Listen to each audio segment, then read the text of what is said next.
following is a chapter reading by the Worm Audiobook Project. Please support the original author at parahumans.wordpress.com. Thank you, and enjoy.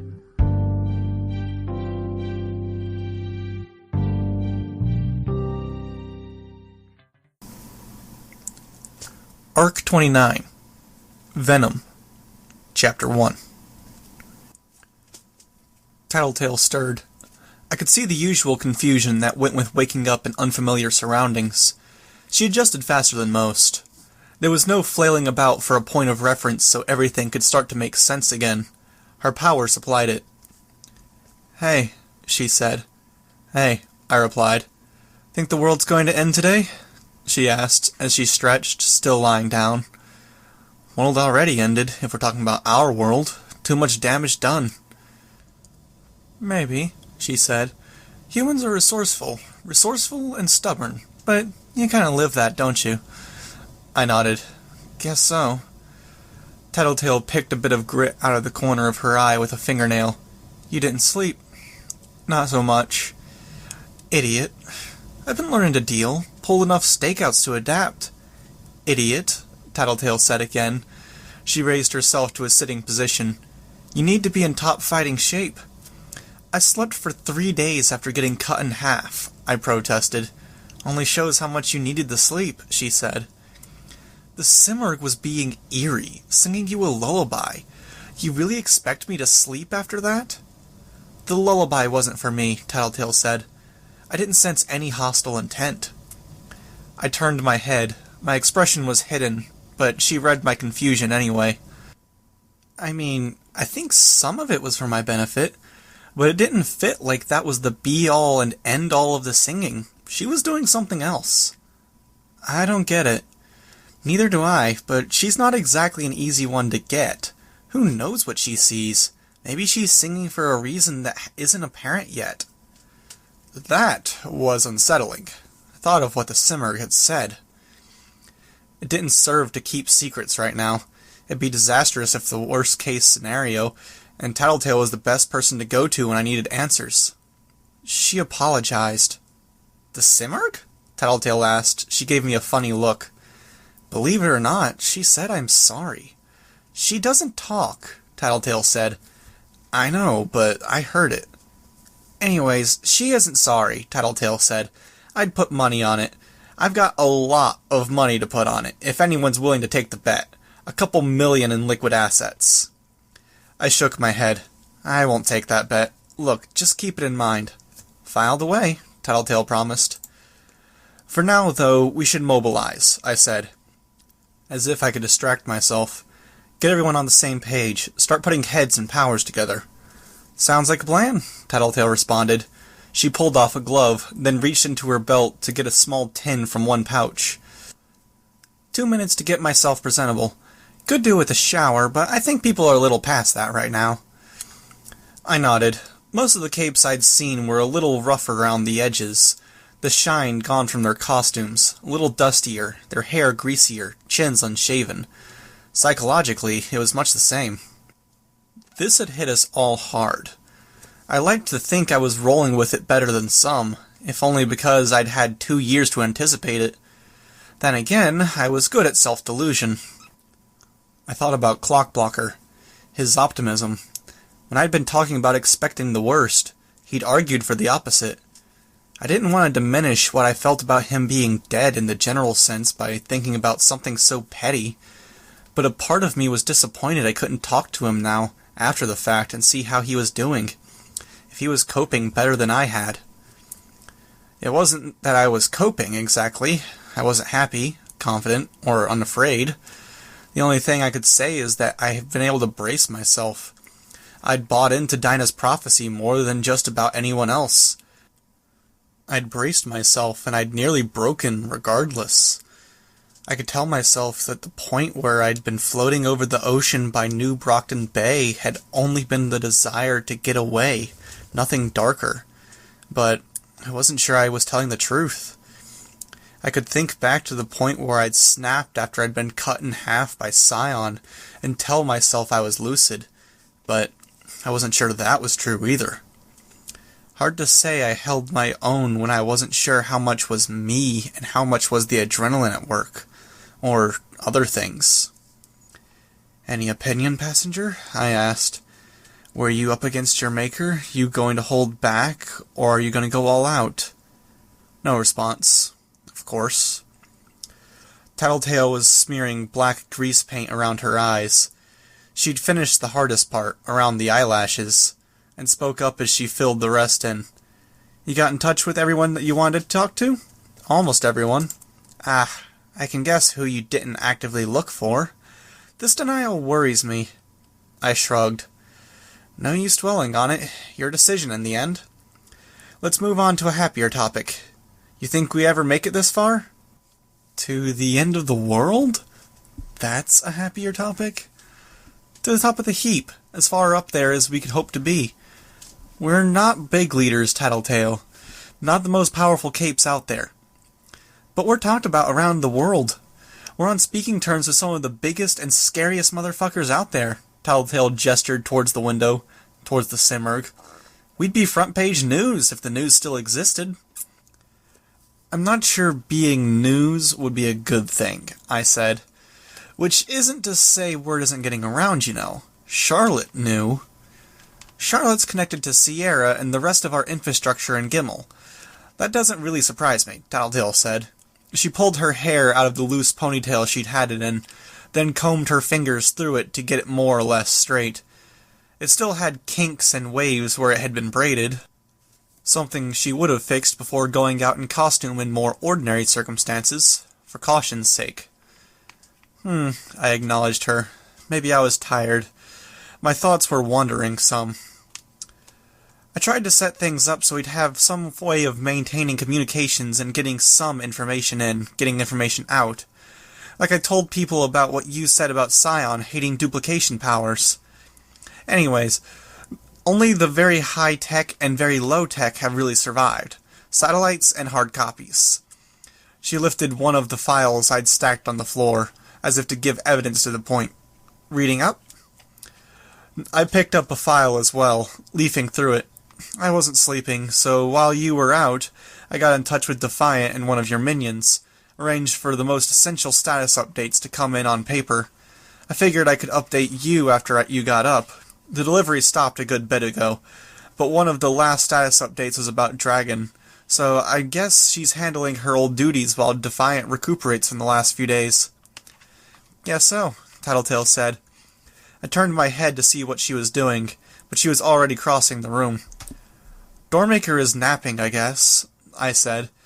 "He just decided to leave one open and he hasn't been responding. I double-checked the portal, making sure he wasn't trying to tip us off to anything important, but it opens to a pretty remote area of Earth Bet." Tattletale went still. "Doormaker doesn't sleep."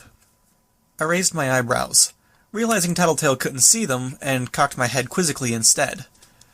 "There's a lot of capes who don't sleep. About a year ago, I started digging into the PRT files. Hired the Red Hands to steal a more up-to-date set, even. I was looking into clues for understanding this whole thing, you know. Best leads at the time were memories and dreams. Clues popping up here and there, relating to people's dreams, or gaps in memories. Dreaming differently, seeing things instead of dreaming. Case 53 suffering for their amnesia. Well, there are a number of Noctis capes, named after a vigilante hero that was up at all hours. The opposite of what I was looking for, but a good data point anyways. Capes who don't dream because they don't sleep. PRT confirmed a few members of their own, Miss Militia included, as examples. Others have been marked down as guesses. Doormaker and Contessa were among them. They said, going by the times the boogeyman was showing up. "So, if he doesn't sleep, why leave a door open and ignore us?" Tattletale asked. I shook my head a little. "Doorway," Tattletale tried. There was no response. No portal. No door. "Door? Portal? Open sesame?" I tried. "That's worrisome," Tattletale said, keeping her voice low. She clipped on her belt, tapping at each of her pockets, as if to check the contents were still there. She drew her gun and checked it for bullets. "We should go," I said. "We're definitely going," Tattletale said, but she didn't budge as she double-checked her gun, pulling the slide back. I resisted the urge to comment on how useless a gun was, considering what we were up against. I could remember how she'd fared when the assassin targeted her, Accord and Chevalier. There were other threats. Right, Tattletale said, finally finishing, grabbing her laptop and tucking it under one arm. That was our go signal. We broke into stride. We passed a soldier, and Tattletale signaled him, raising a finger. He stopped and wheeled around, following. "We're going," Tattletale said. "Ship up, move out. If we come back and settle in here, then so be it, but let's not plan on it." "Yes, ma'am." "Get someone to collect my things, all the files, the computers, the food, everything. Get it all to the far side of the little doorway." Tattletale looked at me. "Where's the doorway?" "A bit outside the front doors," I said. "What she said," Tattletale told her mercenary. "If we're gone, just hold position. If we're still gone after 24 hours, assume we're dead. Get my data and backups of my notes to someone who matters. Then consider the job done. Collect your payment, go on your merry way." "I'll make sure everyone's informed." "Do," she said. Then, as if to offset the curt command, she added, "Thanks, Doug." He gave us a sloppy salute as he broke away, turning down a different corridor. I had my phone out before I was outside. My bugs let me navigate the stairs without taking my eyes from the screen as I input commands. It was cold out, almost cold enough it would impair my bugs, and a heavy fog hung over the open clearing. The stout military building stood in an open, overgrown grassland encircled by evergreen trees. No reception. Not a surprise, but inconvenient. I watched as we got closer to the portal Doormaker had left open. Tattletale, for her part, turned around, walking backwards as we reached the bottom of the steps. With the phone still dark, I took a moment to look in the same direction. I was treated to the intimidating image of the Simurgh passing over the building. She moved as if she was light as a feather, but I knew that wasn't true. She was heavier than she looked, by a considerable margin. Had she set her full weight on the roof, she would plunge through. Like someone playing hopscotch on the moon, the Simurgh set one foot down on the roof, hopping forward, set another foot on the very edge, and pushed herself off. She floated down to the space beside the portal, then unfolded her wings, drawing the halo out to its full breadth. The movement sent swirls of dust and fog rippling across the edges of the clearing, stopping only as they crashed into a line of trees. "She changed the guns?" I observed. "She did," Tattletale observed. "Cosmetic changes." Each of the Simurgh's guns had been streamlined, the outer casings, barrels, and the handles reworked into wings. 3 concentric circles of interconnected guns, all redesigned to appear like an extension of her own wings behind her. Why cosmetic? Way I understand it, she needs to have a tinker in her sphere of influence to borrow their schematics, or a specific device if she wants to copy it. Thinkers, too. I think she borrows their perception powers as long as she's tapped into them. Might be why she's attached to me. Either way, she didn't have the schematics or anything she'd need to modify the guns. Or she can modify them, and it's a card she's been keeping up her sleeve for the last while. I mean, it was only 3 years ago or whatever that she really showed off her ability to copy a tinker's work wholesale. Tattletale nodded. She frowned. "I don't like being in the dark, but that's the gist of it. She made cosmetic changes because she couldn't make concrete ones." "Well, it's unnerving to think about, but anything about the Simurgh is," I commented. When I asked about the aesthetics, though, I wasn't asking about the why so much as the why? Tattletale asked, emphasizing the word. "Yeah," I said, lamely. "Why does she care? Why does she have feathers and wings? For all intents and purposes, she could be a crystal that floats here and there. The end result is pretty much the same. A few less weapons. Behemoth? I mean, you saw what he was when we reduced him to a bare skeleton. All the extra flesh? It's decorative. He doesn't really need any particular parts, except legs to move around." "It's there to dress them up so they make better terror weapons," I said. Basically, Tattletale said. That's not a good omen, I said, because Scion doesn't feel fear, I am pretty sure. Maybe he doesn't, and this is a little embellishment for our sake, for when she turns on us, Tattletale said. Can you not spell that out when she's standing 20 feet away? I asked. My pulse picked up a little at the idea, my heart kicking a little in my chest as I started to switch into a different gear. She knows we're thinking it, Tattletale said, and she knows there's another explanation we could make. Maybe it's a clue, a hint. About what? I asked. About Scion? About Scion, she said. A hint that he can feel fear? It didn't ring true, but I preferred it to the alternative. Let's go through and, I said, I couldn't bring myself to say I hoped. Maybe the Simmer can make her way through the portal, and maybe we'll find out. Yep, Tattletale said, smiling a little. She probably knew the reason behind my word choice. For that matter, it was very possible the Simmer did too. Which left me with the question of why I'd even bothered. Going through, I thought. Hopefully there's people on the other side that can't read me like a book. My phone lit up as a connection was established to a satellite. A moment later, the connection was secured. The clock changed, followed by a time zone and a symbol. 4:46 Eastern Standard Time, Earth Bet. I stared at the world that stretched out before us, and it was wrong. Perspective was skewed.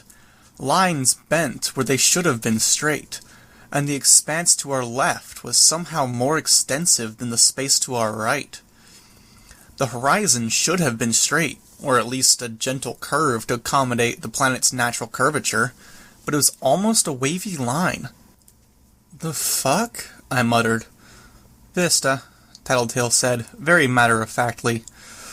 The Simurgh reached the portal. I was reminded of Leviathan breaking into the shelter beneath the library as I saw her put one hand on each side of the portal. She wasn't quite as large as he was, until you added up the wings and wingspan. Put all the wings together, and her mass was probably equivalent to her older brother's. She passed through with little effort, dropping almost to her knees to get her head through. The wings followed. Each wing stretched all the way behind her.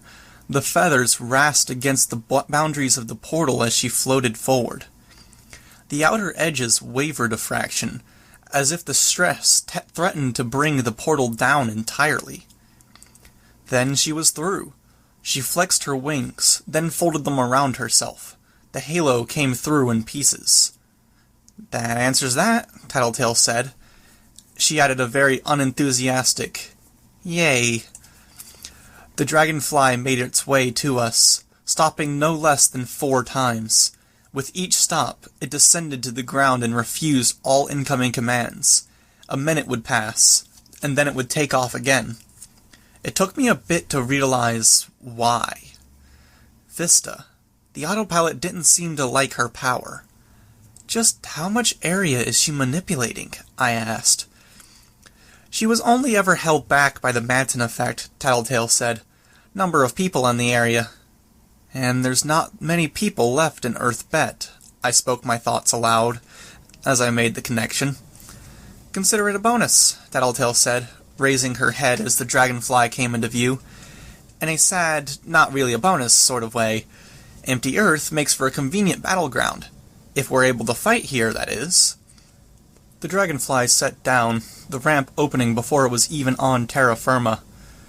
It took a minute to plot out the route the dragonfly should take, looking at what the cameras had tracked, seeing where the distortions were. Something's really wrong, Tattletale said. With the distortions? The distortions are like a band-aid. Vista's trying to fix something that's gotten fucked up, she said. How do you plot the course? I mapped out a course to take us to the Gimel portal. Tattletale changed the course, adjusting it to match the distortions we'd mapped and some we hadn't. It took several minutes, all in all, but the resulting trip was fast. The Dragonfly's onboard system kept trying to calculate the remaining time for the trip based on our location, only to get tripped up by the folded and pinched space. Then we hit Silk Road's power, and accelerated to nearly 3 times the speed. Tattletale was caught off guard, standing beside my chair, and fell, dropping her laptop onto the hard floor. Both the distortion and Silk Road's power stopped when we were a distance from the portal. The effect was disorienting. Corridors of folded space with the dim pink corridors of Silk Road's power stretched out in every direction, connecting points.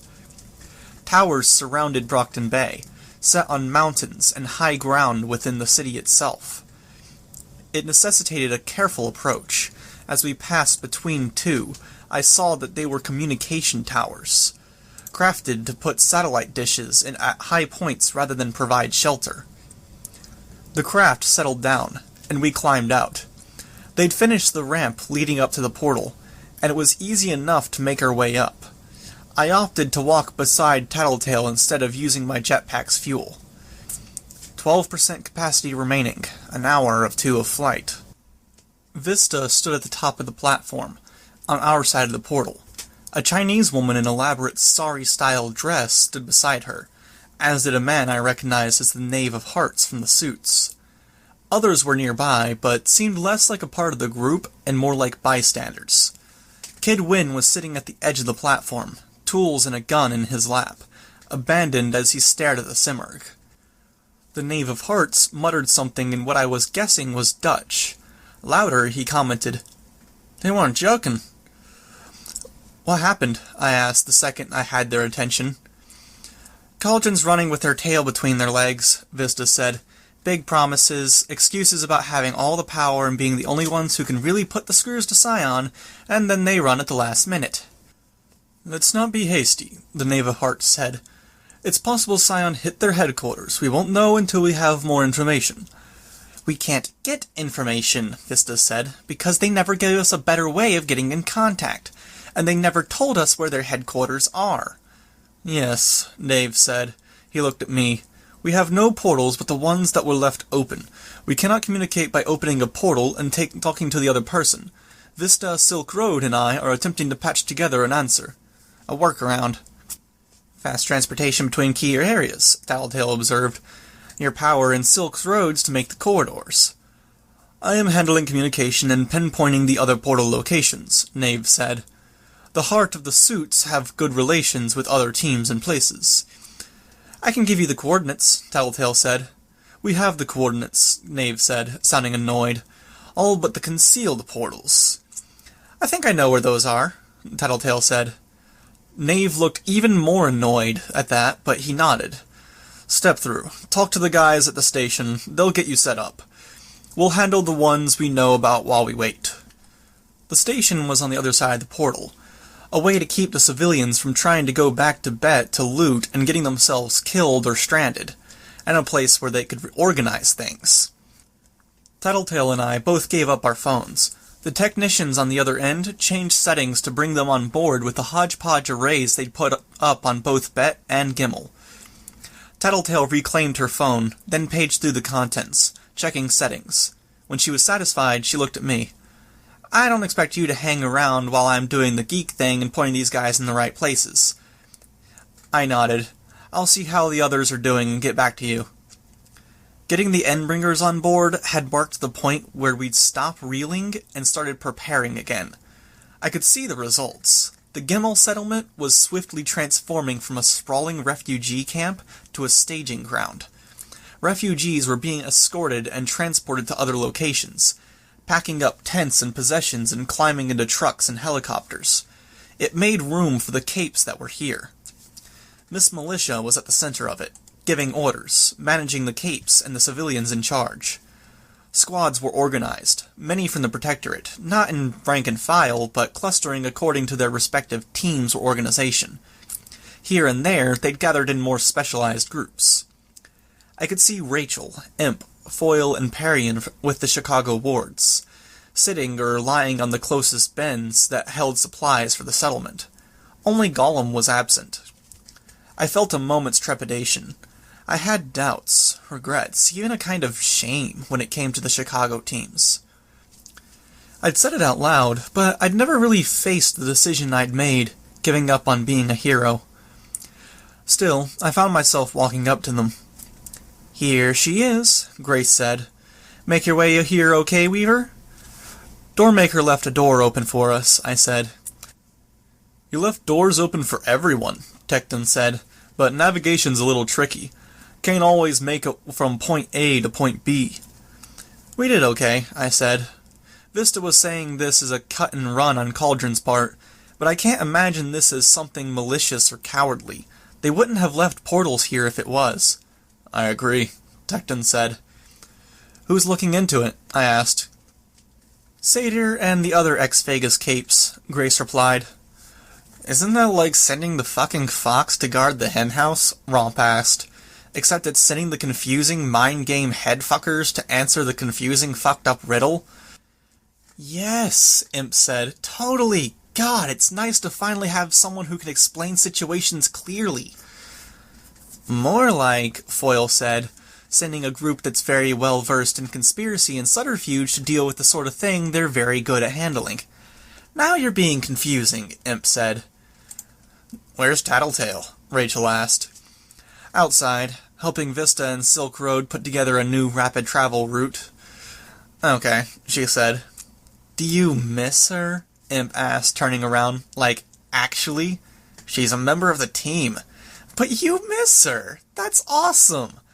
I don't, Rachel said. Then after a moment's thought, she added, and that means it isn't awesome. I thought you couldn't stand her. I can stand her, and it took a long time to get that far. That's all it is, Rachel said. But you asked for, like, the first time forever. I have a question for her, that's all. Romp looked at her teammates, turning to Grace, then Tecton. Am I the only one who hears these guys talk and wonder how the fuck they ever got to be in charge of a city? Don't fucking swear, Grace said, saying the line as if it was reflexive by now.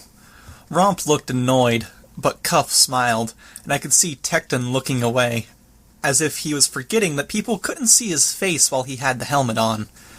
I, too, smiled. Romp was completely unaware about why it was funny that Grace was admonishing her on the swearing.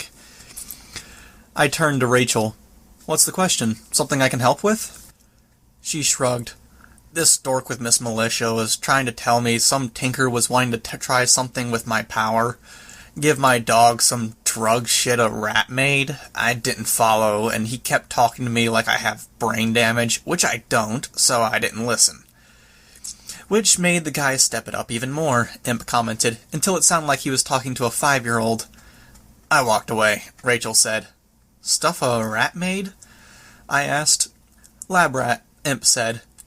Wouldn't work, I said. Her power burns up toxins and chemicals in the dog's systems. I said that when they said they wanted to use drugs, Rachel said. They know that already, Imp said. They wanted to try anyways, have some things left over from previous fights. Dosing the mutated dogs with lab rats' leftover transformation serums? Would the gains be additive? The drugs they're talking about are the only reason I'm still here, I said. Honestly, I'm seeing only 2 outcomes. 3, maybe. The effects stack up, and Rachel's dog gets even tougher and more versatile. The dog ceases to be a dog while the serum's active, and Rachel's power stops working. Or it's made for humans and not dogs, and we get a negative reaction. 2 out of 3 odds, Romp said. Actually, Tecton said, nothing's guaranteeing the odds of any result are even. Could be a 10% chance of the first, 5% chance of the second, 85% chance of the last one. And a 5% chance it's something else entirely, Imp said sagely. Tecton shook his head. That doesn't add up. Ignore her, Parian said. The numbers don't mean anything to me, Rachel said. She frowned, making eye contact with me. You think I should? I do. Anything and everything we can think of to mix things up or combine powers is good. I really like that there are people out there thinking outside the box. It's exactly what we need right now. Right, Rachel said. She hopped down from the lid of the supply container. Going to go talk to her, then.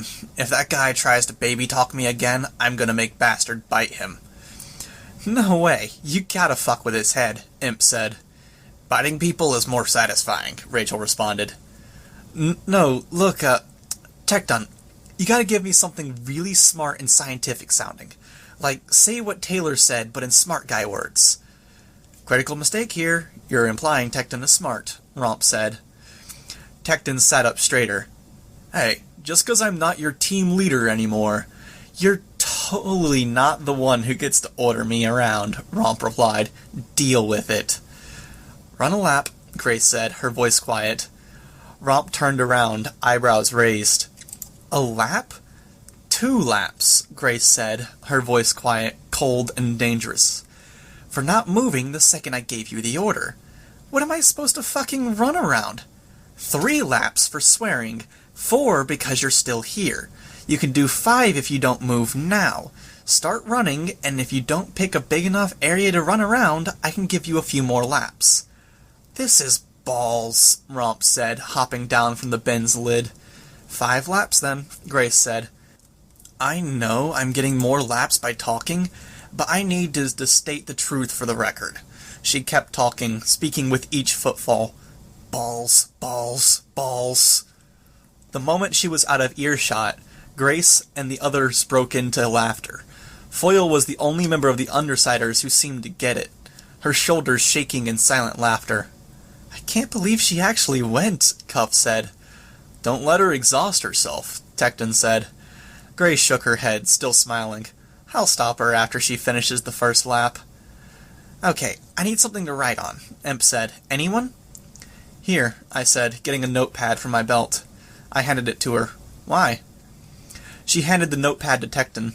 So Tecton can write something down, and I hold it up, like a cue card, and Rachel recites it, sounding like a genius. And we blow Dr. Baby Talk's mind. And if he turns around, I use my power, so he's never the wiser. Tecton nodded. I can do that. I winced. There's a flaw in that. It's brilliant, Imp said. She looked around, turning to Parian and Foyle. Parian only extended a hand towards Rachel. What? Imp asked. Parian gestured again, pointing. I don't get it. Rachel... Oh. I don't read much, Rachel said, blunt. And now I feel like a dick, Imp said. I don't care, Rachel said. She probably doesn't. That doesn't make it me any less of a dick. How often do I get reminders about the reading thing? It doesn't matter, Rachel said. She looked annoyed. This is why I don't talk to people. Why are we still talking about this? She was more irritated by the fact that Imp wasn't dropping it than the fact that her illiteracy had been brought up. Maybe if I come with, Tecton offered. I'll distract whoever Dr. Baby Talk is, and you can talk to Miss Militia about dosing your dogs. Or you could tell me what you were going to write down and I memorize it, Rachel said. A few people in the group exchanged glances. Really simple solution, Rachel said, except now she was talking to us like we were the idiots. I'm not sure I could memorize it, Tecton confessed.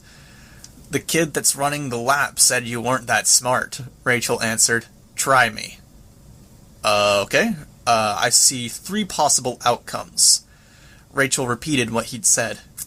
They continued, Imp leaning forward and kicking her legs while they dangled from the edge of the bin.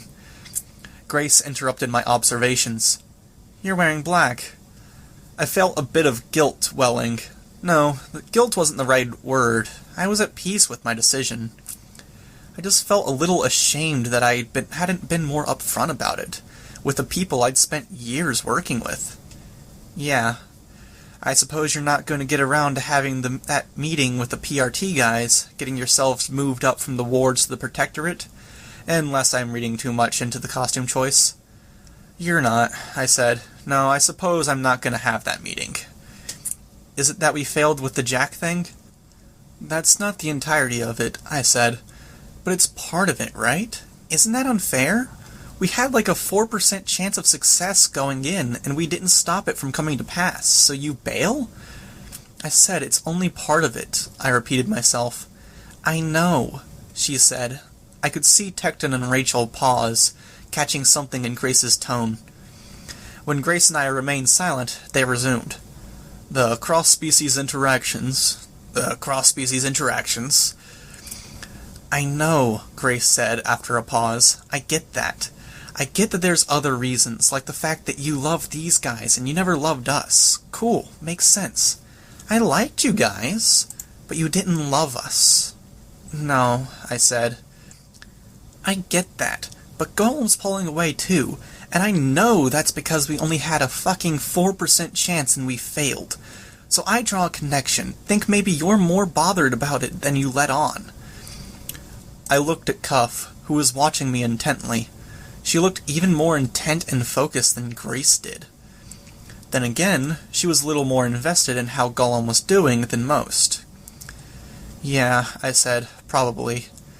It's shitty, she said, both Golem and you, drifting away. I know, and it feels shitty, I said. Then that's consolation enough for me, Grace said. She relaxed a little, then glanced at Cuff. I'm not really the type to nurse grudges, Grace said. I just want Golem thinking straight again. He took it hard, so you'll get my forgiveness if you go talk to him. I think that's something I can do, I answered her. She smiled. He's at the phone bank, near the station, if you want to find him. Now? But Cuff was smiling, looking so intent. Weaponized niceness. Right, I said. I turned to go. And I could see people moving, running. I felt a pit swell in my stomach. No, Imp said, following my line of sight. She could see the squads getting into formation. In the distance, the aircraft that had been moving refugees were turning around, coming back to us. No, we had such a good joke going, don't you dare ruin it! Romp returned to us, breaking into a run to close the remainder of the distance. Someone's saying that he's hitting Samich. It's one of the Earth's Cauldron was going to watch over. There's only Dragon, the Guild, and some Protectorate guys there. Let's move, I said. Through the portal. We'll use the Dragonfly, faster than waiting for another ship. Rachel, look for Dr. Baby Talk. If we can grab something from him before we leave, great, but let's not dawdle. There were nods all around. I could see the other heroes, Miss Militia and Glastig Wenye, Revel and Exalt, Protectorate leaders, sub-teams of the suits, including the non-combat teams of the Hearts and Cups. People hurried to organize, putting on costume pieces they left off and checking weapons, clearing out the open spaces where shadows grew as the aircraft descended. One by one, the ships began to take off, flying through the tall, narrow portal. 3 ships, then 4. But the 5th didn't take off. I reached out with my swarm, trying to catch what people were talking about, to make sense of the situation, but everyone important was already on a ship. King of Hearts was the only person of any meaningful rank who spoke the same language I did, who wasn't mobilizing to leave. The leader of the Meisters, Vornham, was giving orders in German. A scary-looking master-class cape with an army of clay men gathering tinker weapons was ordering other people around with the same harsh voice as if he was commanding his own troops. But there was no explanation of why more ships weren't taking off. Had the fight already ended? Keep moving, I said, ordering the teams forward. Tattletale will know. As confusion descended, people started falling back into their previous state, gathering in clusters of familiar people. It almost seemed like we were only group with direction, pushing against a milling crowd. We weren't, but the illusion was there. And that same effect made it possible to see when the crowd did find direction, a common, mutual interest. Heads turned, chins raised. People found postures where their feet were set apart, as if ready to move at a moment's notice.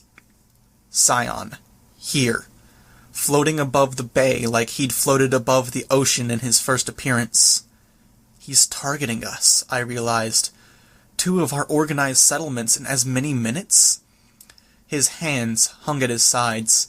The golden light that radiated from him cleaned his clothes and hair, but there was enough blood on his costume that the light wasn't rendering it as pristine as it should.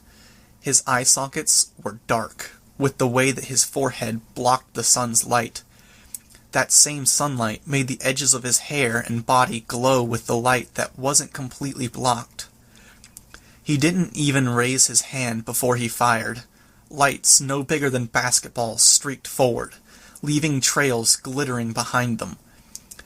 2 of Dragon's ships detonated violently, occupants dead or grievously injured, people in the area of the craft wounded by the fallout. By the time I'd turned my head to see his follow-up, Scion had closed the distance, moving right into our midst. Capes with reflexes better than mine were already reacting, throwing a multitude of effects his way. He plunged through the defenses like they weren't even there. Something got in his way, but he flew around it without a second thought. He stepped right in front of a cape, quite possibly the cape that had stalled him momentarily, a dark-skinned man in gray. A swirling gray effect swelled between him and the target. He struck it with a glowing hand, and the effect distorted, growing thin. Another strike, and the effect dissipated. Other capes were hurling effects at him. Most glanced off. He caught his target around the throat, didn't squeeze.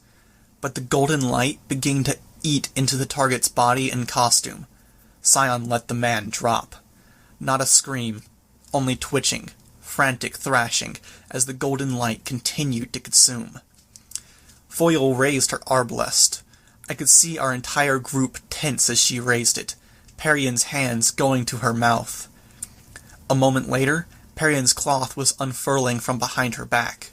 Rachel was making her dogs grow, while Cuff was manipulating a shot put into a blade, like the one from a circular saw. For my part, I began drawing the bugs into decoys, sending them into the air. Oblivious to it all, Foil took aim, then ran her hand down the bolt she'd loaded into place. I could see her draw in a breath. I'd taken marksmanship classes. Squeeze the trigger as you exhale.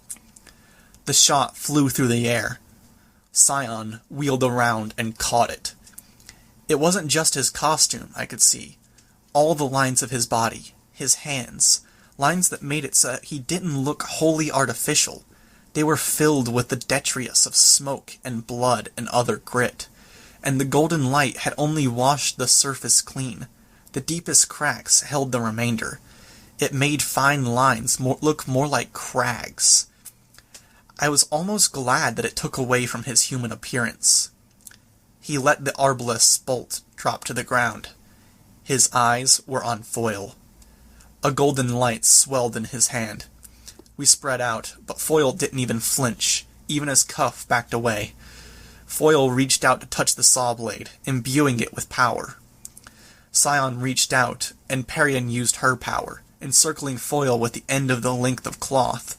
Not an animal, only an arm. In the instant Scion loosed the ball of light, Perian flung Foil away. Not a simple throw, but a reckless, inhumanly strong one. Foil was removed from the battle, sent beyond what could have been the outskirts of the city. If we were in bet, cast in the direction of the bay itself, until she was only a speck.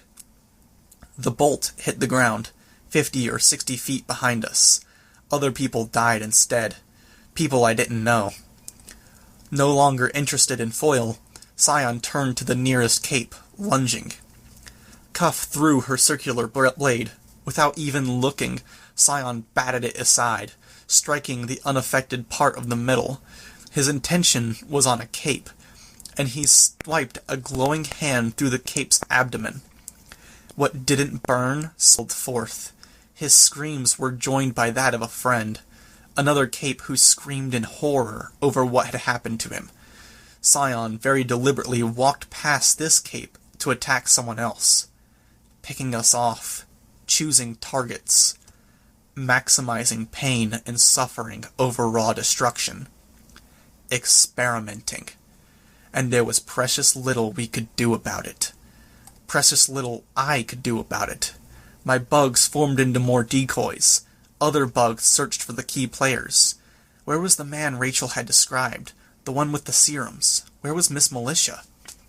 The Simurgh was passing through the portal, and people who'd been trying to flee to Earthbet were now scattering, trying to flee both the Endbringer and Scion at the same time. Horribly timed as entrances went. Our best hope was that he'd keep toying with us, that enough time would pass that capes stationed at the other major portals could use the fast travel routes to get to us.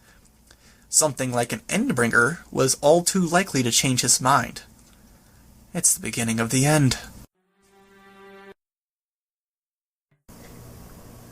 Arc 29, Chapter 2. Oh, how small we were, in the grand scheme of it all. Our planet was but a speck in the midst of the Milky Way galaxy, which was a speck in the midst of the known universe. We were fighting to save it, and yet it could disappear without anyone in the nearest solar system even noticing. Small, insignificant, little more than ants before a giant. A pencil-thin beam lanced out from his fingers, a sweep of his hand, waist level, and it cut through the crowd. Cut through thighs, knees, calves, feet, swept towards us. No time to act, to save anyone, only to get out of the way. I jumped, activating the flight pack. I looked to my teammates, my breath trapped in my throat as I waited to see who was hit. Parian still had the stuffed arm connected to a nearby building. A sweep of the arm caught a solid 20 people, catching them in the bend of the cloth and lifting them off the ground as the beam passed by. Rachel, mounted, wasn't so lucky. The beam caught 3 of the dog's legs. Rachel fell, tumbling to the ground.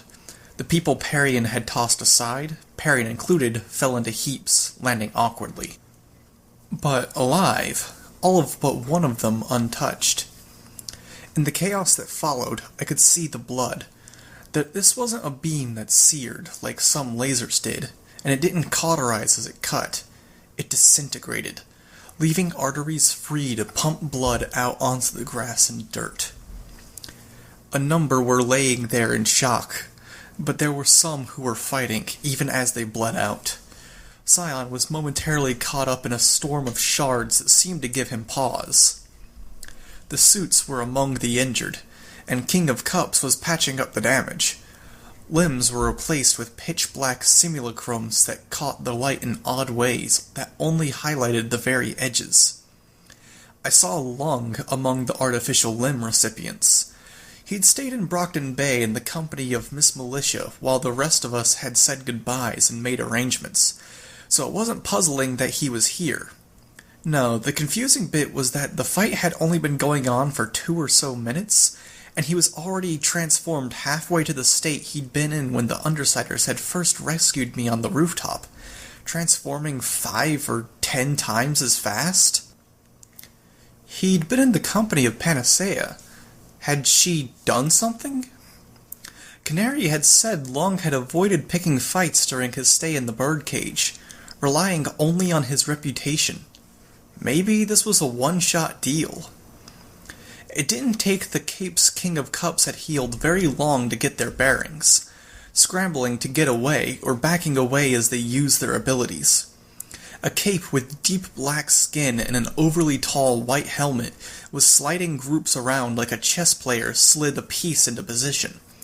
Another cape, just beside him, was altering the battlefield, getting obstacles out of the way. The ground swallowed walls, supplies, and vehicles like it was suddenly water, rippling as they dropped beneath the surface, then changing, becoming solid once more. Cover didn't work as a concept, I supposed, when his attacks cut through it so easily. Still, I wasn't sure it was the brightest move. There had to be a more optimal way of rearranging the battlefield, putting some people on higher ground and some on lower, without limiting their ability to dodge. A glance over my shoulder showed the Simurgh standing by the portal, wings folded so the ends were aimed at Scion. She had reconfigured her halo, and every single one of the guns were pointed in the same direction. But she didn't shoot. She waited. My swarm decoys massed in the air around Sion, some dividing into further copies. He continued to ignore them, targeting specific capes. A sphere of light was tossed in Glastigüenye's direction. She didn't move or fight back. Instead, she was saved by the guy with the tall helmet, shifted out of the way. Bishop? Chessmaster? curling guy? Unruffled, she called 3 spirits forth, then took flight, positioning herself high in the sky, entirely out of the fight. Running? Scion attacked again, picking different targets. King of Cups created more phantom limbs, an array of 12 or so arms of varying size that spread out from his shoulders, and caught a teammate's hand.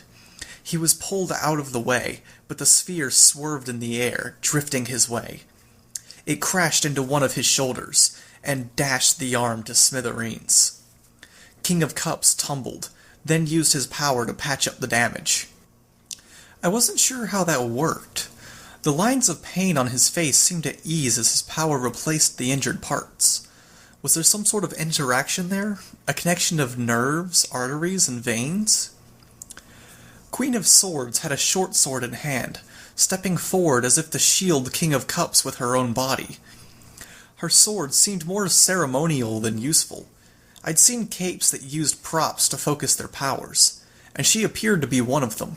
As she swung the sword, lines of light were cast out all around her, connecting to various capes in the crowd.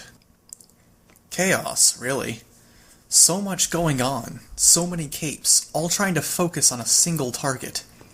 A sphere of darkness made contact with a series of ribbons that spiraled up around one another, and they were both consumed in a spiral of intermingled effects well before reaching Sion. Someone was taking my cue, filling the sky with what looked like stone statues of capes, stiff with arms at their sides. The battlefield, the crowd, the sky. It was impossible to keep track of it all. Even if I sacrificed decoys, I still had to think about what was going on. I'd be able to sense that bugs were dying here, that something was moving them from one point to the next, but I wouldn't necessarily know who was doing what. What did the ribbons do? What was Queen of Swords doing with her power, connecting capes? Worst of all, for everything we were doing, Scion wasn't reacting. He wasn't getting seriously hurt, and he wasn't taking any of the bait. I dropped out of the sky, landing beside Rachel with a little more force than was maybe smart. Conserved fuel and got me out of Sion's line of sight, but I still felt a twang with my new right leg that suggested maybe I wasn't as flexible as I should have been. "He's bleeding out," Rachel said.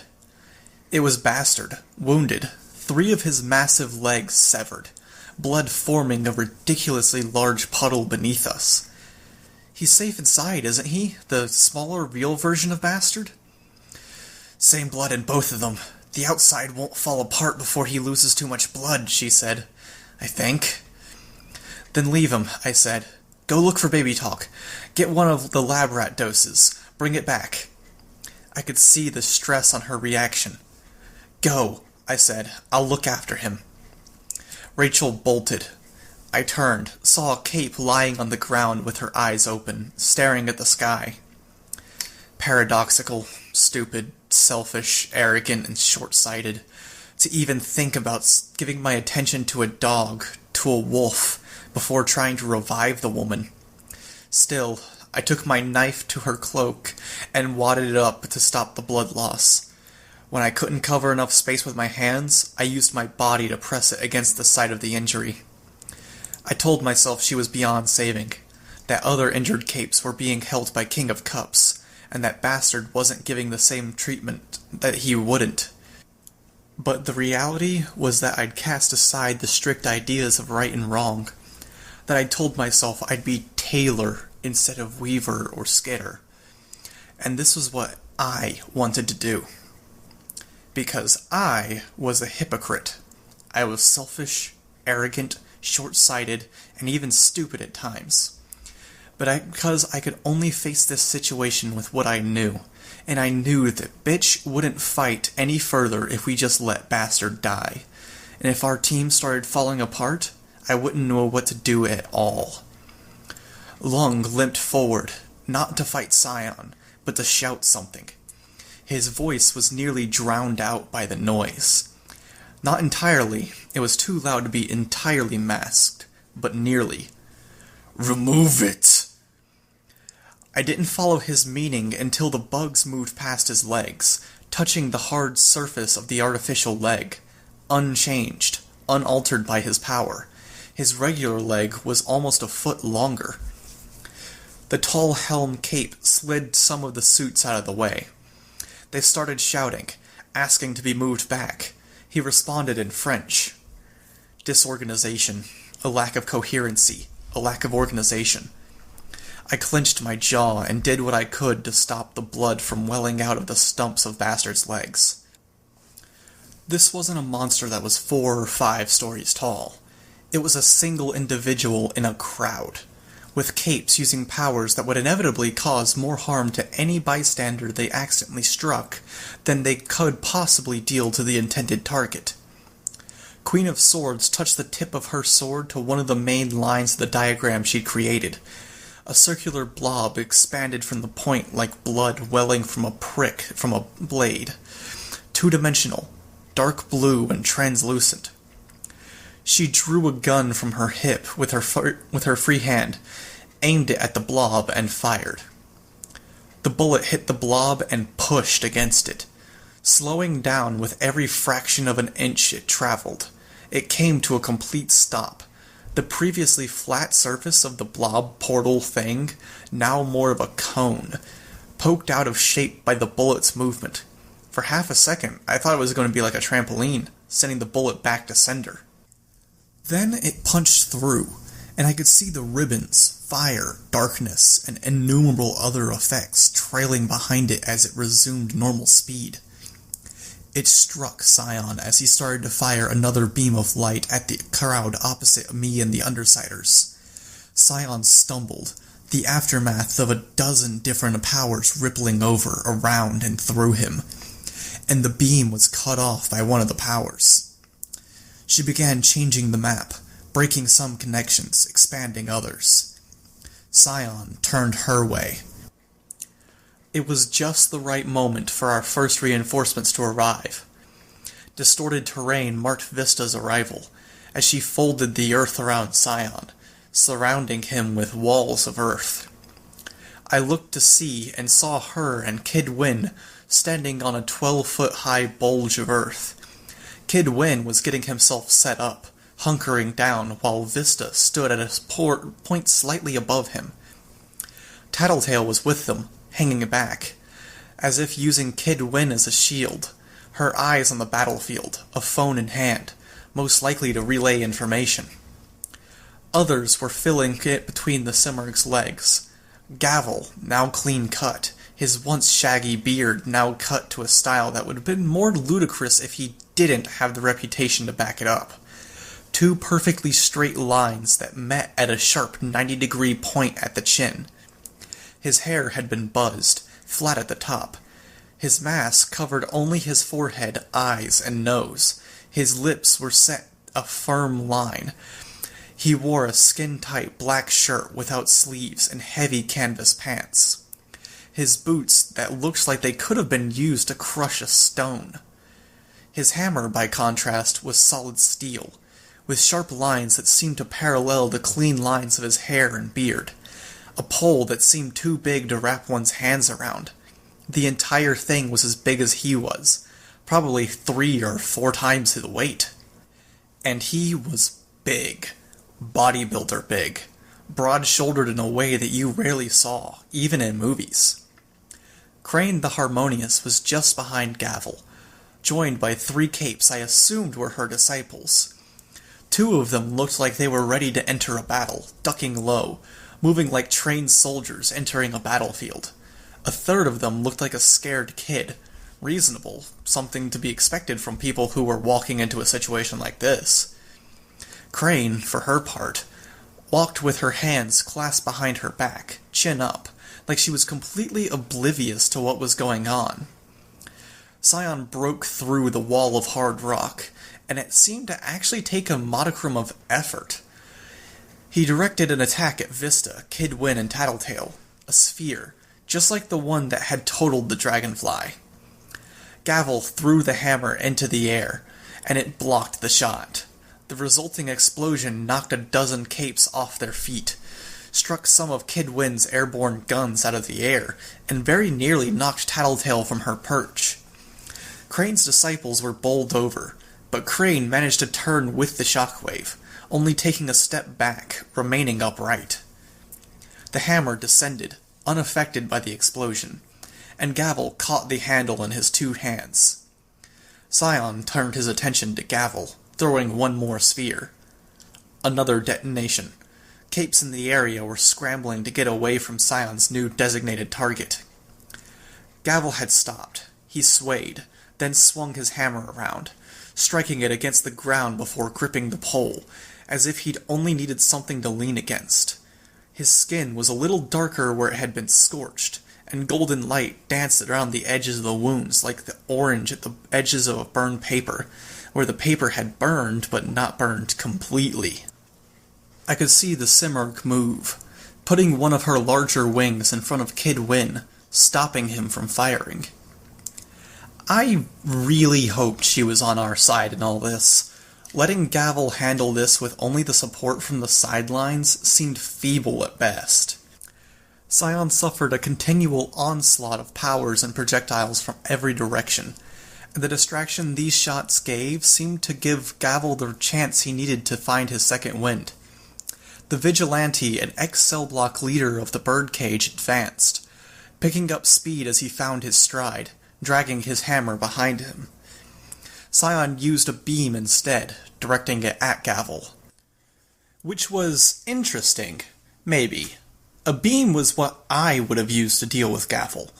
His power made it so he could only take so much damage at a time, and reduce the severity of any damage to a set amount. Shooting him with a hail of bullets would have been little different than shooting him with 1 or 2 bullets, and any given bullet would only gouge out a teaspoon of flesh. Excalibur's scabbard. He could have done so much more with the core concept, but he'd gone with a hammer instead of a sword. I stared, watching as he blocked the worst of the beam with the hammer. Scion stopped, interrupted as Queen of Swords shot him with another power-infused bullet, then resumed the assault. A spray of bullets wouldn't do much to Gavel, but a steady stream of them would whittle him down. Blind in the face of the brilliant light, Gavel marched forward. He moved his damaged hammer out of the way, taking the beam in the face and throat instead. Amazing, perplexing, and I could only stare, watching Gavel's inhuman tenacity, wondering if Scion was using the beam because it was one of the most convenient and effective tools available to him, or because he intuitively understood Gavel's power. He was supposed to be the source of powers. It made sense that he knew the particulars about them. It was a scary thought. Gavel got close enough to reach out and fumble, putting a hand on Sion's face, 2 fingers finding Sion's eye sockets. Sion pulled back a little, maintaining the beam as it cut into Gavel. I could smell things like burning hair, clouds of it, choking. Gavel toppled. No, he was leveraging his full weight, swinging his hammer like an Olympic hammer thrower might swing theirs. Not even a complete rotation, but he struck Sion dead on. Sion hit the dirt, was plowed into a furrow 15 feet long. He half climbed to his feet, half floated, and was struck again, another swing of the hammer. It wasn't hurting him, but it was inconvenience, and that was something good in my books. I could feel hot blood seeping through my costume, running over my shoulders and down my front. My back was already sticky with it. Probably not good for my flight pack. Rachel was running through the crowd, shoving anyone that wasn't actively fighting to get them out of her way. Gavel hit Sion a 3rd time, and the hammer, damaged earlier by the beam, fell to pieces. For the 4th hit, Gavel used the toe of his boot. But each hit was dramatically less effective than the last. Sion reacted to the kick, floating back a little, but it wasn't much at all. Gavel had once been judge, jury, and executioner to criminals in Australia. He'd announced his intentions publicly, swearing vengeance and listing their crimes, and then he'd go after them. Generally speaking, he transferred his power from himself to his hammer, and from his hammer to his target, conducting invincibility. His target would fly through the air until they hit something, at which point they would be pulverized. If he was feeling merciful, or if he didn't want to give them the chance, he simply pulverized them with the swing. But Sion wasn't pulverized. The Golden Man reached out and jammed a hand into the largest wound the beam had created. A golden light flared, and Gavel disintegrated on the inside. Flakes of burned flesh, traced with bits of golden light, flew out into the air as either half of Gavel's body hit the ground. Lung, on the sidelines, was as monstrous as he'd been when we'd fought Kaiser, Sundancer, and I, but he waited. We needed time. Time for Lung. Time for the Simurgh to find her window of opportunity. Time for reinforcements. Gavel, ruthless vigilante, monster, had brought us a good minute, maybe two. Scion targeted Vista, Kid Win, and the others, his target before Gavel had grabbed his attention. Very formulaic, very steady, picking out targets based on who was posing the biggest threat, or the biggest potential inconvenience, and then eliminating them. Gavel was out of the picture, so he moved back to the next on his list. Vista folded more space, then changed the shape of the hill she'd created. It wasn't fast enough to get her, Kid Win, or Tattletale out of the way of Sion's shot. The Simurgh protected them with her wing. Get out of there, I thought. Then I did one better. I broke up one swarm decoy and moved the bugs in their direction. The bugs flew too slow. They couldn't cover that much ground in a matter of seconds. Get out of there. He's gonna come after you, and people aren't going to be able to save you every time. Scion rose into the air, floating. Get out of there. Queen of Swords shot him again. Scion turned, slow, his eyes falling on her. Ribbons, perhaps the most identifiable projectile, sailed through the air, snagging on him and then fixing in the air, as if the other ends were attached to some invisible tether. It was one of the swords doing it. He floated a bit forward, and the tethers broke, falling apart. 2 projectiles again. Softballing us so hard he was almost taking pity.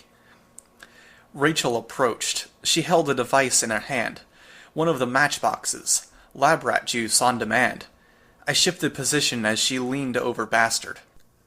How? She asked. There was a look in her eyes that suggested she was upset, concerned, worried. She looked at me, at the amount of blood on and around me, and I could even sense a note of anguish, hidden behind stern eyes and a mouth that was pressed into a lipless line. Turn it around, I said. I couldn't reach it without pulling away from where I was applying pressure. King of Cups blocked the shots using some of the largest arms. Gorilla arms with massive clawed hands, fanning out from his shoulders, blocking the shot and serving as walls to shield the teammates beside and behind him. Scion closed the distance, swept a hand to one side, and dashed all but 1 or 2 of the artificial limbs to pieces. He caught King of Cups by the jaw, but he didn't hurt the man. Instead, taking advantage of the pause where capes with ranged attacks weren't fighting into the midst of the suits, Scion held King of Cups in the air and extended a hand. Not attacking, but indicating. The hand swept over the capes in question. How? Rachel said, with a bit more emotion.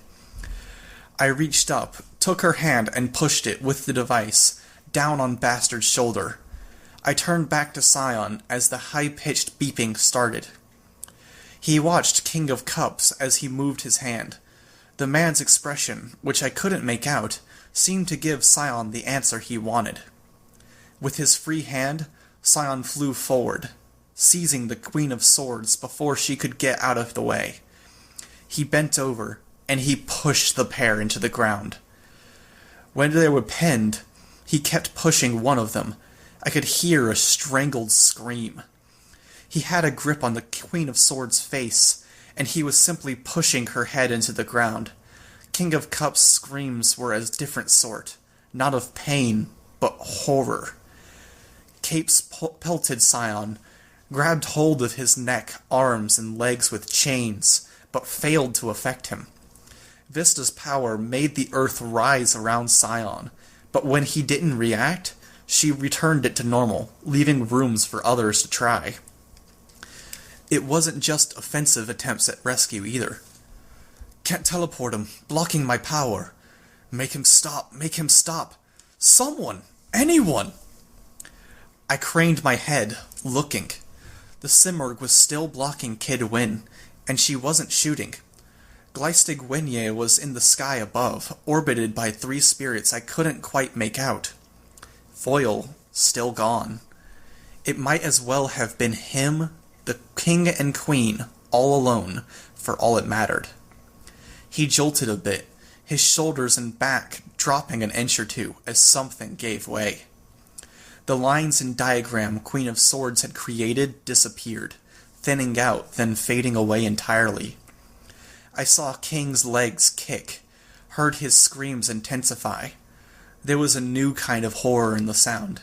He manifested new arms, monstrous ones, insectile ones, bird talons and tentacles, even the occasional indistinct head of an animal, grabbing Sion, trying to tear him away, tear him apart, futile, just like all the other measures. Sion wasn't even visible beneath the effects that surrounded him. Pulling the wings off flies, kicking over anthills. As evils went, Sion wasn't more than a child in maturity. We weren't much more than bugs to him. It's not working, Rachel said. What? I asked. The dose. I tore my eyes away from the scene. The matchbox was beeping, but it wasn't quite the frantic beep I'd heard when mine was going off. The dog's physiology, it might read as too healthy, I said. He's lost half his blood, she said, her expression grim. He's not even moving now. I don't know, I said. If we got the vials from inside, maybe we can manually apply it? Rachel grunted. King of Cups' screams reached a fever pitch. I turned to look, wincing. Hurry, I said. I need to get in there. And do what? Do what? I didn't know. All at once, the chaos was replaced by stillness. It wasn't a typical silence.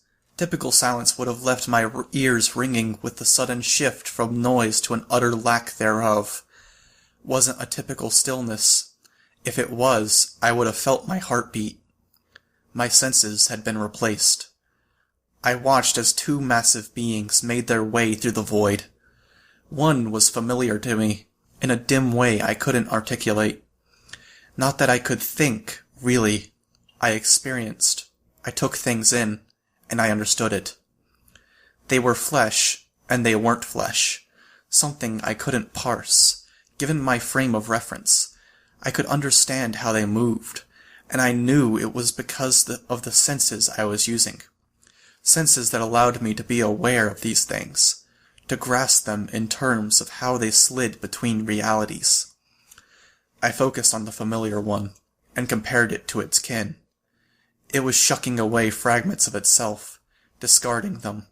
It kept select ones, abilities focused on violence, on defense, on mobility and battle, and any number of things. It exercised a variety of the fragments. It was taking over another role, a role that the partner wasn't fulfilling. The partner was busy, I noted, sending broadcasts, messages to something distant. But I couldn't interpret the partner in the same kind of depth I could interpret the more familiar one. I turned my attention to it, saw what it saw. Images of the future. I was connected somehow to every part of the being, and I was aware of everything they were aware of. I had only to look. It looked for a world. It found the world it was looking for. I looked for a particular variation of that world, and it found it. And it looked further. It viewed itself and its partner on that world, the possible forms they could take, the end results. It looked beyond that, to possible rebellions. In the midst of that, in the middle of the trillion images that passed through my awareness in a single instant, over an indeterminate span of travel and viewing, one scene was acutely familiar. The entity as a golden man. Capes littering the surface around him, every single one of them unconscious, dead, bleeding, crushed, or burned. He was untouched, coated only in their remains, thick blood and other pulpier substances dripping and dropping from his fingers in strings. He viewed the scene, as he viewed all of the scenes, through the senses of the fragments that had gone ahead, of fragments that had arrived after he had. They were embedded in hosts, which meant he was viewing things through the eyes of the host, and through the abilities the host expressed. I willed for it to continue, to go deeper, to provide more details, but things moved along. If anything, my efforts dashed the scene from the ongoing stream of sensory inputs.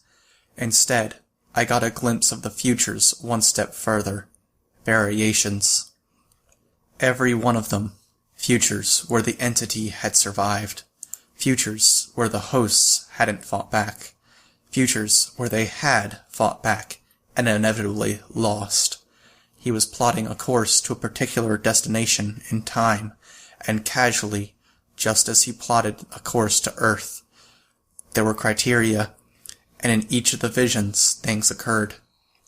These visions were blocked from any particular attention, hidden away by some treatment of the fragments, treatment of the entity's own recollections, so the visions couldn't be used against it. But I could see the essential elements. He would live, because he'd given himself enough power. With the criteria he had set, there was no way for the host to win, unless he deviated. With the granted powers, there was no way for them to do any meaningful harm to him. The entity could see the permutations, the ways they moved and interacted. He called on a particular fragment, yet to be released in search of a host, and a familiar presence. He could get an understanding of the hosts, filling in blanks that the future sight on his own mind couldn't. Seeing how they moved, how they cooperated, how they didn't cooperate. He could see the strategies they could possibly employ, the strategies they couldn't. Again, these were censored, blocked in this three-dimensional, xenosensory interactive memory.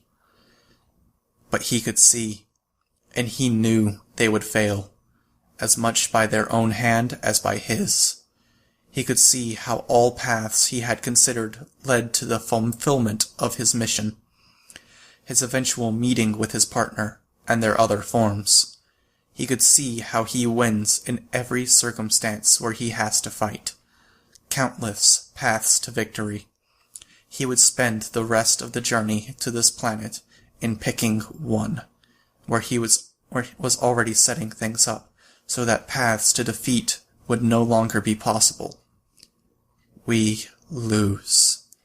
It was my thought, not the entity's.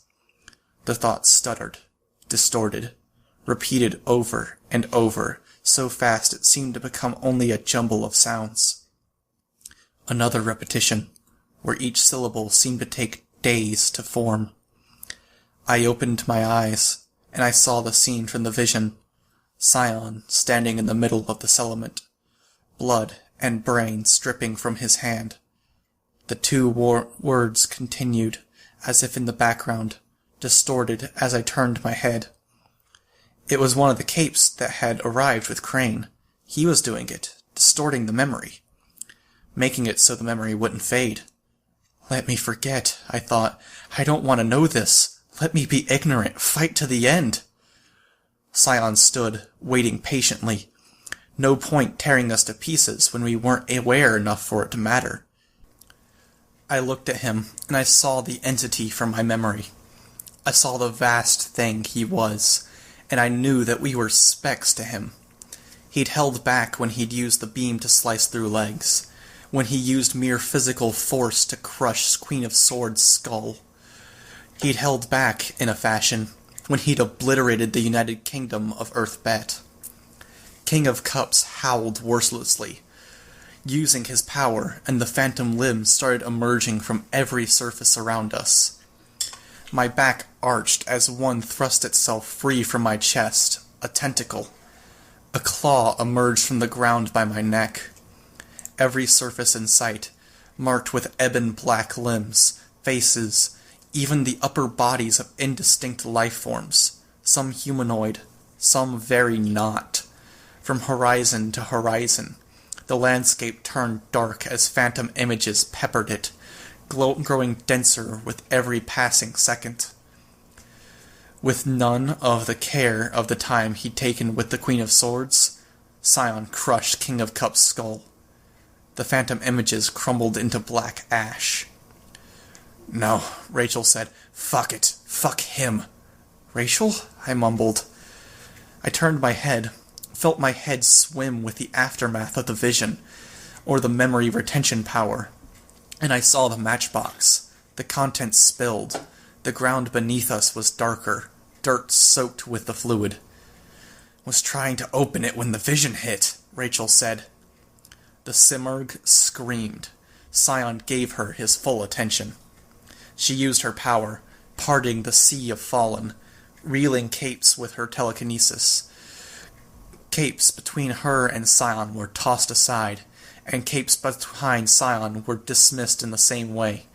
I could see people bounce off the ground, limbs bending in awkward, painful ways as they landed. Bugs, to be swatted aside when they got in the way. Then she fired the guns, hers and Kid Wynn's. The shotgun approach. Cover as wide an area as possible. Cover as many bases as possible, in the hopes that something hits. I covered my eyes, turning my head. When that wasn't enough, I covered my eyes with my arm. There was little sound, but there was a horrific vibration. Something that made me worry my insides were turning to jelly. When I could see again, Sion was gone. But he wasn't defeated. I knew that much.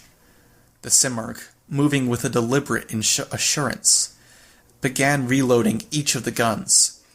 Extraneous pieces of the halo served as battery packs, as ammunition.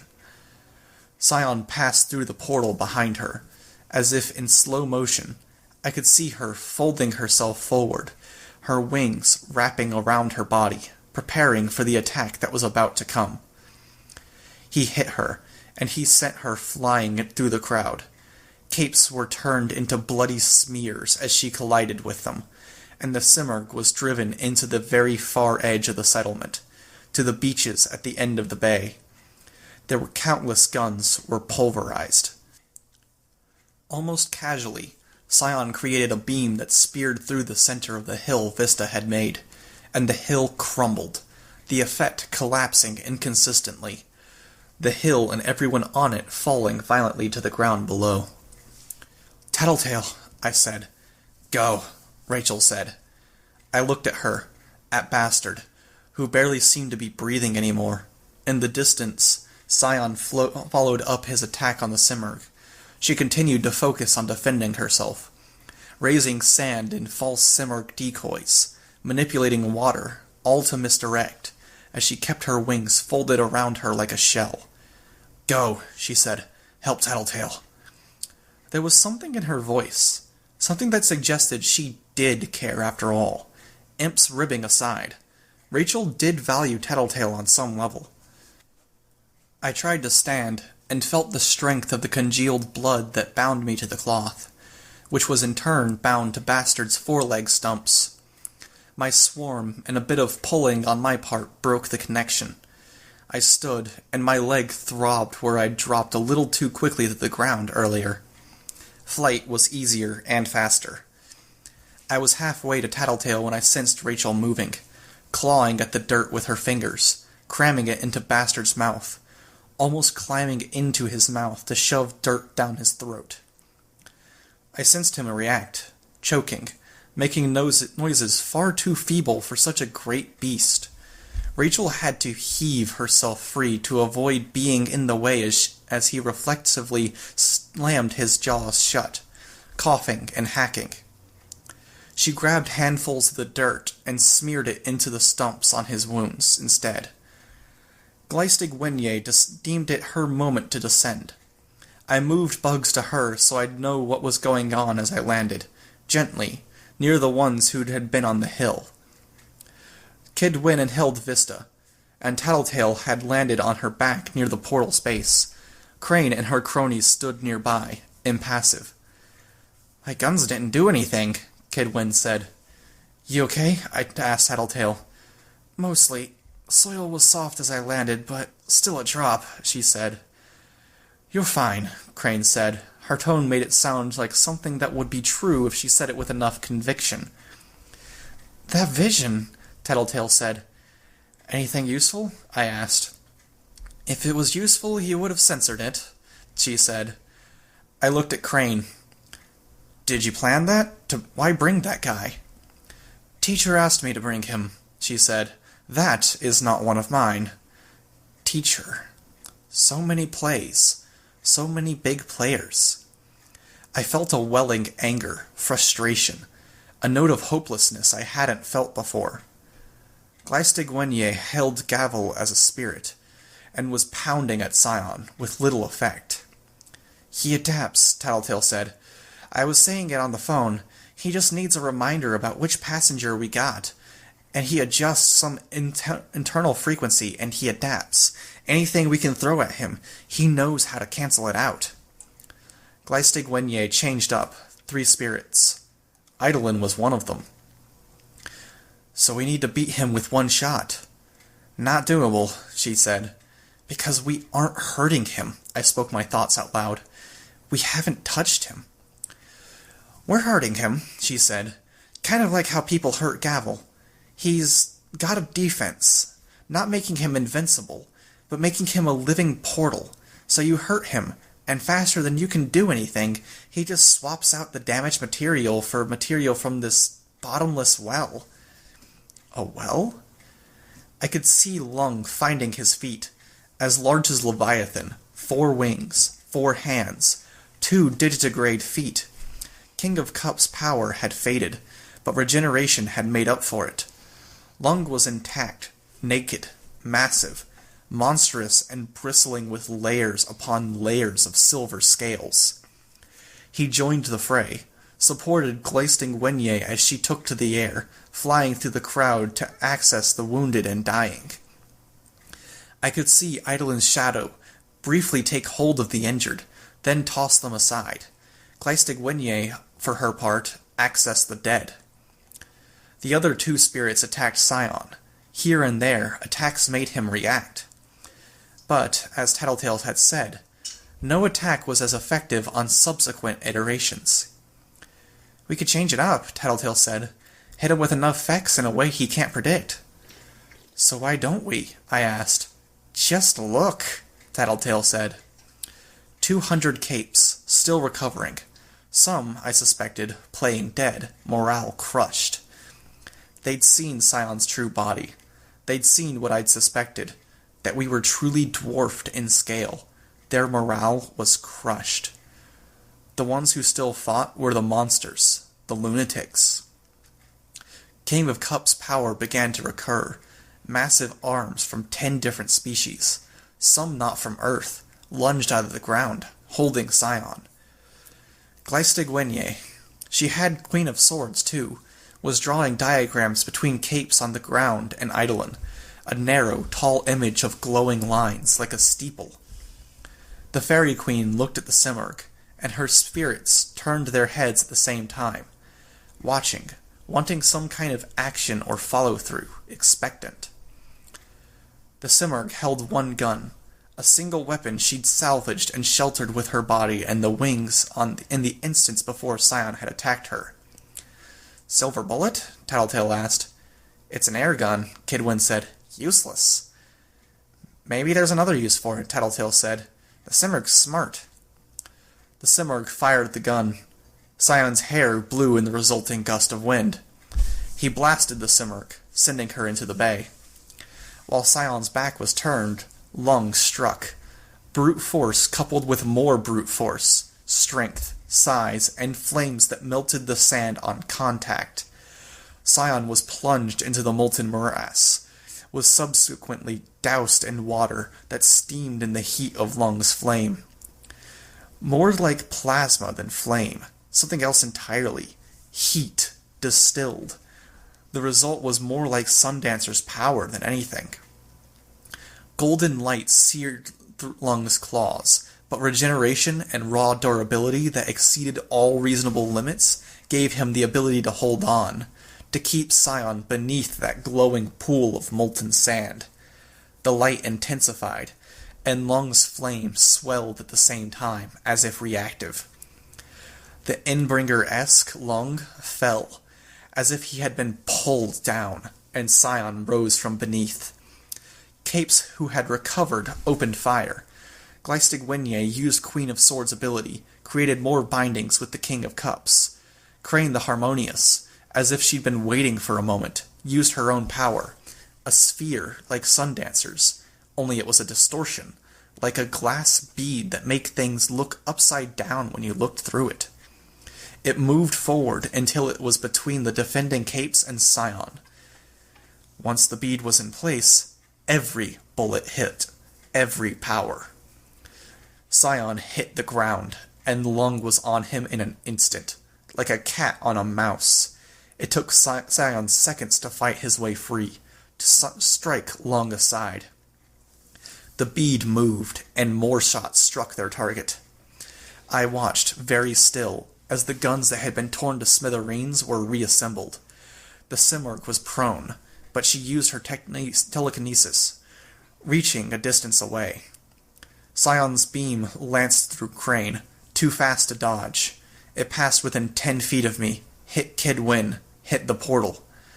I could hear a structure collapsing on the far end of the portal. Crane dropped like a puppet with the strings cut. Something in Kid Win's suit detonated, and he tipped over, landing hard. Vista rushed to his side, her expression hard. No anguish, no tears, none of the emotion I had expected her to show. It was almost scary. Bastard, in the distance, rose to his feet. He'd swelled in size, was still growing. Rachel remained where she'd been, kneeling in a pile of his blood as she tore forwards, crashing into Lung, making a sound more like an extended grunt than a growl or a roar. Lung practically picked up the dog, throwing it at Sion. It wasn't additive growth. I could see how the dog swelled. Labrat's power had to tap into something to create flesh. Had used my blood and bone. Except it was tapping into the same things that Rachel's power had provided. Mass. It was like a limiter had been removed altogether. The can of worms cracked open.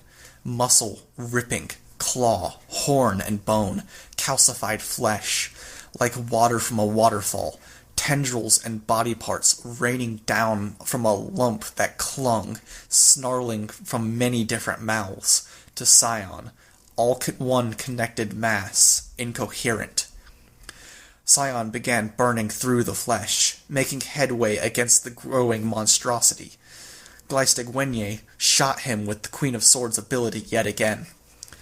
They were driving him away from the settlement, and that allowed some Capes to use powers they'd been unable to. Miss Militia stepped up to the plate, a Cape flanking her. Her power, to create the bomb, 10.5 feet long. Without even being asked, the Simurgh caught it with her telekinesis and flung it. Sion dodged, and the Simurgh moved the bomb to ensure it hit the target. A Cape beside her used his power to contain the damage, to direct it outward, skyward, to shield us from the sound, light, and shockwave. The clouds had been struck from the sky. What remained of Bastard, cut free from where the flesh dangled below the erected barrier, fell into the water. It continued to spread over the bay's surface and creep towards the beach. That effect would end before it became a problem, I suspected. Yet Scion appeared untouched. He was cleaner, even, scoured of the blood and dirt, pristine. A bottomless well, I said. Bottomless enough to matter, Tattletale said. We take out pounds of flesh, but it's really only removing a drop from the bucket at a time. Then the water flows out, high pressure, filling the gaps. And morale plunges, I said, staring out at capes who were hanging back, staring at the scene rather than participating. Psychological, Tattletale said. Just like the Endbringers, he crafted that body for a reason. I nodded. We understand him more with each passing second, she said. It doesn't help. Just the opposite, really. I couldn't bring myself to answer. I heard voices behind us, the noise of thrumming engines. Reinforcements had arrived. Chevalier, members of the Protectorate, Leviathan. And at that same moment, Scion was gone. I'd grasped, some time ago, that flight added a whole new dimension of possibilities to the battle. Sion brought a fourth dimension, capable of stepping out of the fight at any time he wanted. Running? I said. No, moving on to the next target. He's going to do a rotation, Tattletale said. Heat each area in turn, then go. I nodded slowly. Going to do better next time. You didn't do anything this time. She was right. I was... what? Supposed to coordinate powers? Pull something? I'd been on my heels the entire time. Not scared. Well, yes, scared. But more in awe. Out of my depth. Remembering the last fight and seeing this fight. Knowing how small I was. This wasn't a fight that would be won with some gimmicks. It wasn't a fight that would be won with a lot of gimmicks. I could see it in the trigger event-esque vision I'd glimpsed. In the way things were playing out, the costs, the lack of any concrete gains. I shook my head. I'm not going to be on the battlefield next time. Arc 29, Chapter 3. We knew that it would come to this, Legend said. I turned around. My hands were full as I unbelted a tightly folded blanket and draped it over one of the wounded. A surprising number of wounded, in the end. 20 or so injured from an aircraft that had been partially obliterated. 18 more people who'd had their legs sliced off. Nearly 40 dragon's teeth with mild injuries. Their armor melted to their faces, chests, arms, and legs. Scion had tried his usual assortment of attacks, and they'd evaded them. Enhanced strength from the costumes, predictive technology from the onboard artificial intelligences. So, he used a power they couldn't dodge, a power they couldn't block, a light that radiated outward and melted the materials of their costumes. Cauldron hadn't been there to reinforce the group. If they had been, it might have been a staging ground. Instead, the group had folded, and Scion had come after the portal that was closest. What do you mean? I asked. When we were predicting what would happen with the Endbringers, we said that we'd be forced to regroup, consolidate our forces. Every fight would result in losses, so we'd have to abandon positions, move people from an abandoned post to keep the numbers up. I can see that, I said. An outpost abandoned. The world Defiant and Dragon had been looking after was being abandoned as a lost cause. There were countless people still alive, but they were spread out, and there was no way to mount a proper defense with our forces spread too thin. If there's an upside, Legend said, his tone changing as if he was forcing himself to be less grim. Tattletale said we were making headway. It doesn't look like it, but we're taking chunks out of him. The strongest of us survive. We regroup, see what works. We're stronger when it comes to the next fight. Except he's indiscriminate. He's killing the ones who can actively affect him, because he's being reactive. We're not stronger by virtue of the strongest surviving and consolidating, because the only difference between this fight and the next is that we'll be less. I kept my mouth shut. Defiant and Dragon will be joining you guys here. to make up for the ones that you lost. You'll have Leviathan, at the very least. Chevalier and I will be a matter of minutes away. A few minutes is too long, I thought, but I didn't want to state the obvious. Didn't want to argue. I was trying to be good. Trying not to raise any problems with a guy who could be sensitive over the fact that I'd murdered one of his closest companions a few years back. Besides, I knew that this pep talk was most likely Legend trying to reassure the wounded, maybe even trying to reassure himself. He took his time, putting fresh bandages on a wound. "I followed your career," Legend said. "I've seen you on the battlefields, fighting the Endbringers, old and new.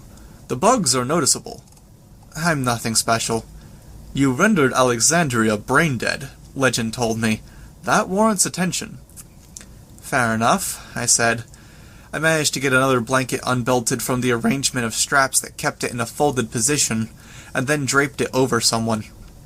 Legend moved to the end of the blanket, where it rested on the patient's wounded foot. "I wanted to know who it was that had killed Rebecca. I kept an eye on everything you did in the Protectorate. Looked for the details about your past. I understand if that seems creepy. I think I get it. You were close to her." "I felt close to her. In the end, though, there was a gap between my feelings and the reality. Still is, I suppose. Go through enough with people, build something up from the ground up, you form ties." "Yeah," I said. I looked over my shoulder. One of the kids Charlotte and Forrest were looking after, was there, alongside one of Rachel's henchmen and a puppy, giving comfort to a child from the other settlement who'd been burned by the same effect that melted costumes of the dragon's teeth. The burns weren't horrible, but it made it hard to tell the child's ethnicity or gender. But the child was scratching the puppy behind the ear. Rachel stood nearby, arms folded, stern and ominous. I felt a kind of fondness, tempered by a kind of hesitance, like I couldn't let myself hold on too tightly to the friendship and familiarity, because she could be dead by the end of the day. Though it was sharper than it had been in the past, it wasn't an unfamiliar feeling. Legend was looking at me when I turned back to him. "Yeah. It doesn't always make for the most sound decisions." "No, it doesn't," I agreed. I had to scoot out of the way as some doctors hurried by with fresh tools and equipment. Removing the dissolved materials from burned flesh was something of a task, and there were a lot of people to help. "I always knew there was something wrong underneath it all, but there were bigger things to focus on. You finish dealing with one Endbringer attack, or a potential war with parahuman attacks on both sides. It demands all of your focus. You're left drained, dealing with the event or the aftermath. And then you need to recuperate. You have to organize, to manage. There's never a moment where you can stop, take a deep breath, and say, 'Now is the moment where I address that nagging doubt I had the other day. Now is the moment I call out so-and-so on that less-than-complete truth they used while we were elbow-deep in Indonesian cyborg super-soldiers.'" "I think I know exactly what you mean." "I think it's very possible you do," he said. "But you can't dwell on it," I said. "If you don't give it the necessary attention, then how do you prevent it from becoming a cycle?" "You don't. You look back at your reasons for making the choices when you made the choices. You recognize that you didn't address or act on your suspicions and doubts because you had higher priorities at the time, and you make peace with it." "Have you? Made peace with it?" "I'm on my way there, Legend." "I'm not sure I want to go there," he said. "Give me a hand? Hold his leg up?" I nodded. Gore. A foot reduced to something unrecognizable. The man would probably lose it. But Legend still tended to the limb with care. Almost gentle. I tried to be as graceful in keeping the leg in the air. The soldier made a noise of pain as Legend cleaned the foot, using a laser to sever a tag of flesh that was holding a piece of boot on. I reached out and held the man's hand. "You came here for a reason," Legend said. I looked up. "It's not about taking care of the wounded," he said. "You're not devoting a great deal of attention to keeping an eye on Hellhound either. Yes, you could use your swarm to discreetly observe her, to discreetly observe anyone in your range, but I don't think that's why you came here." I started to respond, but the soldier's leg started kicking, an almost involuntary nerve reaction. I had to pull my hand from his to hold his leg as still as possible. We eased it down until he was lying flat, his leg on the bed. I pulled the blanket over him, as carefully as I could. "You have a question, or questions," Legend said, "but you're not asking them because you're worried about the response. Either it's something touchy, or there's another reason why you're holding back." I sighed. "If you don't have an answer for me, then I'm not sure I know what I'm going to do next." "So this is something that only I would know?" "Basically," I said. "We don't have access to that broad of a pool of people right now." "Okay," Legend said. "What do you need to know?" "Cauldron's portals. Closed. They're created by a parahuman called Doormaker. The doctor told me he was blind and deaf to his surroundings, but I think it's far more likely that it's to do with another parahuman she partnered him with, someone who grants sensory awareness. I think the doctor gave Doormaker too much exposure to this parahuman, and destroyed or atrophied his other senses. One of those nagging doubts I never acted on." We passed by Rachel, Rachel's minion, and Mai. I gave Rachel a nod of acknowledgement as we stepped outside. Then we stepped outside. There was a shattered sign over the boarded-up windows. Apparently Tattletale had made some business deals and tried to get things in place for this to become a city like anyone on Earth bet. The pieces were there, but the furniture had yet to be installed, the food yet to be supplied. An empty fast food place, now a makeshift hospital. Eat fresh? I thought. Not likely. I took in the scene. Capes were still reeling from the attack, and again it was the monsters and the lunatics that seemed to be standing, while others sat, recovering, catching their breath, mustering their courage. Nilbog engaged in a conversation with Glastigwinye. 4 of the heartbroken, with Imp and Romp.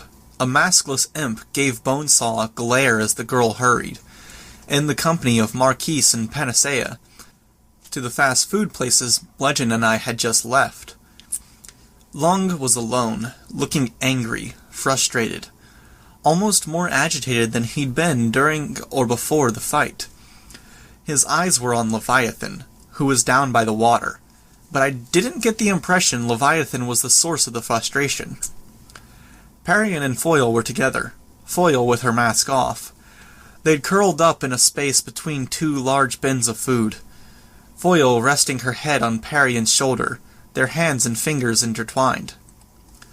Tattletale was caught up in a conversation with the Knave of Clubs, and fell under the Simurg's shadow. The Simurg, for her part, seemed to be busy building other Tinker devices, drawing on the abilities of Tinkers in the immediate area. Vista was sitting on a rooftop, 2 stories high. Her eyes were closed, her hands sat beside her so she could lean a bit back, her face turned towards the sky. There were other capes in the area, looking a little more serious, focused on business. Chevalier was with Defiant and Dragon, Black Kaze, Saint, Masamune, and Canary. Some of them drifted off, making their ways towards us. "If it helps," Legend said, "I don't think Doormaker is dead. There have been 2 interruptions of his power to date. One followed an earthquake. He was unhurt, but his partner, well, it was a clue that the partner existed. His doors all went down simultaneously the moment the earthquake hit the facility. I don't think his power is the type that would outlast him after death, if it was so easily interrupted while he was alive." "So he's alive because the doors are still open in places." "Alive and unwilling or unable to use his power," Legend said. I nodded. "So is it Cauldron running, or is it another agency?" I could see Legend's expression change. I'd heard him talk before, saying as much, but his face was what told me, above all else, that he was burdened by regrets. I wish I could say it was the latter. But you don't know. I remain in the dark when it comes to Cauldron. "What about Satirical?" I asked. "He was investigating with his team, wasn't he?" "He was, but he tends towards radio silence. Pretender's people have since, well before Vega's teams, cut ties with the Protectorate. They claimed it was because there would inevitably be a parahuman who could uncover them if they left channels open. Now, well, isn't that the way most things were? Secrets, lies, conspiracies. It is, but I tried to find a way to politely say what I was going to say. But, with all due respect, and I really do mean that because I respect you, I respect that you've participated in the fights, I get where you're coming from. You're spending way too long couching what you're saying, Legend said. Rest assured, I can handle what you're about to throw at me. I think worse things to myself all the time. I'm impatient, that's all. Sion's going to attack again, and I don't plan to be here, I said. You want a portal to get out of here, Legend said. No, I said, I don't want to escape. I want to act. We're acting, Legend said. We're reacting. If you have ideas for something preemptive, I think we could all stand to hear it. I shook my head. Nothing definitive. Even something that isn't definitive. I want to find Cauldron. They have contingency plans we know they haven't put into effect yet, and they have answers they've yet to provide. Cauldron is very good at leading people to believe that they have the answers and then disappointing, Legend said. Take it from someone who knows. I'm doing it again, aren't I? Like an old man. He smiled, and I smiled too. You're an old man? Chevalier asked. His group had just joined us. Taylor here was just very politely telling me that I'm wasting her time on reminiscing and regrets. You have something better to do? Defiant asked me. Defiant? Dragon said, admonishing him. She was in her armor, but had her helmet off. The face was real. Plain, but real. She's an AI, a false person. What else had Saint said? She's deceiving us? It's all an act?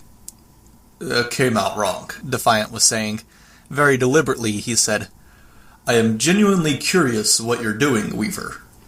Dragon smiled a little, as if a private thought had crossed her mind. The doubts Saint had seeded dissipated. 90% of them. I was telling Legend I want to go after Cauldron, I said. A member of the Chicago wards was saying that sending Satirical to go investigate is like sending a fox to guard the henhouse. Satirical has definite ties to Cauldron, Dragon said. If nothing else, Pretender maintains connections to the group.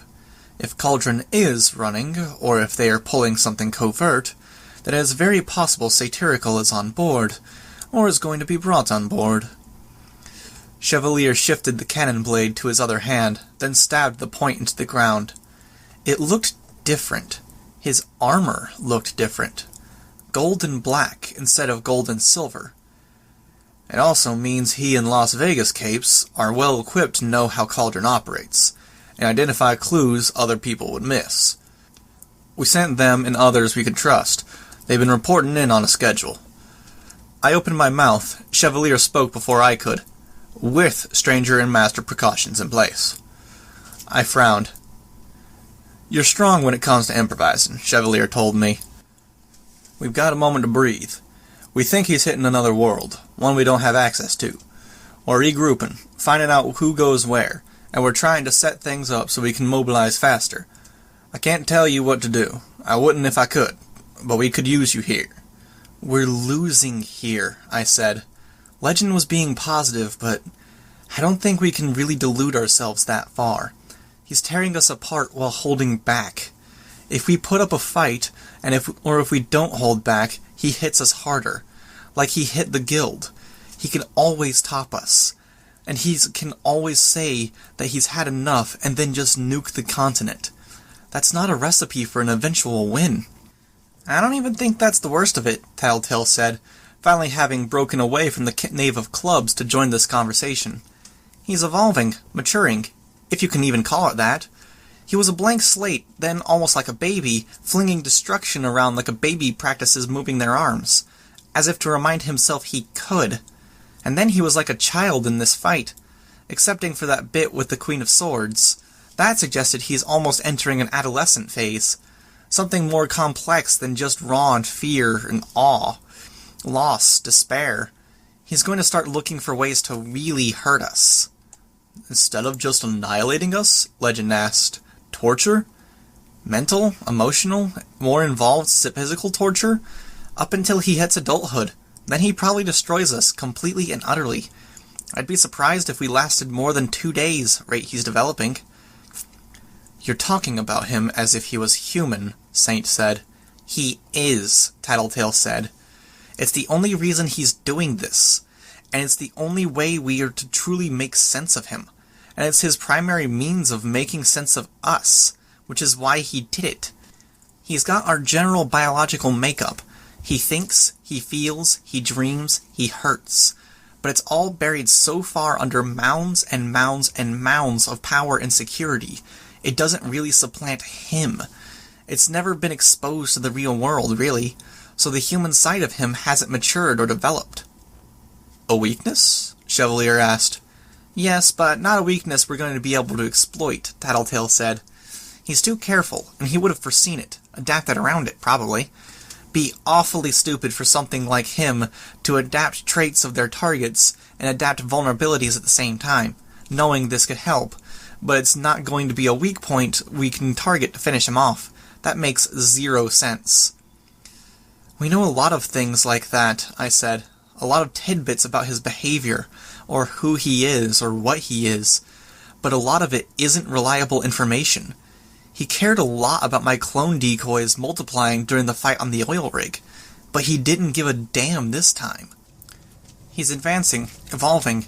His focus is changing, Tattletale interjected. We know so many critical details, I said, and we need more. We need a way of paring truth away from fiction, or determining what's no longer true. I don't know for sure what we're going to do to stop him, but I think any plans I have are going to start and end with Cauldron. I looked around the group, men and women, all in armor that made them stronger, bulkier, or taller, it seemed.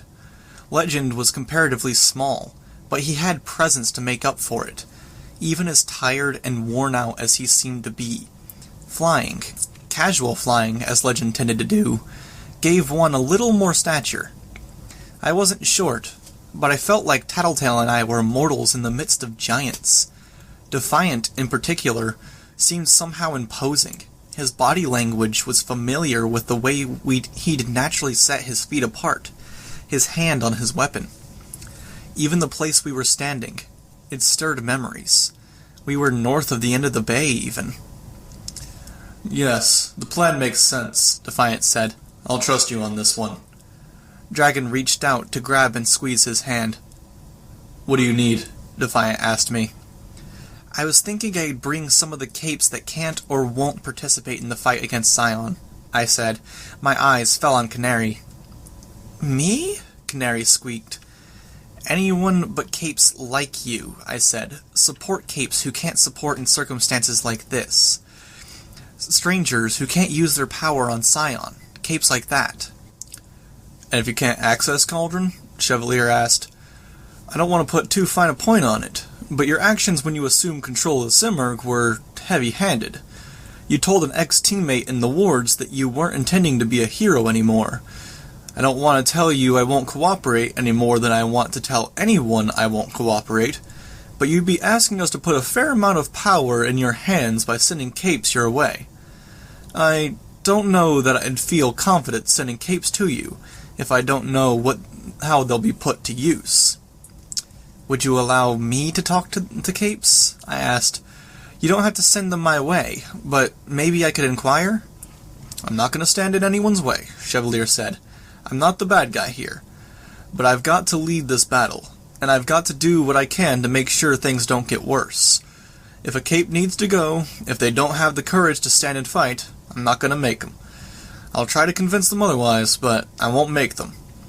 And if they think they'll be more useful elsewhere, I won't stop them there either. I nodded. I'll settle for that. What else? Access to computers, I said. Tools, resupplies, the dragonfly.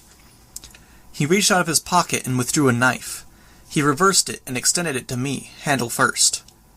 I reached for the weapon, then saw Defiant pull his hand back. "Be aware of the safety in the activation switch." I saw one of the switches, then took hold of the knife. "Keep it away from heat. If the growths start knuckling together, then it's probably clogged at the air intake. You can unscrew the cap at the butt of the knife and access the air intake there. Bake it at roughly 500 degrees to clear it. Then thoroughly vacuum. Pay attention to how long it takes the growths to hit maximum length. You'll know because the colors at the end are a lighter gray. 3.7 seconds is the optimum time. If it takes shorter, then you'll know something's wrong with..." "The knife won't degrade too much in the next day," Dragon said, "and we have spares, thanks to Masamune."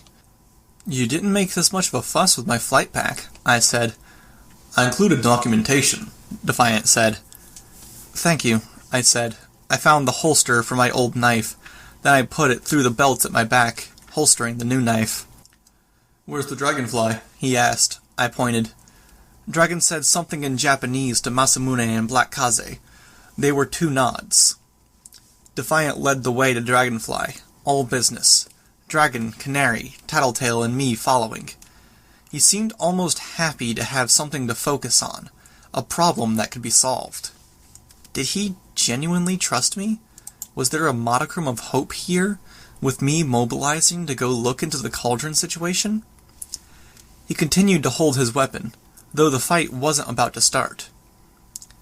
I could imagine his outlook, the security the weapon afforded him, 100 solutions in his hand, the ability to defend himself, to defend others, to move out of the way of danger. It made sense. Dragon, conversely, what was her security blanket? Different. I couldn't put my thumb on it, but she'd lost a saint, to the Dragon Slayers. She'd been taken captive, effectively killed by a man who saw her as subhuman. She'd been altered by Teacher, not so much that she was a slave to him, but something had happened, and that was no doubt a large part of how she was disconnected from reality in the here and now. I looked back at Saint, Masamune, and Black Kaze. Saint was taking a seat, his back to the chunk of the destroyed craft, cross-legged, calm, relaxed. "How can you stand to be near them?" I asked. "Keep your enemies closer," Dragon said, her voice tight. "Don't forget about the friends part," I said. She shook her head a little. "I won't." When we were waiting for the fight to start, I went around, looking for people I needed to thank, important people to me, people who I wasn't sure I'd get a chance to talk to again. I missed a few important ones. My dad, you two. I know the only reason I got my shot at being a hero, the only reason I didn't go to jail, was because you vouched for me, because you agreed to cart me back and forth and interrupt your schedule. I probably didn't even deserve it, but you backed me up. I've never been good at saying thank you and sounding as sincere as I felt. "I think we benefited as much as you did," Dragon said. "You needed to join the wards to make amends, shall we say? It was the same for us." "For me," Defiant cut in. "I had my own regrets," Dragon said. "You had no choice." "Regrets, nonetheless," she said again. Her head turned towards Canary, and Canary smiled just a little. Dragon then looked to me. Was it possible for an artificial human to look weary? To look wounded, in the sense that she was bearing some grievous injury from recent events? We'd stopped outside the Dragonfly. I bid the ramp to open, controlling the bugs in the operating mechanism. Then, as it opened, I impulsively gave Dragon a hug, returning a favor she'd given me some time ago. "Let's get you set up," Defiant said. "Hook me in while you're at it?" Tattletale made it a question. "Whatever you need to do, so I can communicate with her and her peeps." "I'll see to it." Tattletale glanced at me. "Ops? Please."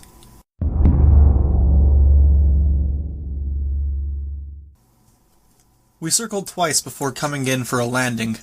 A cave just above water level, inaccessible except from the air.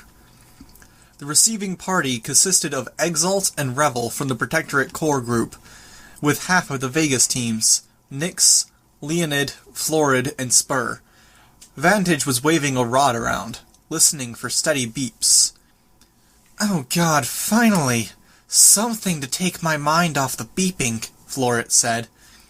She was petite, her hair in carefully layered waves of pink with green at the roots. "Find anything?" I asked. "No signs of any portals that have opened in the past. Harder than cracking Dodger's gateways, apparently," Vantage said. "Or they gave us bad instructions. How are you doing, Weaver?" "I'm fine," I said.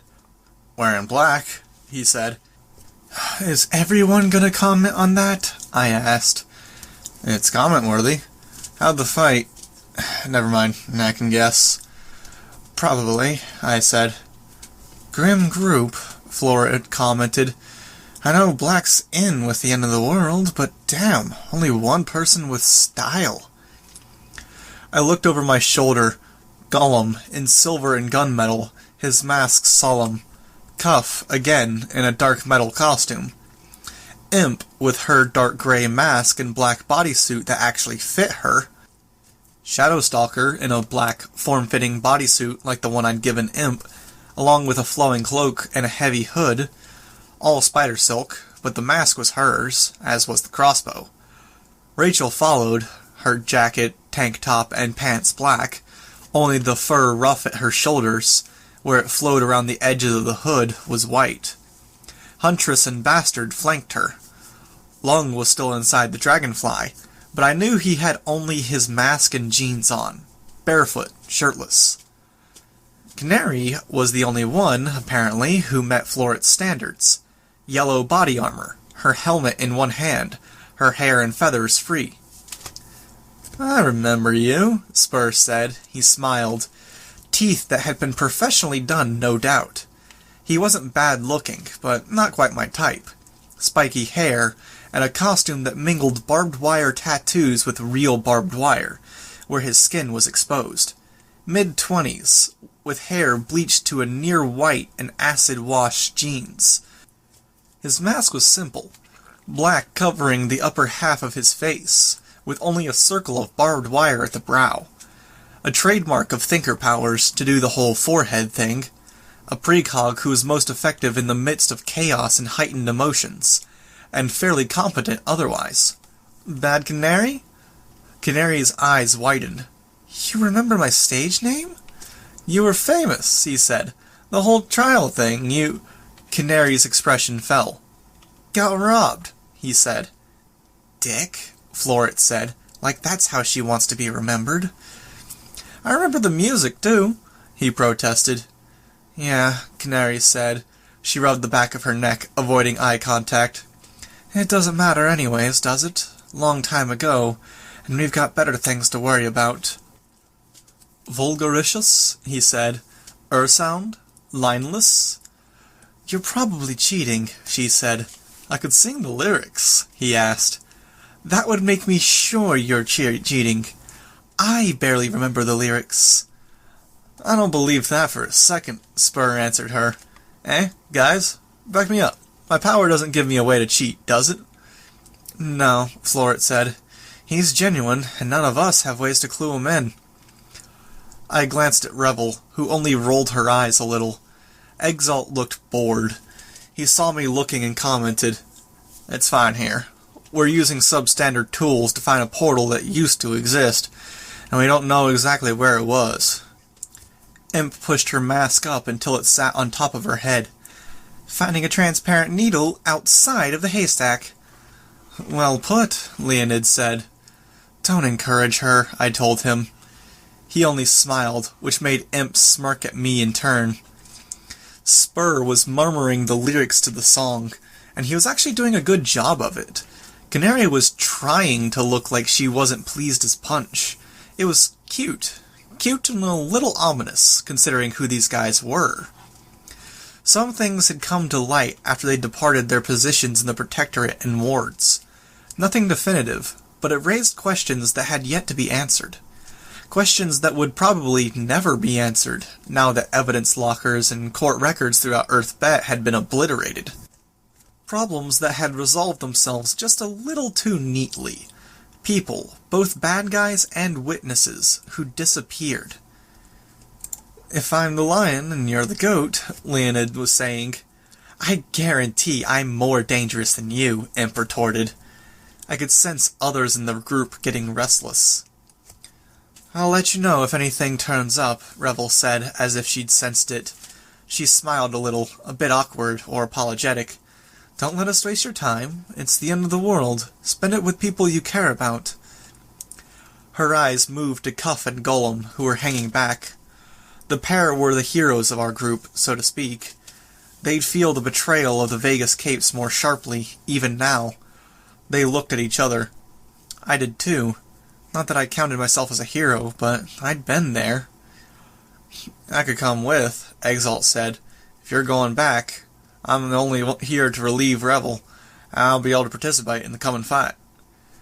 Sure, I said, but I'd like to hear the password from Revel. Good thinking. Bellord, 6-2 Spalud, she said. On my 17th birthday, I said. What color was the cake? Seriously? She asked. Do you even remember? I should get brownie points for this one, because I care about my awards. It was white. The frosting? I asked. Blue, she said, sounding just a little bit put out. And you barely ate any. I nodded, satisfied. And Leonid. Me? Leonid laughed a bit. What kind of shenanigans do you think we're pulling? He's one of the Vegas Capes, Imp said, speaking very slowly, like I was mentally disabled. I know he's one of the Vegas Capes, but I have to cover all the bases. Who was your kindergarten teacher? You researched that? Spur asked. Dug through our entire histories to find something obscure? He sounded offended. Every head had turned his way. Do you have a problem with that? I asked. He frowned, but he shook his head, sticking his hands in his pockets as he leaned against the wall beside Canary. No problem. Ritchie, Leonid said. Mrs. Ritchie. Great, I said. Great. Now let's drop the fucking act. I gave you the answer you wanted, Leonid said, smirking. What the fuck? Spur, I said. Raise your right hand. He did. There were bugs on the fingers. He was moving his hand. A one-handed sign language. I assume everyone on your team knows it. I was thinking of Canary's music, Spur told me. He stepped forward, putting a hand on Canary's shoulder as he did so. She turned, so they were both facing me. Piano keys, mnemonic tool. That is something our team uses. You're being a little crazy paranoid, Imp said. Just a little. They've been playing us since the start. The men were batting their eyelashes at you and Canary, probably the targets they thought that could work. Revel, I think she's under some kind of compulsion. A lot crazy, Imp said. Way crazy. Maybe Tattletale can chime in, I suggested. Tattle? Mostly right. Exalt, Revel, Vantage, Leonid, Floret, all fakes. No shit, Imp said, her mouth dropped open. No way. Jigs up, I said. We know. One by one, the Vegas Capes changed. Flesh altered, and they assumed identical appearances. 6 copies of Satirical, leaving only Spur and Nyx. One of the Satiricals looked at the 2 who remained. Take care of yourself. We'll see you shortly. I know, Spur said. Satyr looked at us, as if taking us all in. And you, I suppose, will run into sooner or later. Then the satyrs died. Flesh withered, and the satyrs crumpled up. They made bloody messes as they hit the ground, like overripe tomatoes might, but with teeth and the occasional bit of withered organ. Self-duplication, and each duplicate had shape-shifting abilities. I bent down and picked up the devices from the heads of Revel, Exalt, and Vantage's clones. Earbuds, phones. Revel, Cuff said, her voice small. Where are the real ones? Golem asked. With the real satyr, I guessed. And how did he know the passwords? Golem asked. He guessed the cake thing through cold reading, white with blue, like Weaver's costume. Made sense. That tailor didn't eat much. Well, look at her. The rest? Torture? Coercion through other means? Torture? I asked. Spur raised his chin a bit, but he didn't do or say anything to suggest otherwise. Ew, Imp said under her breath.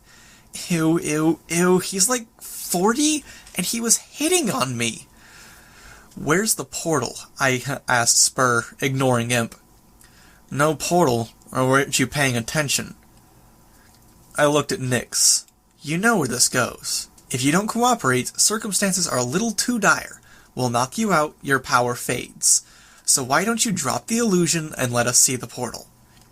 My power stays up while I'm out, she said. I drew my knife, the one that wasn't special. Whoa, Gollum said. He put his hands on my wrist. Whoa, whoa, whoa. She's bluffing, Spur said, unfazed. She's scary, she's got a reputation, but she's bluffing here. There's no way she follows through. I think you're badly underestimating just how pissed off I am, I said. I was surprised at just how right I was. The mounting anger caught me off guard. Doing this, screwing around, stabbing people in the back, screwing with the system when we're trying to save humanity? We're saving it too, Spur said. Satyr, the others, they've got this situation handled. Give them 2 or 3 more hours, and the threats are going to be dealt with. Cauldron will be secure, or as secure they can be, after you account for the injuries and deaths at the hands of the invading group. You go in there, you're just going to muck up a delicate exfiltration operation. Invading? Gollum asked. The Deviants, the Case 53s, Weld's group. Weld? No. He'd been one of the only decent ones out there during my stay in Brockton Bay. Respectable, honest, kind. He'd saluted me the first time we'd crossed paths, because we were both going up against an Endbringer. Fuck it all. Either Spur was fucking with me, or things were fucked. Fuck it all. People like you are the reason we deserve to lose, I said, gripping the knife. Every step of the way, it's been people refusing to cooperate, refusing to talk plain truth. From day one, even. You're the reason humanity deserves to get wiped out. Great, he said. You're still not going to use that knife on either of us. It was said with the smug tone of someone who could see the future. I glanced at Canary. I could see the hurt on her face. I get it, Spur said. See it coming. If it helps, I do remember the music. Rachel stepped forward, giving me a little push to get me out of the way, and then slugged him. He dropped, unconscious. Gollum set about binding him to the cave floor with hands of stone. I looked at Nyx. Her too. Gollum reached into his costume, and hands of stone gripped Nyx. To the ceiling, I decided at the last second. Sure, Gollum said. Hands of stone emerged, passing Nyx up. She struggled a bit, but she was at an unsafe height by the time she realized what he was doing. She was bound to the cave ceiling with arm holds, leg holds, and an arm set across her collarbone. What the hell? She asked. I don't think any of your friends have powers that can break those hands, I said. The hell? She asked again. She tested her bonds. The fuck? You better hope we make it out okay, I said. Tattletale? Pretty sure it's to your left. Start by going 10 paces that way. I nodded. We followed the directions. The illusion broke, dissolving into harmless smoke, as we reached it and pressed hard enough against the wall in question. With the barrier gone, I could feel the warm air from within, see a dark hallway without lights. I looked at my teammates. Maybe humanity deserves to lose, but these guys are why we're going to win, I promised myself. Arc 29, Chapter 4. Lights flickered as we made our way inside. It looked like a hospital, but not an abandoned one. Things were pristine. The walls and tiled floor a clean, untouched white. It wasn't a place that had been left to deteriorate. The stark, clean nature of the place made for a contrast where the damage had been done. There were gouges in the walls, things torn free from walls and ceilings, scorch marks from both acid and fire, and damaged chairs, cabinets, and lockers. I noted the contents of the lockers and cabinets that had been torn open. Glass vials, empty, clear fluids, medical tools still in plastic wrappers with paper covers that could be torn away. But for the disorganization, it was all in excellent condition. It didn't look like it had even been touched. The longer I looked, the less it seemed like a hospital, and the less real it seemed. It was more like someone had taken sections of a hospital, removing everything like the nurses' stations and the rooms for the patients, leaving only the hallways and doors that sat flush against the floor, airtight. I would have thought it was all staged, but a check with my bugs confirmed that there was a minimum of dust, even in places people wouldn't be able to see. Why take that much time to clean areas that were never going to get used? Tattletale, I asked, how's the connection? The Dragonfly is relaying the connection from the towers, which are relaying from Gimel. Kind of impressive when you think about it. I'm thinking this stuff tells a story. Can you fill us in? Information wins fights. I heard a noise from behind me. A grunt or a scoff. I turned to look, but I couldn't see who it had been. Lung? Shadowstalker? Golem? Cuff? All were possible, on different levels. Lung might have been dismissive. Cuff bemoaning the fact that I was harping on that particular point yet again. I'd reiterated it a few dozen times when justifying the stakeouts in a few cases of infiltration. I can see the path they took, Tattletale said. You're facing the direction the irregulars headed. They got more agitated as they made their way through. Excitement, anger, a mess of negative emotions, bottled up for years, finally released. I nodded. I could imagine it now. Almost see them in the hallway. 43 of them. Case 53s. Weld's entire group. We have data on them? I asked. My eye fell on one of the doors. It looked so ordinary, but someone had hit it, and it had dented. Metal, and apparently well reinforced, with a good section of the door fitting into the wall. Already had the files open. There's not a lot of details on most of them, but they aren't exactly in the public eye. You only get sightings, and apparently PRT paperwork where Protectorate members get sent to check in on them every once in a while, make sure they're okay. The others, well, you're aware of Weld and Gully and Gentle Giant. I could recap for the people who wouldn't know. I know enough, Lung said. I would rather not have a voice prattling in my ear when I could be listening for trouble. Oh, hey, Imp said. Through the bugs I'd planted on him, I could feel Lung reacting to her sudden appearance. I wouldn't mind hearing this info. Cliff notes? You're doing this to irritate me, Lung said. He's sharp in some ways, I thought. Don't get your gonads in a twist. I just want to know what we're walking into. I heard a growl, and my first thought was that Imp had pushed the wrong button. I turned, my hand moving to my knife. But it was Rachel's dog, Huntress, her nose pressed to a door. I watched each of the others prepare for a fight. Or not prepare, as the case was. Lung remained very casual, almost calm, while Canary backed away, putting as much distance between herself and the door as she could. She was in better armor than most of us, with one of Saint's Dragonslayer's suits, but she still saw herself as vulnerable. Hell, I saw her as vulnerable. My bugs moved around the door's perimeter, and I could sense only damage around the handle, as airtight as any door. I drew my knife, then gave Rachel a nod to go. She kicked the door handle, and the door swung open.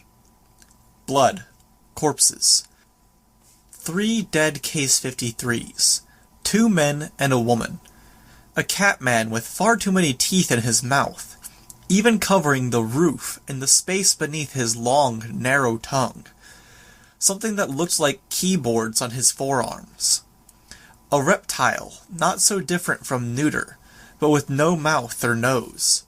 Only 2 overlarge eyes. The last was a girl, squares of flesh, intersped with patches of cloth. Her mouth was only a tear in the cloth. Their throats had been neatly slashed. The patchwork girl bled like anyone else might, and they'd been dragged into this room. It was clear from the way that the blood trail suddenly stopped that someone had cleaned up. Stragglers. The irregulars were moving as a tight group, keeping close to one another, but Satirical and his team blindsided the ones at the back, killed them, dragged them off. Then one of them cleaned up the evidence. Floored it, probably. And Satyr probably masqueraded as these three, I said.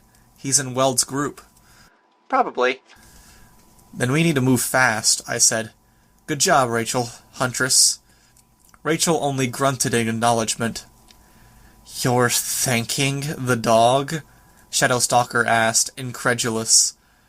I'm thanking people that are being useful, I said, my voice hard. If you want to be one of them, maybe scout the rooms we're passing by. She didn't obey right away, but she did obey. She disappeared through a door. The lights momentarily went out. For an instant, I thought Shadowstalker had been electrocuted, walking straight into a wire. They flickered on again. There were no windows, no sources of light beyond the lighting that was supposed to glow evenly from the high ceiling above. When the lights flickered out again, the darkness was absolute, all-consuming. As seconds creeped on and the light failed to return, I wondered if we'd be continuing this in the dark. Lung used his power, creating a flame in his hand. It didn't make for much light, only enough to illuminate our group. Gollum raised his hands to his helmet, then paused. Go ahead, I told him. The lights mounted on Gollum's helmet turned on, followed soon after by Cuff's own lights. I could see the way they were turning their heads, trying to cover both ends of the hallway. I don't sense anyone, I said. No, wait. There was someone. Something. I'd sensed it at the meeting the doctor had arranged. The spirit. The ghost. So subtle it was almost impossible to notice. The currents of the air, the faintest of traces in dust that marked where she'd traveled. All things I'd mentally dismissed. Air tended to move. Only the fact was that this was a closed space. Without any kind of air conditioning or temperature difference made the movements of the air curious. Paying attention, I could see that there was a pattern. A constant repetition in air currents so feeble they might not have moved a feather. The lights flickered back on, went out, then settled in a compromise. The dull translucent pane in the ceiling lit up with a patchwork of maybe 2/3 dark and 1/3 light. We're here to help, I called out. My voice echoed down the hall. I thought you didn't sense anyone, Canary said. I don't, I said. Then who are you talking to? I don't think it's a who, Imp said. Try, what are you talking to? Shh, I bid them to be quiet. I could sense more movements in the air. Close. No. That was a result of Lung's fire heating the air. Further down the hall, if I use enough bugs, try to get a sense of the dimensions. A head, part of a torso.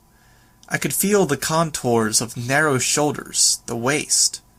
Female. She disappeared, or she became less coherent. The movements in the air continuing, but ceasing to suggest a general human shape. Another appeared behind us, roughly as far away. No arms, no legs, just a broken figure. Help me out, Tattletale? I asked. Help with what? The Custodian. I'm not getting anything usable, she said.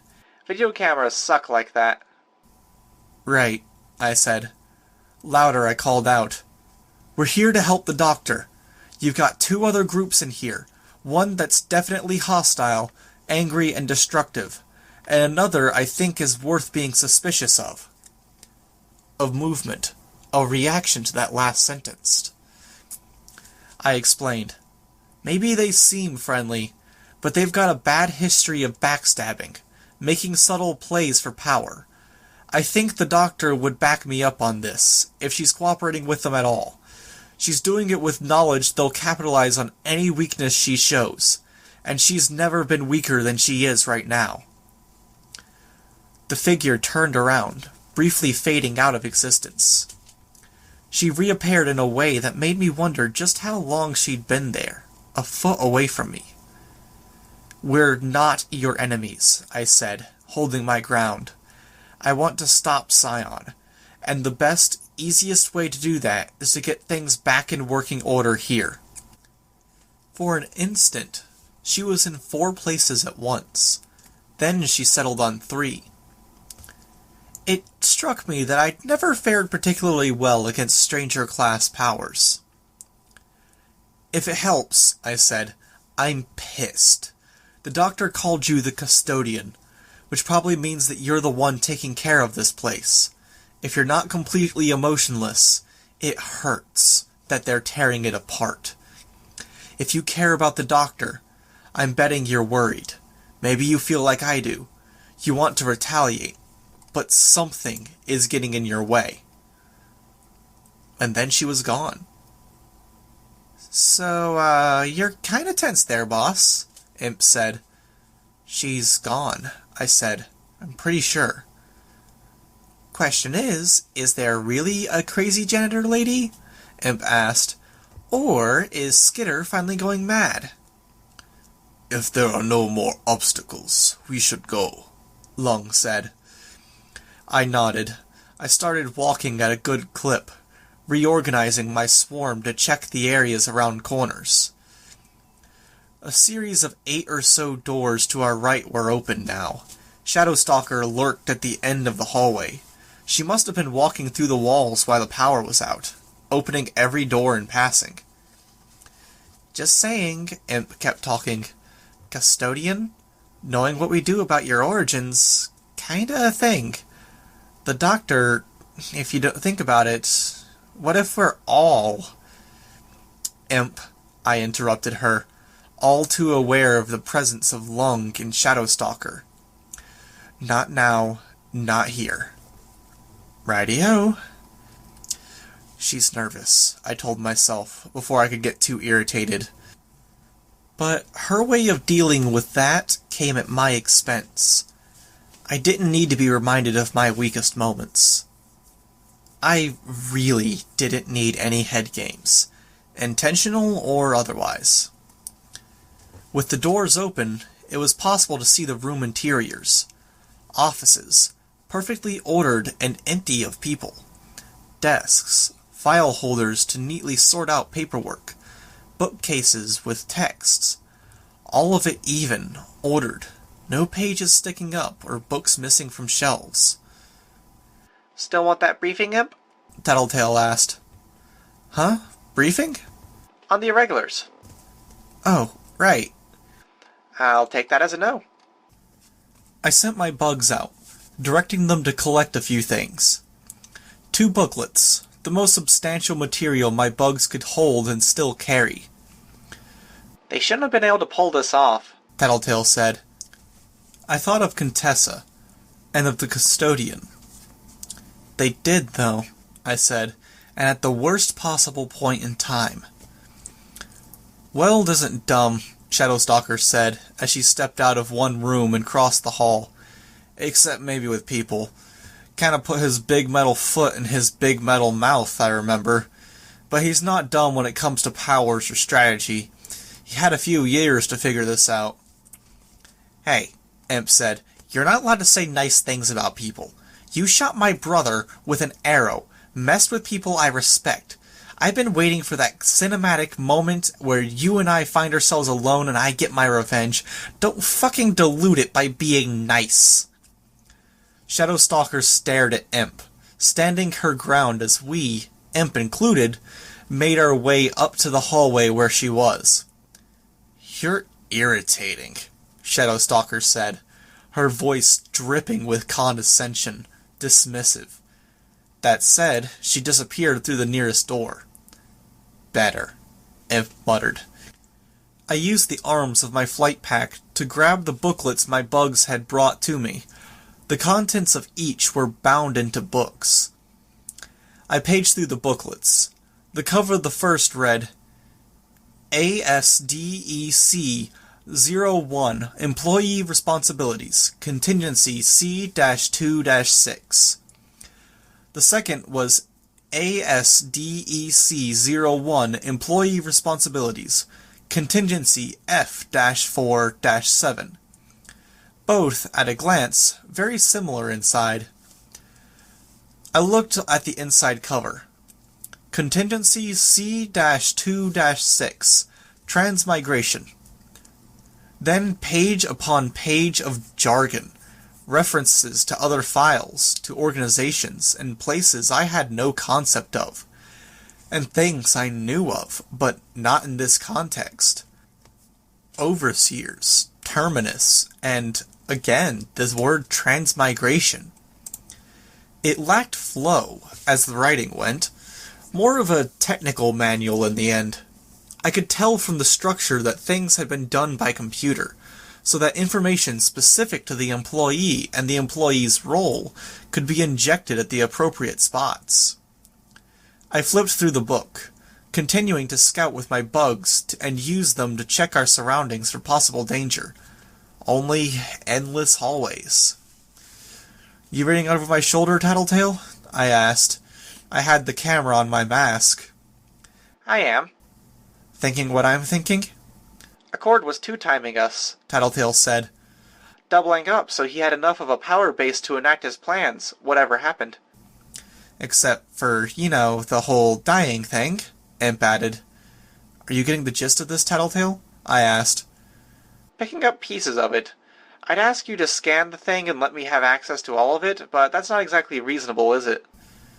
Just give me the byline. A plan for if the Endbringers win. A plan for if Scion wins. A plan if we come out ahead and beat both of them. Recurring themes in all of the plans. No plan survives contact with the enemy, Lung rumbled. Foolish. Accord makes pretty fucking good plans, Tattletale said. I do not know this Accord, and I only trust what I experience myself, so this is only prattle to me. How does this turn out? I asked. Cauldron ruling the world? Honestly, I don't think so. Cauldron's primary interest seems to be humanity, keeping us going, minimizing chances of war and conflict. All of this seems to be geared around that, setting things up so we aren't fucked, however things go down. Right, I said. Where do the powers come in? I think, I don't have enough to say anything for sure, but the underlying assumption seems to be that parahumans are going to take charge, one way or the other. So they're wanting to set things up so they happen naturally. They would have been vetting clients, finding the ones who'd work best. They don't identify them as anything except number, but I think Coil was a test case. I nodded. So are we. I had an idea, I said. Yeah, but there's more. I don't know how much more. Yet. Can you flip ahead? Maybe about 3/4 of the way through? There should be a bit about overseers in the terminus. Flip through. Slower. Show more of the pages. I'll go back through the video feed to view each page on my own and figure out the rest myself. Further down the hallway, Shadowstalker stepped out of a room.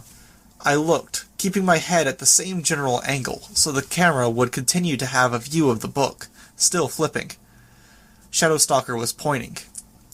My swarm caught up with her, flowing into the room. I glanced into the room as we passed. 2 more bodies. 2 men, large, both bristling with horns. One with curling horns like a ram, the other with horns like a bull. Satyr, Tattletale confirmed. Again. Shadowstalker muttered. She was leaning against the dorm frame, her arms folded. He's efficient. Did she just sound like she was approving? I lowered the booklet, raising my head to give Shadowstalker a serious look. She only made a small, smug sound, like she was pleased, or pleased with herself, and then turned around, her cloak flaring out before she disappeared through the wall. "This long-delayed revenge thing is getting easier all the time," Imp commented. "No revenge," I said. "Not to put too fine of a point on it, but you're sounding a lot less like Imp, and a whole lot like, well, Regent," she said. I nodded. The desire for revenge, the way the wisecracking was veering off course, to uncomfortable or dangerous levels.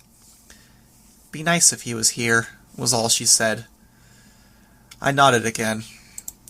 The hallway reached a T-junction at the end, with a path going off to the left, and a stairwell to the right that led down, deeper into the building. I could sense just how thick the floor was. Most buildings only had a few feet separating each story, but here, there was solid matter nearly as thick as the open spaces. A fortress? A fortress has soldiers. A shelter? Doesn't make sense they try to set up shelter in a place like this. It also made the descent to the next floor down take just long enough that it felt like something was wrong, winding our way down. There are backup plans if the whole parahumans as leaders thing didn't work out. Brainwashing leaders like they were brainwashed the Case 53s, so the leaders were absolute and could be trusted. Distribution and organization for getting things going again, depending on how many threats remain after we make it all through this. They didn't know what the end of the world would be like, what we'd be up against, so they could only ballpark here. The reason for these offices? Cauldron's going to staff this place.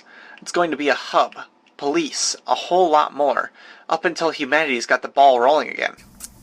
"No way that doesn't fall apart," Gollum said. I nodded a little. "Power fucks everything up, doesn't it?" he asked. Speaking of fucked up, you should know, Scion just hit Dalit. It's ugly, getting worse with every attack, a little more ruthless, toying with specific people, breaking them before he obliterates their friends. He's going to hit our settlement again if the pattern holds, within the next half an hour to an hour. I sighed. Nothing we could do but hope the defenders could hold their own. I looked at Lung. "What?" he asked. "You wanted to come with us. Odd choice." "I tried. I did nothing in the end. I do not like being impotent," Imp offered. Lung growled his response. "A mere bystander." We reached a set of double doors, a foot thick, solid. They overlapped rather than met, effectively doubling the thickness, allowing for their structure to reinforce one another. They'd been destroyed, pried apart, an impressive feat considering they looked like they were meant to withstand charging elephants, or parahumans. It's a prison, the thought struck me as we passed through, getting a glimpse of the floor below.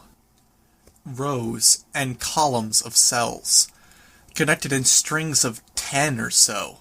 Most cells were occupied. Not Case 53s, going by what my bugs told me.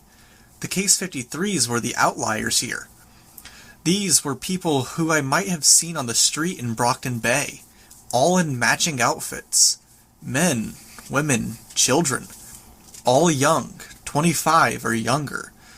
All more or less in good health, if a touch thin.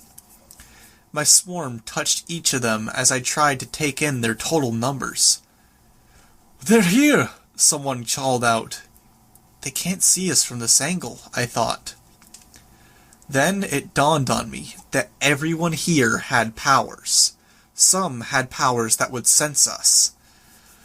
"Did it work?" the person from before called out. A woman. "Hey, did it work?" "They aren't the same people as before," a man said. We needed to move on. The double doors leading down to the next flight had been torn apart as well. And that meant the irregulars, Revel, Exalt, Vantage, and quite possibly the doctor were all downstairs. But the noise level increased with every passing second. Cheering, shouts, cries, even threats to urge us to move faster, in a dozen different languages, maybe more. The noise swelled as others took up the cry, people screaming at the tops of their lungs. And they were threatening to draw attention to us in the process. I drew on my relay bugs, sending the swarm downstairs, trying to figure out if we'd just alerted well than the others. "They think we're here to rescue them," Gollum said. "Aren't we?" Cuff asked. "I mean, it's not why we came, but we can't leave without them. We're not heartless." That she made it a question was telling. That she directed the question at me was... I didn't even have the words to articulate it. "Yes," I said. "Yes, of course."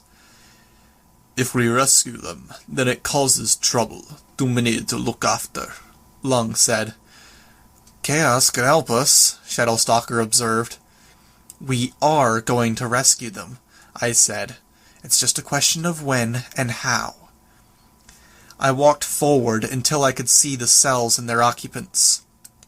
Hundreds of cells, and there weren't anything blocking them off.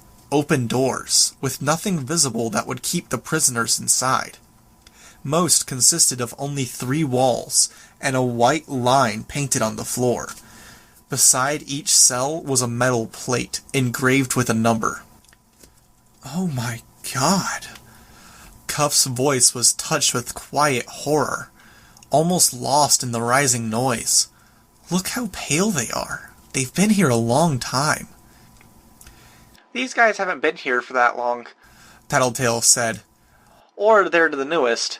2,050 cells, I'm thinking. Maybe half of them occupied. All the structural reinforcements, the heavy doors, the traps on the ceiling, it's to keep the prisoners in. But you don't need to put security doors in going downstairs if there's no way out. There's more cells downstairs, with older patients. Plus, I think, the hub of Cauldron's operations." "This can't be for humanity's sake," Gollum said. "It is," Tattletale said. "Everything they've been doing is for our sake. Producing better formulas to get more soldiers for the biggest, most important fights. Weaning out the bad formulas so nobody important gets them." "And the Case 53s?" I asked. "Dismissed as bad formulas?" "At first, maybe, but there's a use to them. As a rule, they're stronger, tougher. If we're forced to make a break for it, scatter humanity and survive with the remnants, the Case 53s can settle places you and I couldn't. I think there's something else, but I don't see it. Let me keep looking. There's gotta be a hint. Might have to get you to run upstairs and fetch a file or something." Tattletale trailed off, going silent but for the occasional mumble. Was this the army that Cauldron wanted to deploy? Men and women with powers they didn't ask for, released with stipulations, or simply deposited on a battlefield and left to fight or run? It felt too thin. Even this many capes, they were untrained, their powers presumably unpracticed.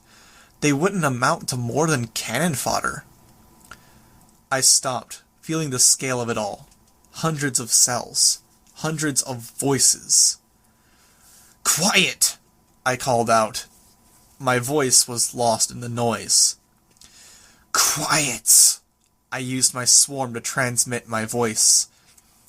Some listened, as if waiting for me to say something else. I wasn't sure what I could say. I glanced at my teammates, searching for an idea before something came to me. "Save your energy. Don't exhaust yourselves shouting." They listened, quieting down. At first. But excitement won over. There was no way to communicate their excitement other than by talking to their cellmates, or the people in cells across from them. But as the general volume rose, they had to raise their voices to be heard. It didn't help that the entire area was a giant acoustic sounding board. "I could sing," Canary said, raising her voice to be heard, "but I think I'd calm you guys down, too." Rachel whistled, A shrill sound that almost made my bugs wince in pain, not a soothing song. In the silence that followed, Bastard shook his head a little, then snapped at open air. Too sharp for his wolf senses? Good, Lung said. Rachel only scowled at his approval. He added, You have to follow this with something that drives the point home. Make them fear us? I asked. I remembered Bakuda's commentary on her lessons from Lung. Fear? Respect, Lung said. Same thing, Shadowstalker said. Lung shrugged. I didn't feel like arguing the point. The crowd was very patiently waiting. They were barely making a sound now. Which was good, but there wasn't any guarantee they wouldn't get riled up as we made our way down to the next floor. Bastard shook his head again. Rachel and I both looked at the same time, then made eye contact. I spread my bugs throughout the area, felt the Custodian flowing through the air, a little faster than before. She flew towards me, and I flinched, taking a step back. She repeated the process, looping back, then charging me. This time, when I took a step back, it was on purpose. She did it for a second time because she wanted me to take a second step, and a third, and a fourth. Go, I said. This way. Move. We ran. I focused on my swarm, spreading the bugs out as much as I could behind us and in front of us. Different cells sat on the end of the hallway, bigger cells, arranged so that they faced the opposite direction, with paths leading in, then to the right, then back into the room. 293, an empty, unlabeled cell. 265, two more empty, unlabeled cells. Bastard shook his head again, opened his mouth in almost yawning, lazy bite. I could sense the Custodian there, brushing the side of his face. I moved the swarm to block the other inmates' view of us. Head, I started, but Rachel was already making her way inside of one of the empty cells. She'd pushed the pieces together. Right. I hung back, looking over my shoulder as the others filed into cells. I hurried down the hallway, then kicked the door. I saw a glimpse of a stairwell, identical to the one we'd used at the far end of the room. I reversed direction, then ducked into the same corridor the others had entered. Let the people nearby think we'd left. I wasn't sure it was the brightest thing, taking the dead end over the open-ended exit, but the Custodian had suggested this. I felt a moment's trepidation. Why? You're being followed, Tattletale said. I shook my head a little. I could sense my bugs. Nothing. Was it a trap? Would the Custodian shut some kind of door on us, locking us within? No, she had no reason to, as hard to define as she was. I pulled the camera free from my mask, then pressed it against the side of the mounts on the cell exterior that would have held the number plate. I ducked inside. Tattletale? I get it. Might need to ask for help on this one. Sit tight. The cell was empty, but it featured a double bed, a television, a computer, a small bookshelf of cases with stuff to watch or play, and an odd little double-layered glass window that looked out onto a wall of gravel. I joined the others, drawing my phone from my pocket. It took a moment for Tattletale to manage the link-up. And you've got video. I'm brilliant. Admit it. You're brilliant, I said. If I'd had this idea earlier, I would have wound up with a better vantage point. As it was, we viewed the scene from a distance. I held the phone flat, so our group could circle around to observe from different angles. The noise of the crowd became a roar, muffled to near silence by the cell's walls. The occupants wouldn't have heard the other prisoners, except in the most extreme cases. I could see the irregulars as they entered from the same direction we had. I could see the crowd that had followed the irregulars. Case 53s, kind of? No. Different. The way they spread out, their haggard appearances, They made for the best clues when these individuals were just silhouettes seen from 300 feet away.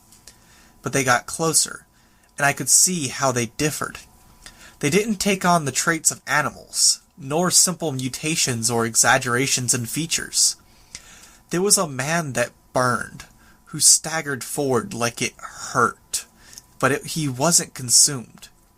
A woman who floated, every part of her body in a distinct piece, separated by open space. It made her look twice as tall. A something that inched forward, occasionally running to keep up with the crowd, hands and feet like flippers, but the face was an orifice, and the thin worms were spilling out, swarming over the surface of its body in numbers so thick that the flesh underneath was impossible to see. Case 53s that Cauldron had kept in reserve, it seemed. I could see the anger in them, the tension, the wariness that came with having what had to have been, how long? With the hair, the beards, maybe years of confinement, maybe even solitary confinement. On camera, I could see this. I couldn't feel them with my bugs, couldn't see them, couldn't hear them. A revised image, an edited image, as if the whole crowd had been erased with some careful photo editing, sound editing, touch editing? Oh, hey. Tattletale said. Anyone else having trouble getting a read on those guys? I am telling myself we may fight soon, Long rumbled, but my power is not responding as it should. Looking at them, seeing what they look to be worthy opponents with little to lose. I should be feeling it build faster, a pressure within me. I can't see or hear them with my bugs, let alone touch them, I told Tattletale.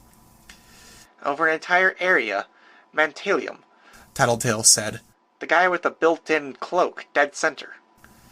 I looked, but the crowd moved. They were talking. We didn't have audio. There was only the rise and fall of the crowd's shouts, letting us know when people were talking, and when they were reacting to statements. On camera, people began to leave cells.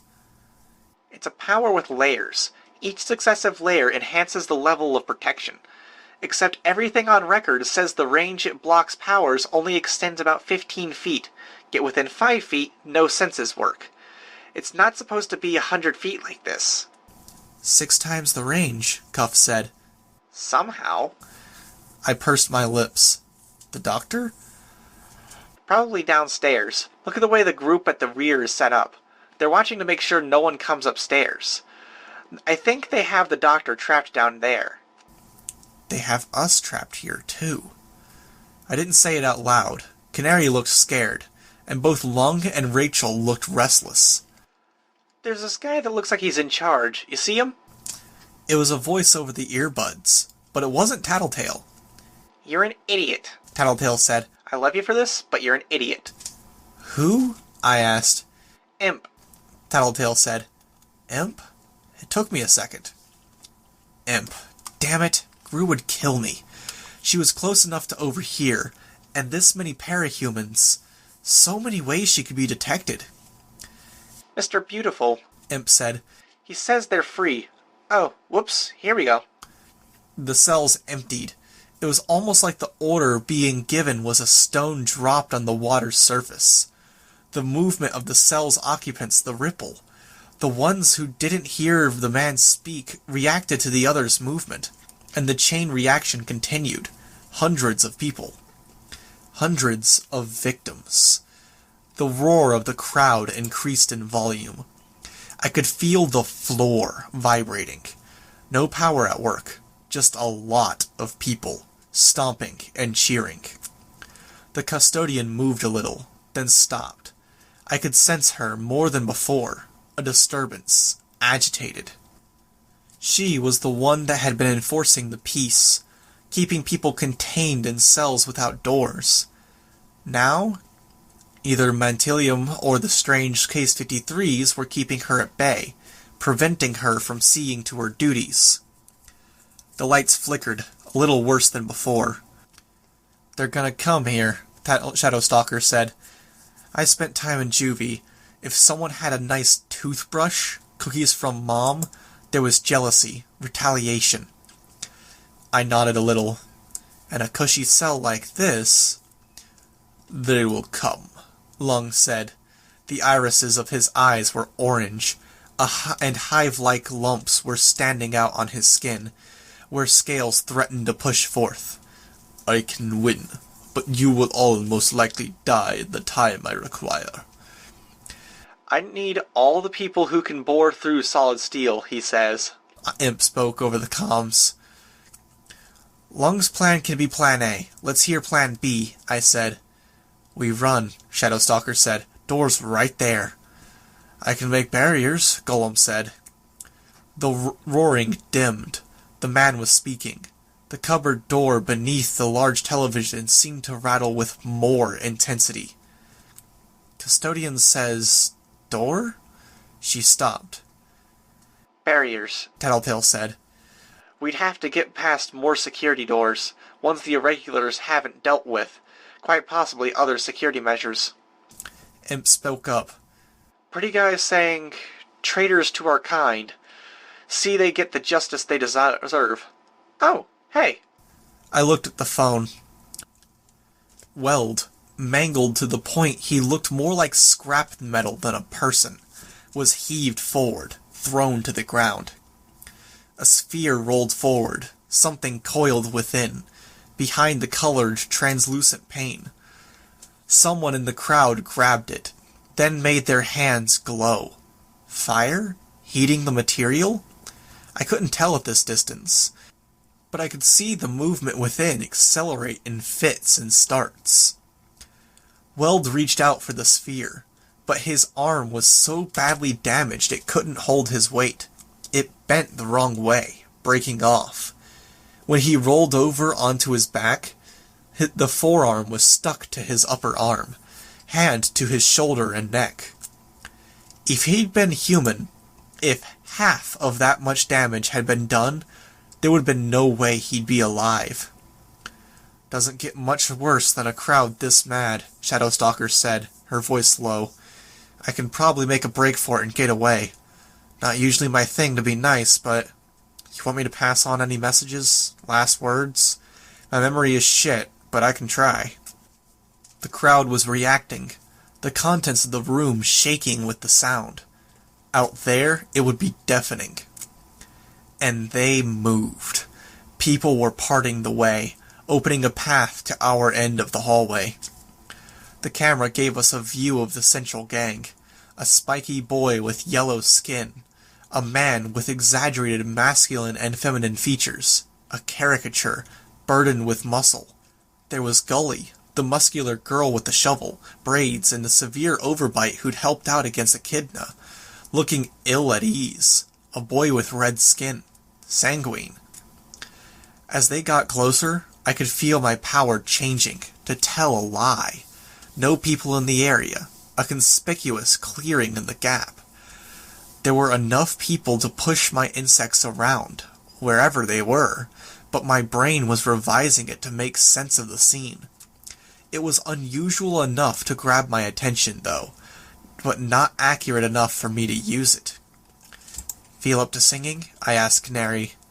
"They'd hurt me before I got anywhere," she said. "Probably. I'll try." I closed my eyes. I could feel my swarm out there, both inside and outside of Mantilium's power. But I couldn't do anything meaningful to the crowd with it. "Satyrical's out there," I said. "His people." Tattletale spoke. "Probably happened to be the ones who stayed behind to dig for the doctor. Nobody's there in Satyrical's group who's going to be able to deal with this mob. Probably nobody in the doctor's group either." I nodded, drawing my knife, the one Defiant had given me. Not enough to cut our way to freedom, judging by the gravel outside the double-pane window. We were sitting beside layers of rock. The knife could get us to the next cell, maybe the cell next to that, but it wouldn't let us get anywhere fast enough to outpace the crowd. "Plan A, then," Long spoke, somber. For your sacrifice, I will grant you a favor. Tell me you want to kill someone, an enemy you want gone. We're not going to die. I growled the words. I began forming the swarm into a decoy. A distraction. If I could get the crowd's attention, lead them upstairs. The pretty man outside spoke, and I could see his lips move on the camera. There was no need for translation. Revenge. This time, the jeering was just outside our cell. The mob advanced.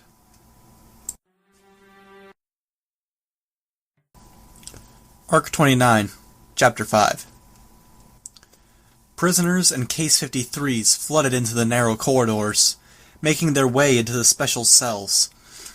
I gestured, urging others to move. They shifted until their backs were against the wall. Gollum and Cuff even stepped onto the bed to get out of the way. I found myself by the door. Ventilium wasn't close enough to blind my bugs, so I could track the people as they came around the corner, approaching the doorway, a gang of them. I drew my second knife, then activated the knife Defiant had given me. Safety, and the trigger. 1, 2... The guy at the head of the group made it into the doorway. He stopped as he saw Bastard.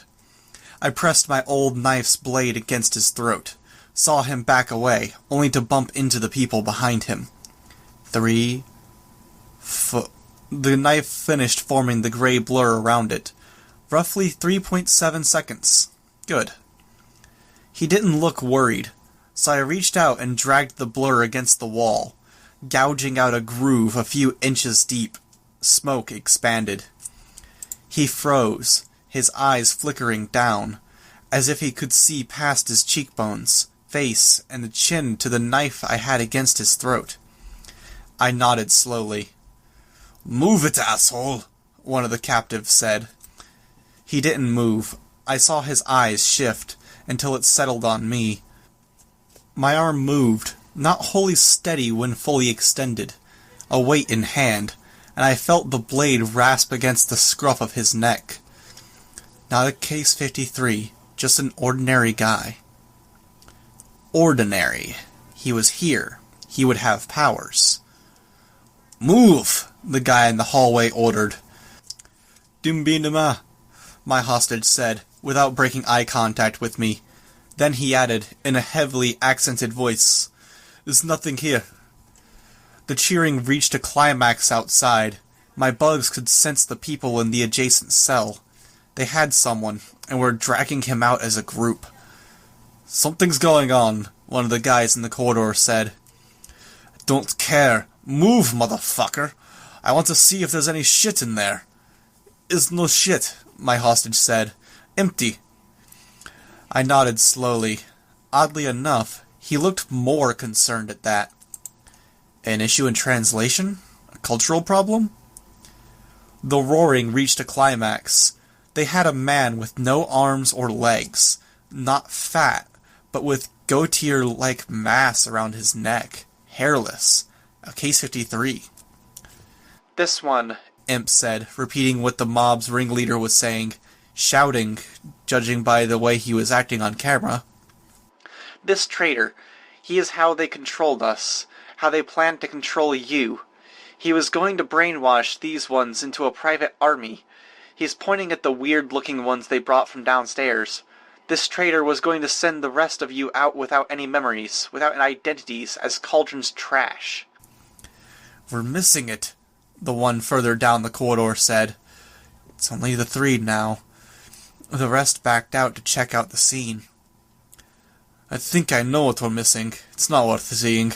But first dibs on whatever's in this cell. If this fuckhole doesn't move out of the way, I'm going to slide my foot up his rectum and pry open a new doorway." I glanced around the room.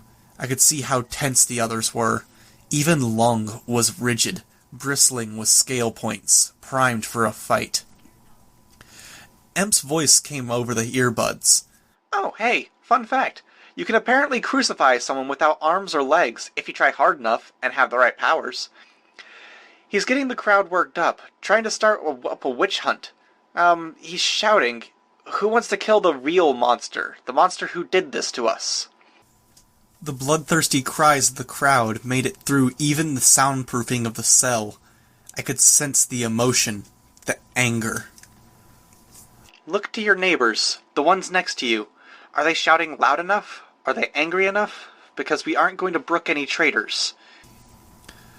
My hostage looks like he was about to have a heart attack, caught between two very dangerous people. I relented, easing up on the knife. Then I beckoned for him to enter the room. Slowly, he obeyed. The guy behind him spat. "Fucking liar! I knew you were lying. Try to keep all this shit to yourself." He trailed off as he got far enough into the room to see me and the others. I gave my hostage a push, with the idea that he'd get put off balance for the others to deal with, except I failed, completely and utterly, to budge him.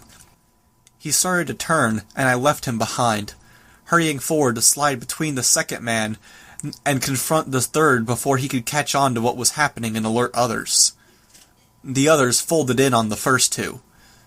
I could see the third man's eyes go wide as I approached, my bugs swarming. I had a knife in each hand. He had other powers. Fighting capes, I don't know. Unfamiliar powers. A sphere of light surrounded my right hand and knife.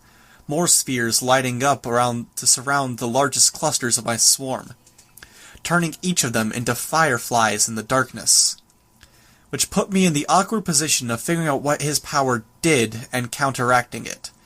The obvious solution, a solution to most powers, was to hit him before he could hit me with whatever it was he did. I tried moving my bugs outside of the sphere, and the sphere moved with them.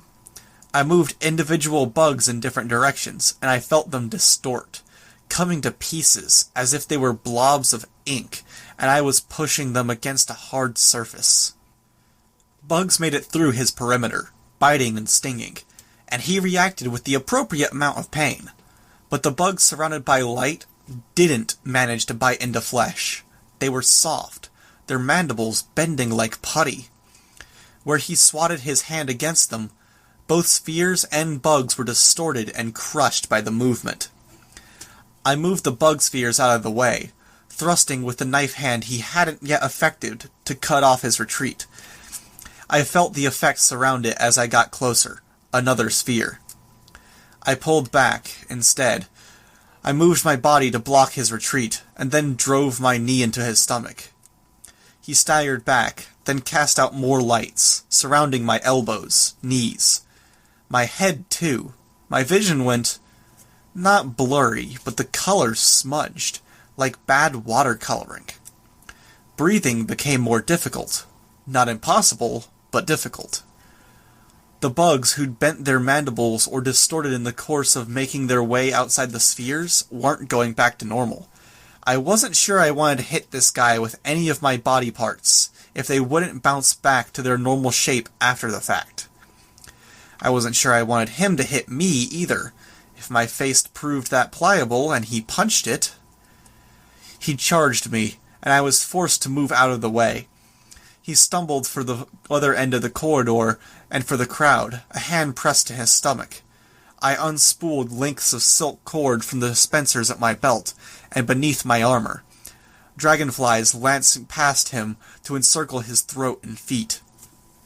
I braced myself, ready to try and arrest his forward momentum, but one of the threads was shorter than the others, and he only tripped.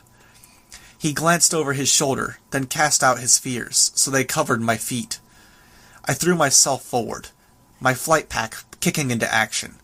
I lost my orientation, fighting to activate the individual panels in such a way that my hands, feet, or head wouldn't slam into a wall. Imp said something, reciting a comment, but my focus was elsewhere. The flight pack cracked against a wall, and I came to a dead stop. For long seconds, the two of us were stuck. I was unable to walk, because my own body weight would crush my feet with this softening effect. I couldn't touch anything without turning my hand or whatever into mashed potatoes.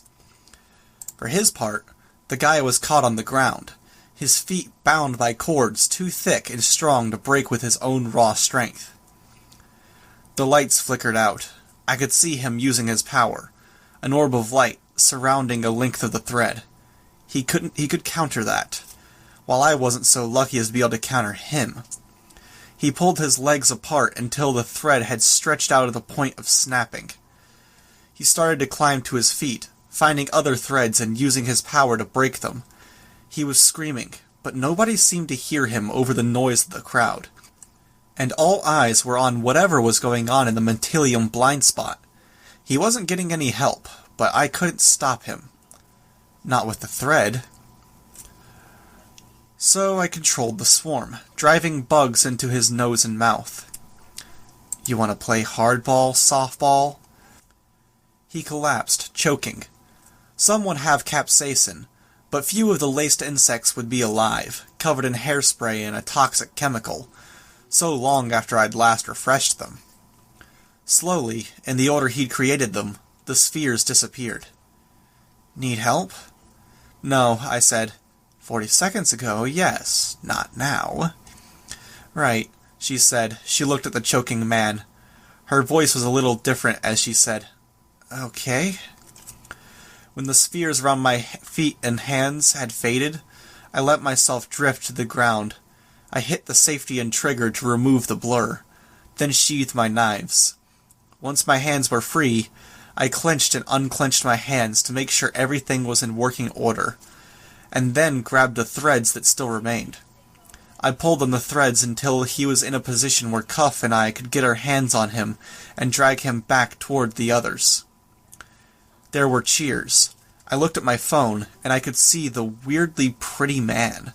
Change stretched out from the armless, legless figure's stumps, extending to the high ceiling and the floor, suspending him 15 or so feet in the air. Dead, or close enough it barely mattered. I could also make out Mentilium, at the center of the crowd. He stood beneath the guy they'd strung up, blood running off the shroud that seemed to flow from his back and the edges of his face. His expression was hard to read, but the fact that he seemed to be luxuriating in the blood rather than avoiding it didn't put him in my good books. It looks like they've got a full-on riot here, Emp commented. Armless dude's good as dead. They're splitting up the crowd, so anyone that's not inside the circle has a few guys who can deal with the ghost janitor. The Custodian, I said. As I rounded the corner, I shoved the still choking prisoner to the ground. The one I'd held hostage was pinned to the wall, arms and legs held fast to the surface by Golem's projected arms and legs. Lung stood with his face just a foot away from the man's. Bastard stood with his paws on the chest of the remaining prisoner. 3 dealt with, no alert given. The pretty man and the spiky yellow guy were holding a prisoner's hands up in the air between them, like they were celebrating a prize fighter. I could hear the noise of the crowd, as if it were far more distant than it was. My bugs, outside of Mentilium's effects, could hear it at full force. Right, Imp said. He's getting them hyped, saying they're going after the doctor, but they need to dig, picking out people who have the best powers for the job. They're shouting out what they can do. I think they're leaving soon. The small army we were faced with aside, I found myself smiling a little behind my mask. The situation evoked memories. Except this time, I had a cell phone. I had the pepper spray. I had a weapon. I'd changed. I was more prepared to do what needed to be done. Less to fight, Long said. If you are scared, children, you can stay here. In a moment, I will go. Taunting? Mocking? No, not really his style. Confident in his superiority, now that he'd changed as much as he had. Not full changes, not even full coverage with his scales. But he seemed to think he could throw himself into the crowd just outside the corridor and survive. We should exfiltrate, Golem said. Lose the costumes, wear other ones, blend into the crowd. Except you need your costume, I said. Cup's far stronger with hers. Imp Rachel and I benefit pretty heavily from ours. It's just an idea, Gollum said. It's an idea, I said. Very workable, but it doesn't address our main issue. We need to stop them from going after the Doctor. If we only wanted to escape, then I'd agree with your plan, but for now... Looks like they have the group formed, Imp said. It was true. I had to tilt my phone so others could see what I was seeing. Gaps had formed between the discrete groups, as everyone figured out who they were sticking with. The main group looked like it had 80 or 90 people. That's a lot of people to stop, Gollum commented. He gave me a sidelong glance. You're wanting to do something here? I nodded. Have to, don't we? Damn it, he said, but he didn't argue. Canary? I asked. Her eyes were on the two guys we had on the ground. Canary? I said, a little louder. Nothing. One was still choking. I ordered the bugs to make their way out of his airway. They weren't blocking it, but they were keeping him down. We had the situation here under control. Canary didn't seem to relax any as the bugs flowed out of his mouth and nose. A few crawled forth from beneath his eyelids. He coughed and gagged. She got more tense as I let off on softball. Maybe I should have left him the way he was. Canary, I repeated for the third time, injecting a little more force into my voice. She looked at me, disoriented. Can you sing to them? Just them? If you don't have control, then yeah, just them. I guess. It makes them suggestible? I asked. I don't really know. I never really experimented with my power. Not even in the birdcage? Not really, no. I nodded. They'll listen to me. If I get into it, they'll do anything I say. Are they suggestible to you alone, or everyone? Canary shook her head. You don't know, I said at the same instant she said, I don't know. Can you group them all together? I asked. Lung moved fast enough that it caught me off guard, bending down to grab Softball and the other guy by the throats. He slammed them against the wall, putting them beside the guy I'd taken hostage. Gollum bound them in place. Lung grunted. I couldn't read any meaning in the noise. Irritation? Satisfaction? He was restless, ready for a fight. The sound might have been a, there, now we can stop talking and do something. Lung, I said. Go watch the corridor? Your hearing is good enough that you can follow along. Plus, you might not want to be too close to Canary here. He said. Less verbal now. Because of the transformation? Canary crossed the room, and she began to sing. Wordless at first, as if sounding out what she wanted to do, then with more character. Even though she kept her voice low, it still reached me, and that made me more than a little paranoid. I moved to the other end of the cell, leaning against the wall. When I could still hear the sounds, I put a curtain of bugs between myself and her, and made them buzz and drone, fluctuating the sound until I couldn't make out what she was doing. What are you thinking? Rachel asked me. Chaos, I said. Ideal world, it won't be chaos with us at the center. Rachel nodded. No dogs, then? That many parahumans? I suspected the dogs wouldn't last more than a few minutes. No, let's not put them in too much danger. Lovely sentiment, Shadowstalker said, just a little sarcastically. So how are you pulling off this chaos thing? Whatever you're gonna do it soon, Tattletale said. I gathered my swarm into a cluster. Then I activated my knife. Using thread, I bound the knife handle, then lifted the knife into the air. What are you doing? Cuff asked. She sounded genuinely curious. The bug stopped working to carry the knife, and I had very carefully grabbed it by the handle, before withdrawing my hand from the mass. I had a thought, but it doesn't work. It's too conspicuous, the swarm. Floating death knife? Shadowstalker asked.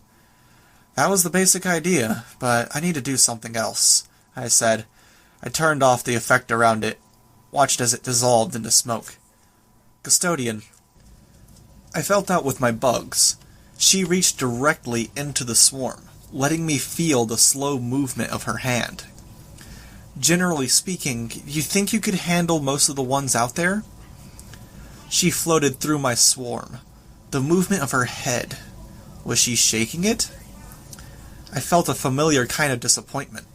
We had the tools, Canary's song, Lung, the knife, the dogs, the Custodian, my swarm.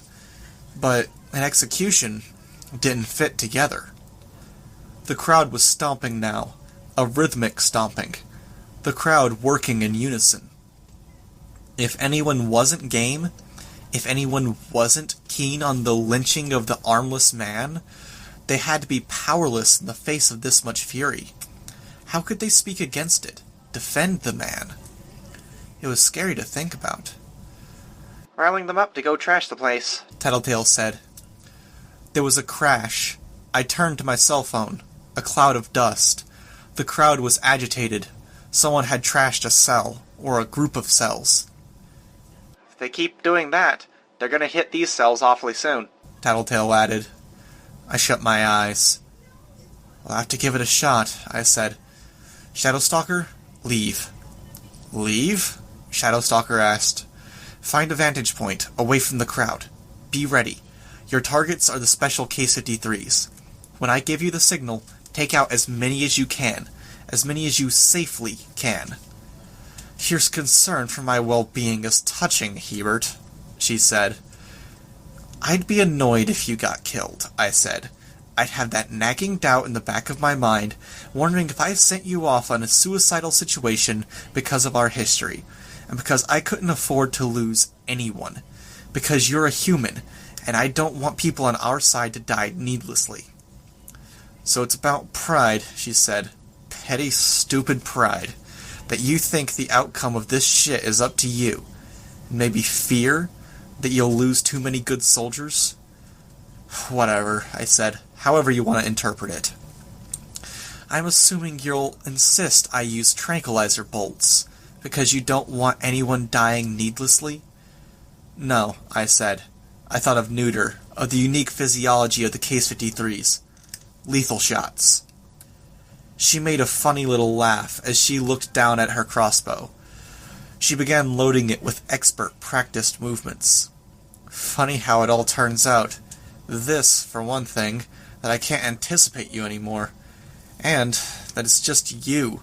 That nobody's to mourn me when I'm gone. Family doesn't really care. No friends left. No teammates, even. I'm left to console myself with the idea that if I die, I'll at least annoy the depressing, creepy little geek from high school. I'd say something reassuring, I said.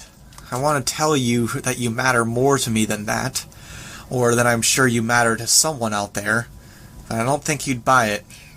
I wouldn't, she said. She wasn't maintaining eye contact. Whatever, I'm going as far up the stairs as I can. Put myself half out the wall, snipe from there. I'll be a minute.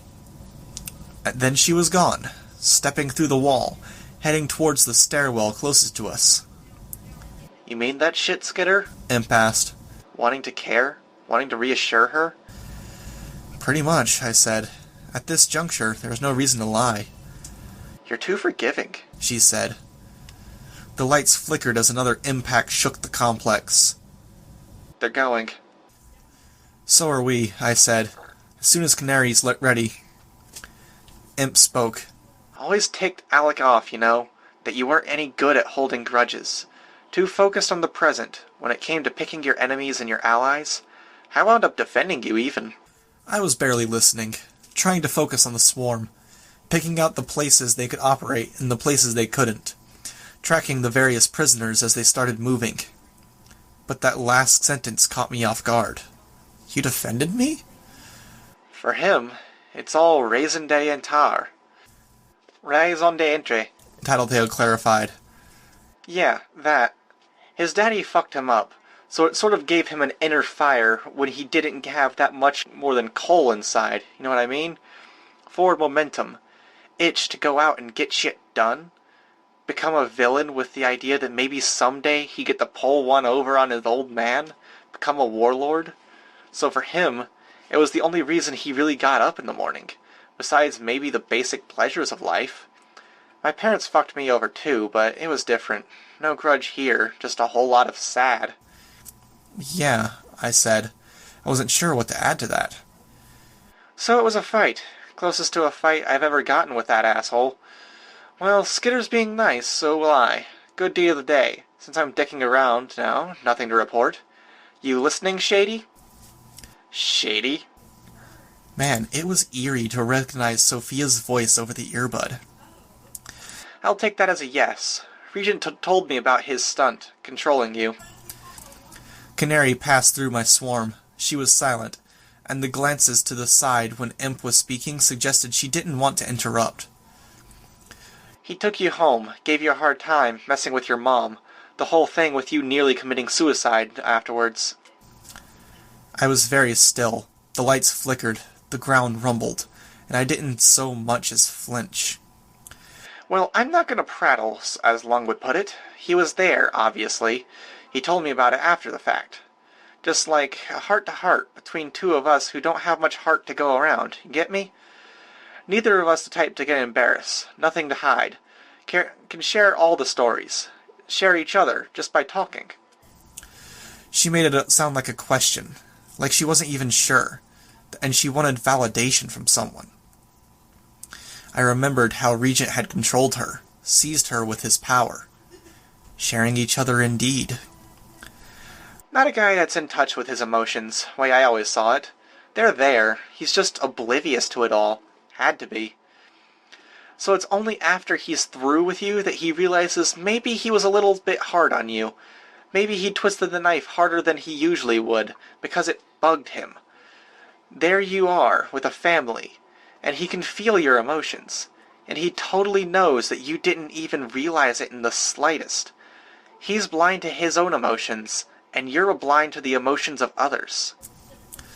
Is this going somewhere? Shadowstalker's voice. You're prattling. Take it from me, as I tell you what the lazy jerk who body-controlled you told me. Your mommy loves you lots, Shady. There was a pause. Okay. That's all you're gonna give me? I totally dish all this, and I get an okay? Imp asked. She was oblivious to the pause before Shadowstalker had spoken, to the fact that she'd affected Shadowstalker on some level. That, or Imp's wording, had taken a second to figure out. No arguments, I said, cutting in before something could start between two of our more volatile members. Canary? They're ready. Good. Rachel, Gollum, Cuff. If and when we move, I need you to run interference. When we move, I need you to distract. Protect the core group. Protect us as we run. Rachel, keep the dogs large enough that they can maybe take a hit or two, but not so big they can't make their way into the stairwell. Lung? There was no reply. I could sense him out in the corridor, just at the corner where it looked out to the main hallway and the prisoners and other cells. He turned in response. He might have been able to hear me through the comm system, but he could have heard me anyways. I don't think he knows how to use the comm system. Tattletale said. Or he does, but he's changed enough that it's hard to do. Lung, I said. The other three are giving us cover. You have enough experience, I'm not going to tell you what to do. You've been at this cape thing for a decade and a bit, so go all in. Or do what the other three are doing. Your call. There was no reply. Maybe he didn't understand the comm system. You're so calm, Canary said. Most of you. Lung seemed nervous. Lung, out in the corridor, clenched his fist.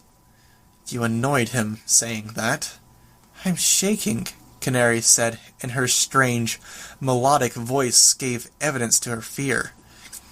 You can't tell with these gauntlets I'm wearing, but I'm shaking. Okay, I said, don't worry. She laughed a little, and the laugh hitched with emotion. I'm pretty worried. We've been through worse. Everyone here has been through worse. That doesn't make me feel better. Makes me feel like maybe I had the right idea back in the beginning when I decided not to do this cape thing. I'm going to fuck up, and the stakes are so fucking high. Relax, I said. Or, if that's not possible, just, Tell yourself we've got your back. None of us are about to let the newbie die. That's not that reassuring, she said. It'll have to do, I said. The ground was shaking, and someone was manually tearing apart a cell just a distance away. I could feel Mentalium retreating, the blind spot shifting. I was just a little impatient. We were running out of time, and I didn't even have everything in place. I parted my swarm, giving myself a view of the 3 captives. You 3, I said. They raised their heads. Brutal tick, the largest one growled. Be quiet, I ordered, as authoritative as I could manage. He clenched his teeth, lips pressed together. Does he even realize he's obeying? I'm not your enemy. Stop treating me like an enemy, and listen, I said. I could see the tension slowly seep out of them. Nod your heads, I said experimentally. They each nodded, out of sync. Gollum, release them, I said.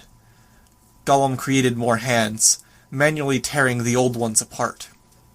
The 3 stood still, looking just a little unfocused. I turned to the largest one. What are your powers? He looked confused. Tell me your powers. I'm dense, he said. Ah. I extended my disintegration knife in his direction, saw the delayed reaction, the genuine fear and concern.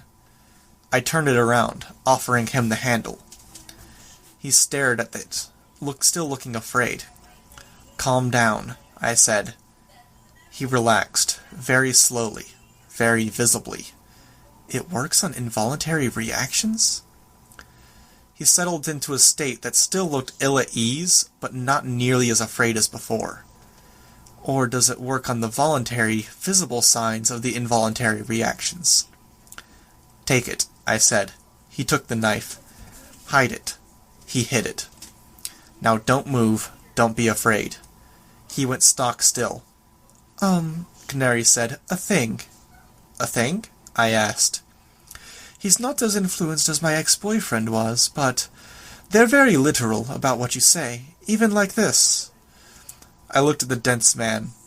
Okay, then, you're allowed to move to breathe, Canary cut me off. The man exhaled audibly. Now don't react, I told him. Then I sent my flying bugs to him, collecting them beneath the generic uniform he wore. They carried silk cord and wound it loosely around his legs and arms. True to form, he didn't react.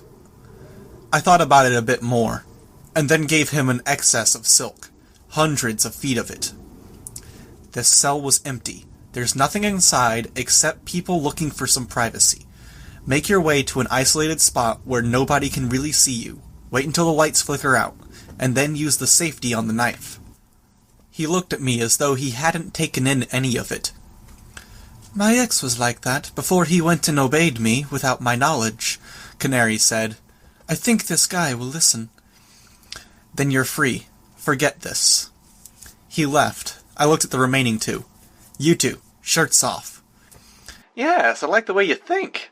Be quiet, imp, I said. We're moving. Be ready. And moving starts with sexy times. Not complaining. For someone who hates being ignored, she seems to demand it from others, I thought. Sit in the corridor, near where the spiky scaled guy is now. Tell him to come here. If anyone comes, kiss. Convince them they're interrupting something private. Get angry. I'm not comfortable with this bit, Cuff said. It's creepy. It's better than having to tear people to shreds or burn them if they happen this way, I said. I'll take creepy. Okay, if I have to be specific, then I'll say it's a bit, rapey. I frowned. Don't actually kiss, I told the men. Fake it as much as you can. Cuff nodded. The others were all moving now. As the 2 stopped near Lung, he turned to go. Apparently, he was going solo. He clawed at his already scale-torn shirt and cast it aside, then stalked into the crowd. He didn't completely blend in with his heavy jeans, but he could almost pass for a Case 53.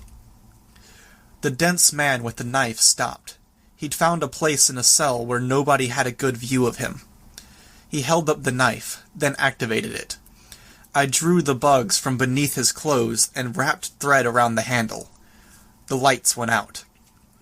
I carried the knife up to the ceiling, then started carrying it down the length of the hallway. With my bugs, I could trace the hallways on either side. Sense the general grid with cells of in rows of 5. I could see the people. Up until I ran into Mantilium's blind spot. A chronic failing of human beings that we so rarely looked up. The swarm moved up along the ceiling. If any parahuman had powers to notice it, they didn't have a strong enough voice to alert any others. And, in the interest of using the enemy's tools against them, I was able to bring the swarm inside Mantilium's area of effect. If there were clairvoyants or precogs capable of tracking my actions, or what I was about to do, then this would presumably limit their sight just as well as it limited mine. They'd lynched one of their own kind. They were eager to lynch any others who didn't show absolute loyalty. They were celebrating in a way, and they were simultaneously building up the crowd, ensuring that their mob was loyal, all of them on the same page, for better or for worse. I couldn't see, but I could guess that the reason for their slow progress was the press of the crowd between them and the door. I was blind here, but I didn't have to strike aimlessly. I extended silk thread above the blind spot, a good 200 feet of the stuff, level with the ground. I only stopped when either end of the suspended silk cord I had bugs on either side of Mantilium's blind spot. Then I extended more, setting it crosswise against the other thread. Not perfect, but it gave me a starting point. Assuming the blind spot was a circle or a sphere, which it appeared to be, I could find the center point. Mantilium, the source of the effect, dead center. I waited until the lights flickered again. The moment my bugs couldn't see the lights, the tight swarm of bugs with the threads and the dagger swept down. Shadowstalker, Lung, this is my signal. Act. Imp, get out of the way. Head back to us. One pass, a lazy swoop with the swarm, the knife suspended by threads. I couldn't see, even with the camera, but I was aware of Mantilium stopping in his tracks. The boundaries of the circle stopped drifting in the general direction of the stairwell. I waited. I willed the lights to flicker. Time passed. People were reacting outside the circle. How much damage had I done? The lights went out. Another pass. Mantilium's effect dissipated. The blind spot filled in. A crowd. Capes. Blood spraying. My bugs could sense them all. The lights came back on. One cape saw the swarm, moving towards the ceiling. A chunk of ice the size of a small car hit them. Ice fragments rained down on the crowd. Many bugs had died in the collision. The swarm couldn't keep the knife aloft. I had to reinforce it, but I couldn't get enough bugs there in time to do it before it hit the ground. Fine. I let it fall. Let it pass through the ground like the ground wasn't even there, disappearing into the floor beneath us. Custodian, I said, the effect that was blocking you is down. I could feel her move. Lung was advancing now. Fire rolled forth from his claws in plumes, surging into cells. The crowd moved out of his way. I could hear them cheering, oblivious to the fact that he wasn't on their side, wasn't just carrying out the raid. Lung hurled a fireball that passed just inches above the crowd's heads. The fireball hit a cell block, scattering more of the crowd. He was changing now, changing quickly. Lung, I said, tone it down. If you grow too much, you won't be able to come downstairs. No response. More fire, more destruction. The flames were spreading, igniting beds. I could see on the camera the meager flames that lingered on stone and concrete.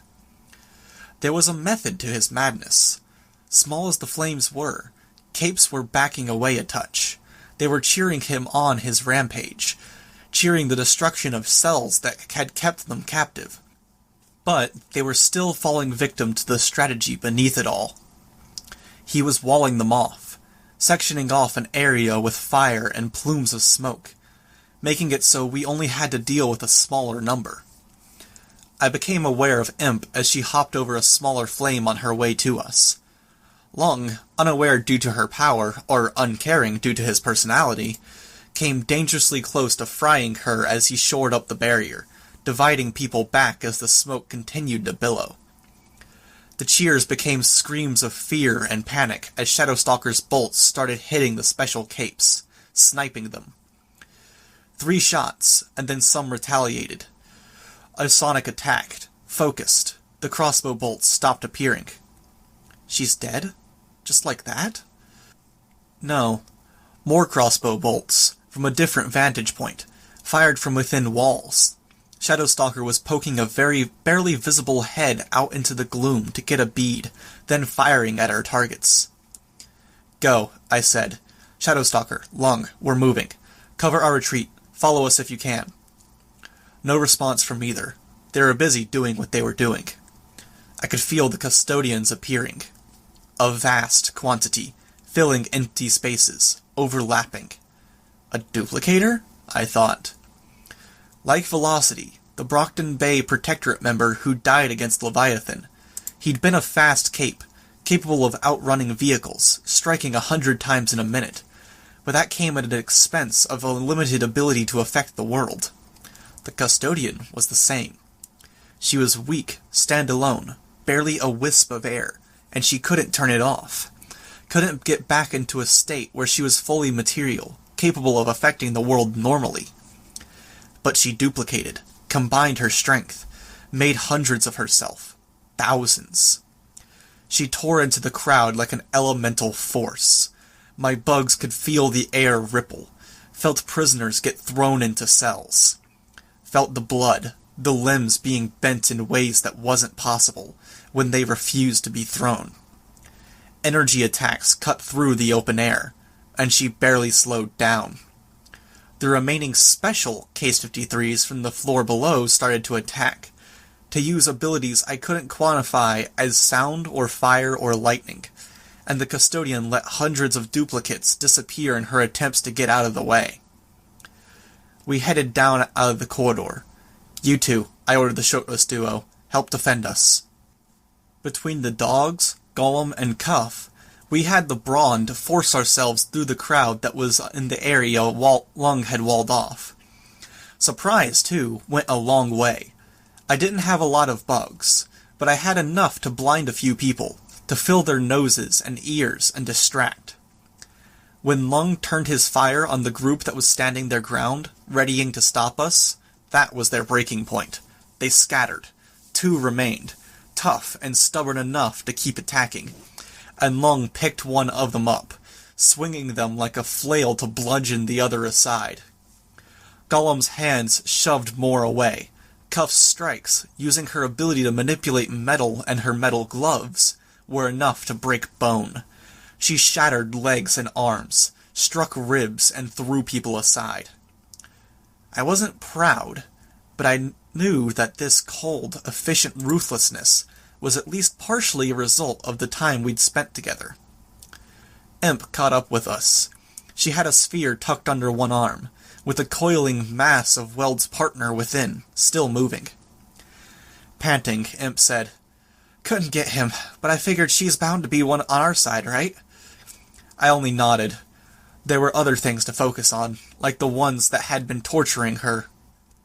In the stairwell at the far end of the hallway, the one that mirrored our escape route, the main group, with the beautiful man, the spiky boy, and a badly injured Gully were making their way down the stairs. I was ready. I already had thread attached to a rivet in the ceiling, thread attached to the knife I'd dropped to the floor below. It swung into the stairwell, an easy, casual swing.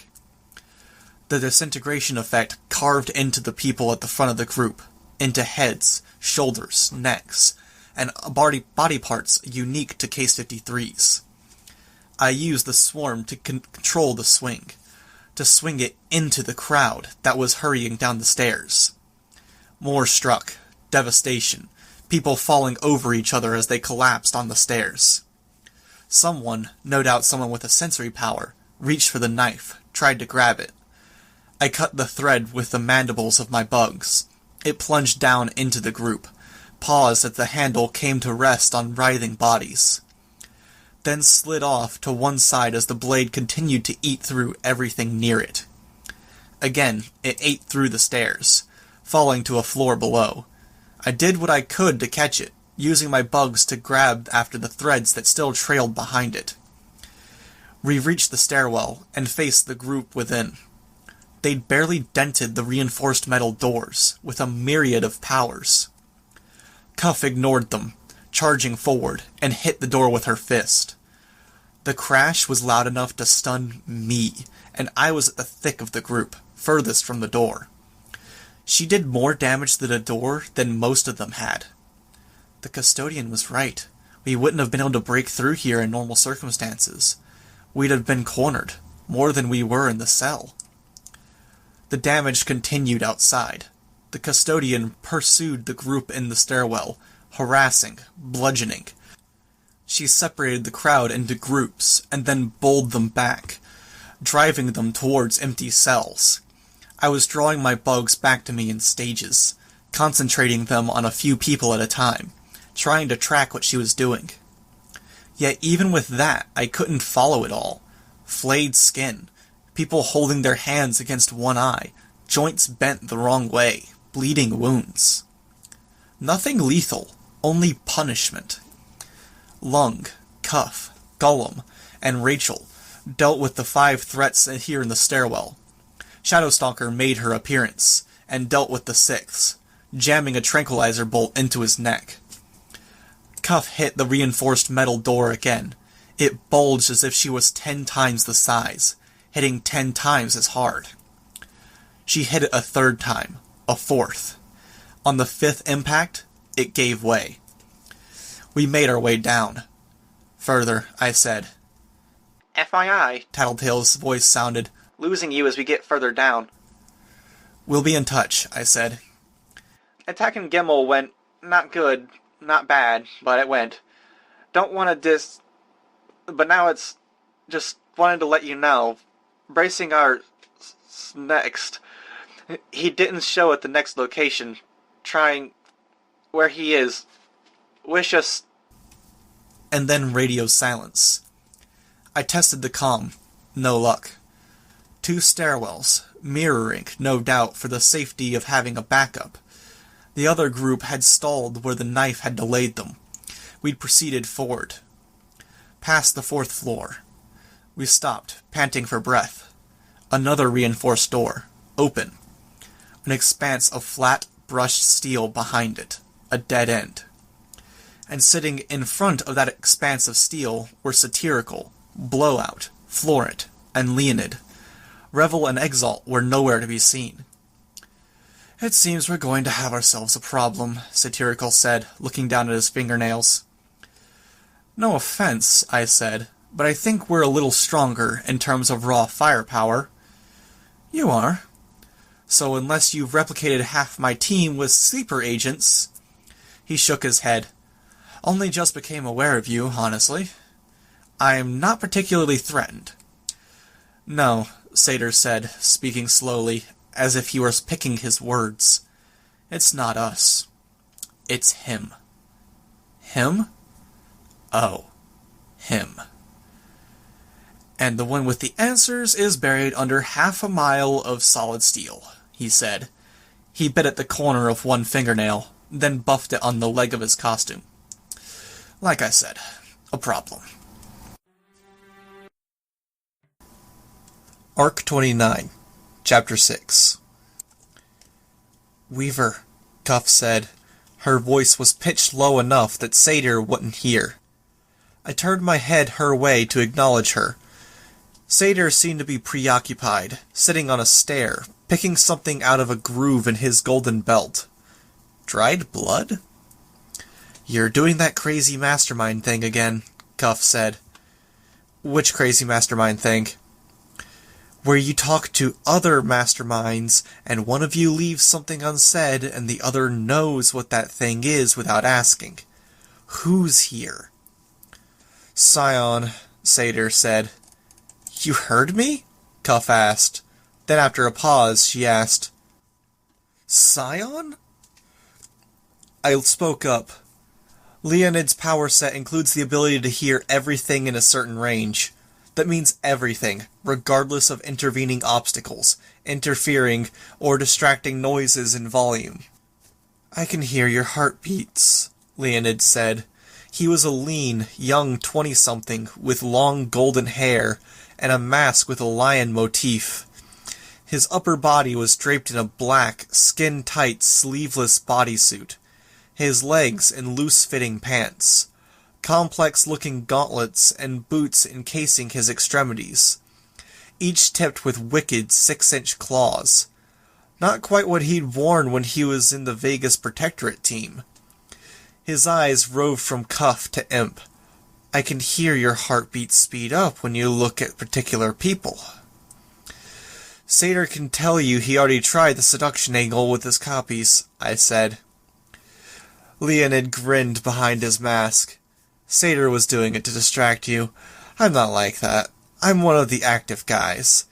It's like how a magician shows one hand, all action, style, and flourish to get your attention. He gestured towards Satyr. And the other hand is busy with the trick. Hate to break it to you, but I'm genuine when I make a move. Yet you're all man-whores at the end of the day, Imp said. Imp, I spoke, my tone a warning. Leonid only smirked in reply. Florit, for her part, cleared her throat. You're from Vegas, right? Just 'cause you dress like a woman doesn't mean... Satyr, I said, cutting her off. You think Sion's here. Is he down there with the doctor? He entered through the same gateway we did, Satyr said. I imagine he's somewhere upstairs. It was always one of Cauldron's greatest concerns that Scion would make his way here through one of their doorways. Why? Cauldron's Plan B, their Plan C, even Plans D, E, and F. If things had gone without a hitch, they would have been deployed from this facility. Perhaps there is a 1 in a million chance that one of the plans potentially works. If they don't, then perhaps they buy the rest of us some time, and a third party figures out a solution. Or perhaps they get close, and Cauldron uses the time that remains to refine the approach and the idea. The prisoners, all the people upstairs, Cuff said, trailing off. They're Plan B. Also Plan D, if you count the more unnatural deviants, Satyr said. Except Scion is now here, and he's here now. All of the plans will be forced into effect at once, rendering into little more than alphabet soup. To top it off, the architect of those plans is out of our reach. I looked at the solid metal wall. Cuff? Cuff focused on the metal barrier. I can tell from here. It's a lot of metal. I don't know how they did it. It's all one solid piece. They did it with powers, Satyr said. A column, with the panic room dead center. When they retreated inside, they pulled the switch, and the entire substructure dropped 2,500 feet below ground, putting the upper end of the column between us and them. Florit shrugged. We could handle a computer, a lock, even a vault, no sweat. But not this. The plan was to wait for the group on the other side of the facility to forge their way through the steel, or around the steel. But someone gave the Custodian a Tinker-made super death knife, and, well... That was me, I said. Nothing to do with Custodian. Well, Satyr said. Good and bad to any situation. We'll be able to assert control over the group more easily, with their leadership dead, and there won't be as great a chance that they'll take the good doctor out before we can get a word in. But progress will be slower, and we don't have much time to spare. It was a relief, on one level, that he didn't seem interested in making a fuss over it. He'd set Spur and Nix in the way, to keep people from interfering with his group's infiltration. But he seemed fully capable of accepting that there was a snarl in his plan. I knew it was hypocritical, but a part of me was bothered by that. I didn't want him to be able to take this in stride. I didn't want a lack of communication, conflicting plans, and intergroup issues to be the norm. When the stakes were this high, Satyr was the type that thrived because he anticipated such. Maybe I was too. Satyr looked at the wall to his left. The remaining members of the Irregulars and their digging party have just arrived at the far end of this column. If we go up one floor, we can cross to the other staircase and make our way down to pay them a visit. Given that the group is watching their rear is compromised, I don't think we'll have any problems taking control of the situation. If we leave now and walk briskly, we'll arrive in 8 minutes, Floret said. My details person, Satyr said. Would you believe? My tone was as dry as I responded. Somehow I'm not surprised. Details would be Floret's thing. She didn't look it, with the bright pink hair, green roots, and a costume of metal leaves that left little to the imagination. Her costume philosophy was the antithesis of my own. But Floret wasn't a fighter, even less than I was. She could take a minute or two to create a bud. The bud would then unfold into a complex crystalline shape after a set time, or upon impact with a surface. They were limited in terms of their size, no more than a foot across, but they were rich in potential, with crude applications on the molecular scale.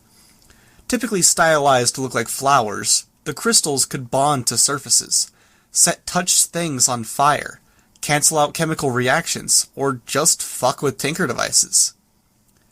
As a teenager, she'd had a career as a roving lockpick for villainous heist teams, creating keys and fake keycards with cloned magnetic strips, to varying degrees of failure. It was only when she joined the Vegas team that she found others with that degree of forethought, planning, and teamwork that could let her power truly shine. Her power only worked because of her secondary power, and her secondary power was the big reason she'd fit in so well with the Vegas team. An enhanced awareness and processing ability regarding fine detail. She picked up on the little things. All of the little things. Satyr leaned back, then rolled forwards, getting to his feet without using his hands. I assume you're coming? Yes, I said, if only to make sure you don't pull something. More bodies against Sion. Bodies don't matter, Satyr said as he led the way. 1, 10, 1,000. It doesn't make a big difference. Speaking of bodies, where the hell is Scion? There wasn't even any noise. Was Satyr fibbing? No, it didn't jibe. Not with the aura of defeat. Not with the circumstance. With what Tattletale had said. They were good at the con, but not that good. I changed subjects. Can I ask where the heroes are? Revel, Exalt, and Vantage? With Nix and Spur, Satyr said, most likely disguised as a rock or a bulge in the cave wall. Blowout hit them with a full-on stunning presence. They should still be out. I see, I said, trying not to reveal how surprised I was. We'd walked right by the captive heroes. That wasn't of the big issue. Blowout was. He wasn't as stylish or attractive as the others, with a featureless mask that held a single eye at the brow, his head shaved. His armor panels had lights that slowly rotated from one color to another, like a chintzy car stereo, unassuming when he wasn't engaged in a fight. When he was, the lights would be flaring, muscles would be standing out, and there would be noise, shock, and awe involved. Blowout wasn't a tinker. He had telekinetically assisted strength, which meant that he was hoisting a car over his head. He was doing it with his mind more than his arms. The strength and durability increased with the size of the audience and the reaction he got from them. His secondary power was the effect he had on his enemies, feeding on the same reactions that fueled his strength to new heights, and leaving his targets stunned, reacting slower, taking longer to pick themselves up off the ground. On paper, he was case in point of what Leonid had been talking about. The hand that distracts while the other hand sets up the trick. But, as Florich suggested, it was something of a thing for Vegas capes to have secondary powers that were actually the real power in practice. Or maybe it was that Satyr tended to encourage a focus on the secondary powers, or a development of those same abilities. There was nothing on record about a long-term use of Blowout's power, like Satyr had described. It would be a card that he'd kept up his sleeve when he wasn't doing something behind the scenes with the Vegas capes. I was put in mind of a few of the records and events that hadn't quite fit. They'd checked, retroactively, for drugs, and found none. They checked for any remainder of Florich's creations, and again, they found nothing. But if it was Blowout, if he was the reason people had been left with amnesia, brain damage, and even brain death, then that gave me a bunch of new reasons to worry about the Protectorate heroes we'd left behind. A reason to watch our backs. I just had to wrap my head around how he might have done this so discreetly, when his power required the obvious and blatant. Satyr's duplicates, maybe? Did the copies count as a crowd? Something to keep in mind, and I had to inform my teammates without Leonid knowing.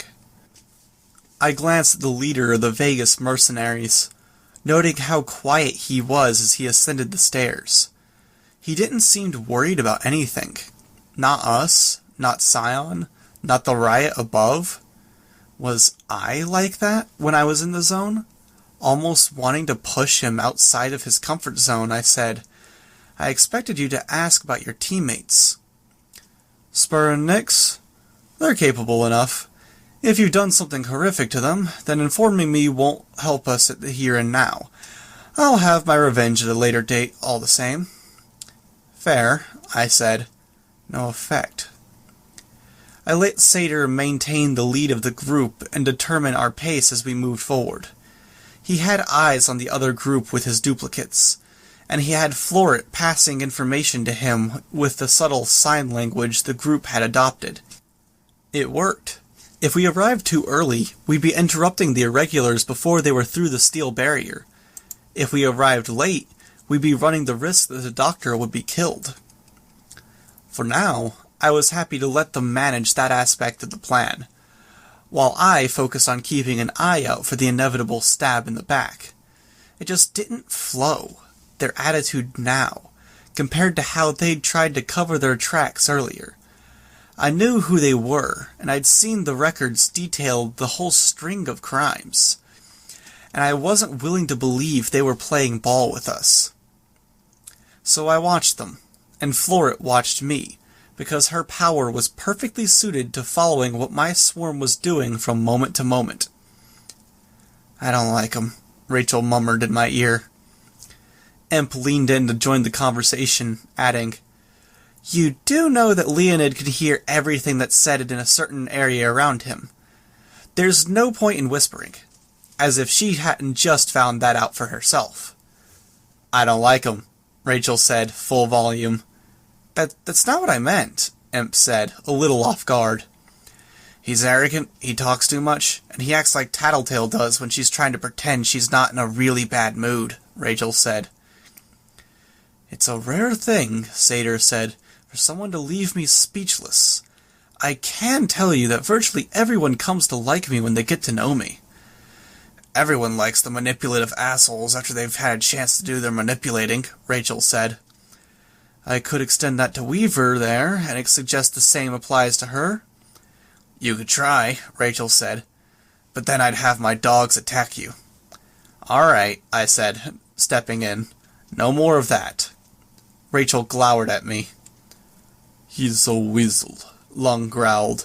"I have allied with a man who talked like he does, but it was a man of substance, not sex and—" "Subtlety?" Imp offered. "Scandal?" Style? Sophistry? Where is she learning these words? Lung only glowered at Imp. As substanceless as a person he may be, I said, Sion's upstairs, and we have overlapping goals, so we're allies. Or as close to being allies as we're going to get. No fighting. Rachel relaxed as though she'd flipped a mental switch. She'd snapped for her fingers twice, getting her dog's attention, and then made a gesture without moving her hand from her side, her palm facing the ground. The dogs eased up just like she had. I glanced at Satyr, who shrugged. His tone was light as he said, "My ego's taking a bruising today, it seems." I could see the lines of his shoulders and chest, with him not wearing any armor on the upper body. Was he maybe just a bit less relaxed than Rachel at this point? Maybe he wasn't at ease around someone who blithely barreled past any attempts at manipulation with unbridled aggression. A point for us, maybe. We'd reached the 4th floor. I stood by, watching for trouble from above, while the others filed through. I could see how Canary was ill at ease, while Shadowstalker was impossible to read in her ghostly state. Passed through the wall by the door. Cuff and Lung were both rigid, as if anticipating fights, but were confident enough to walk ahead of the rest. Golem, Rachel, and Imp seemed more in their element, hanging back while the Vegas capes passed through. "You know what you're doing?" Golem muttered, as he hung back with me. I nodded. "Mostly. Just watch your back." "For Scion?" "For them," I said. And yes, I know Leonid hears me. I know Satyr and the others are getting cliff notes from Leonid. But they've got secondary goals here, and it's worth watching out in case they try something. Even if they know we know they're trying something. There were nods all around. 4 copies of the Custodian appeared before us as we made our way into the 4th floor. Each moved slightly out of sync with the others as they moved their heads. It was only when the 3rd and 4th moved that I realized just how they were moving their heads, raising their chins to look up. "I know, my dear," Satyr said. "How close?" They didn't respond. Instead, they disappeared. First one pair, then the remaining pair. "2nd floor basement," Satyr said. "Scion is taking his time making his way down." "Why?" I asked. It was too quiet. If Scion wanted, he could have torn his way through here in a heartbeat. Satyr was on point as we made our way across the 4th floor. The cells here were reinforced several times over, each standalone, separated by tracts of empty space that 18-wheeler trucks could have turned around in. Spotlights served as the only light in the area, and they were focused on the individual cells, leaving the empty space between the cells dark. Without my relay bugs, my power still didn't quite reach the far end. 1/3 of a mile across by 1/3 of a mile across, maybe, with ceilings that were 15 feet high. The lights flickered more violently than it had upstairs or in the stairwells, but these cells seemed to be drawing on a backup power source. The lights flickered, went out, only to be turned back on, glowing a dim red light, before the regular power was restored. The lighting cycle between the 3 states with no rhyme or reason. "Why?" Satyr echoed my question, turning my attention back to him. "Why do you think he's taking his time?" "That's not helpful," I said. "Basic reasoning," Satyr said. "What do we have in abundance here?" "Capes?" Golem asked. "Capes? Yes. But there were capes at the other battlefields. It's very possible he's idling because he's taking them all to pieces. But for however many minutes. No. What else is in abundance? Or, to phrase it better, what particular kind of cape is in abundance here that you didn't have on the battlefield?" "I get the feeling you already know the answer," I said. He nodded, the goat horn helm dipping low, then rising. The lights went out, then went red for a moment. Case 53's, Gollum answered the question. There you go, Satyr said. And if you care to, you can infer further. Why? Scion is the supposed source of powers, yes? Then what are the deviants to him? If we see them as distorted people, then he sees them as... distorted powers? Cuff answered. Or whatever they are to him? Disported spawn? Something foul. Shadowstalker spoke for the first time since we'd split up to escape the cell. Broken, wrong, loathsome, damaged, and no parent wants to face the fact that their kids came out less than perfect. The sphere Imp had tucked under one shoulder jerked a little. Whoa, Cuff said. Generalizations much? Tell me I'm wrong, Shadowstalker said. She glanced at Satyr. I'm right.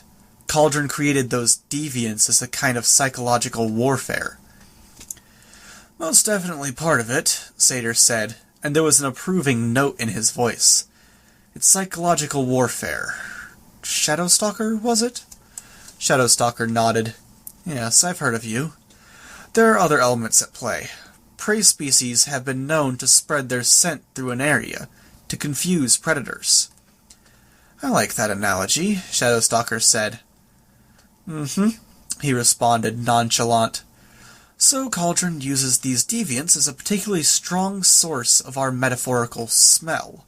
They scatter them across the world where Cauldron is most active, the world Scion occupies, and he loses the ability to sniff them out. Of course, this only works when the deviant isn't going to draw undue attention. Either they're calm and inclined to keep on their own by nature, or so dangerous that they remove witnesses by default. My eyes moved to the sphere Imp carried. I was inclined to think she fit into the latter category. It makes sense, I said. My eyes were on Shadowstalker. She was playing into Satyr's hands. I'd made a note to watch out for it, but this wasn't even subtle. They were fucking blatant about this shit. Relentless. Which probably worked for them, because it eventually worked. They found a hook, an angle, maybe played it in a more subtle way, or they'd just taken it and run with it. And it was all controlled, all managed, keeping it at a level where I couldn't call them out without it looking like I wasn't willing to play ball. That was fine on its own, but it put us on a bad footing. I didn't want to be in the middle of a brawl if and when Sion made a sudden appearance. Cauldron capes have, according to reports, gotten responses from Sion. A pause, a momentary break in pattern. Even, some say, a feeling of aversion. Powerful Cauldron capes achieve better results. The deviants even more so. And if the effect scales up as Cauldron thinks it might, the extreme deviants will get an even greater result, while having powers that may have some effect on him. Which makes a lot of sense, I said. They're a smokescreen, maybe, except there's a hole in that theory. There is, Satyr said. He could wipe them out in one shot, Gollum said, the first to connect the dots. He could shoot them, and shoot through the floor if he wanted to. Exactly right, Satyr said. Do you know why he isn't? I asked. I have guesses, nothing more, Satyr said. They just found a way of combining their powers. They're breaking through the column more quickly than I thought they would. We don't have to run, but maybe hurry a bit. We stepped up our pace. He's on the 3rd floor, Satyr said. Floor above us. How do you know? Shadowstalker asked. Custodian. We've crossed paths, as my group ran some errands for the good doctor. I think she likes me, even. I hadn't noticed the Custodian, but I wasn't positive I would have seen her if the appearance was brief enough. What's on the 3rd floor? Flora asked. I haven't been down there. The ones with names. Any cape they deemed interesting enough to keep in research. Not many left. I think they scaled down on those to focus on other things. Not many left, meaning there wasn't much standing in the way between us and Sion. If Sator's group wasn't playing us, I was less sure than I had been. Supposedly Sion above. Who's below? Who's with the doctor? I asked. Ask her, he said, pointing at Imp. I glanced at Imp, who shrugged. In the sphere, Sator said. There's a button on the bottom. If you depress it, you can rotate hemispheres. Counter-clockwise, please. Clockwise opens it, and I'd rather not die. Imp looked my way. Go for it, I said. Imp turned the sphere. Finally, fresh air, the girl inside said. She had a quiet voice, more the type of voice I'd connect to a shy librarian at a party, or a sheltered preacher's daughter in the company of boys. Sveta? I asked. We met on the oil rig. She also goes by Geralt, Sator said. The only reason the PRT didn't put her down was because she's rather hard to kill. She has quite the impressive body count. Don't say that. She was part of the original invading party, Sator went on, ignoring her. They attacked the doctor, setting this whole mess in motion. I could hear everything you guys were saying, the girl said. It was only when she said the longer word everything that I noticed the rasp to her voice. It would be part of the reason for her being quiet. Who's with the doctor? I asked. The other stairwell was in view. When things went bad, it was Weld, me, Brickhouse, Gentle Giant, and 6 others who turned around and protected her. I wasn't very useful. She trailed off. A second passed. Need a bit more information, Sator said. I'm hurt, she said, and there was a plaintive note in her voice. She sounded more like a canary than a shadow stalker. Not quite the voice of a killer. Suck it up, Sator said. Sion's coming, and we need to know what we're walking into. Brick took the guy Blesk-brained against the wall. It was the clairvoyant, the doormaker, Hurt, the doctor, Brickhouse, Magnat, Monstro. They made it inside. The others got shot down in the stairwell. There was a guy with glasses, and 5 teenagers who looked a lot like him, only without glasses. Ordinary looking, pretty much. Alexandria. Sator made a noise. He looked up. In that same moment, the lights flickered out for the umpteenth time. The emergency lights didn't come on. I could sense my teammates, Shadowstalker, Canary, and Lung, closing ranks. Weaver? Sator asked. He split into 2, a slow, oozing process. A lump swelling, pulling free, then forming in features. The arms and legs were quick enough, and the details followed. But the new him had no helmet, but slowly reshaped his exterior to match the original Sator's costume. If you keep doing that, I'm going to have to attack, I said. What's he doing? Canary asked. It was a note of panic in her voice. Splitting up, I said. I willed Canary to pull it together. Sator bulged, clearly preparing to make another double. I called out, Sator, I might need to rephrase. If you finish making that copy, I'm going to attack you. He can't stop once he's started, Floret said. It's a drawback. I don't buy that at all, I said. So either you need to be more convincing, or I'm wrong, and Sator has to learn how to cancel a copy in progress in the next 5 seconds. The bulge stopped growing more parts. It began retreating into Sator. We need to talk, Weaver, Sator said, still distorted, withdrawing the mass into himself. Imp spoke up. Why is it always Weaver you need to talk to? Never, we need to talk, Rachel. Shut up, you idiot, Sator snarled the words. There's no time for foolishness. Idiot? Foolishness? What is it, Sator? I asked. I got to ask you about your goals. I said. Nothing complicated. Saving the doctor, getting answers, stopping Scion. I found my knife beneath the staircase, suspended by threads I'd tied to the surrounding area. I set my swarm to retrieving it. We couldn't see, but Florit shouldn't be able to either. I always had a hard time trusting anyone who doesn't have ulterior motives, Satyr said. And now, here, I dearly wish you had some. Sorry, I said. If you haven't noticed, a lot of us are pretty blunt here, straightforward.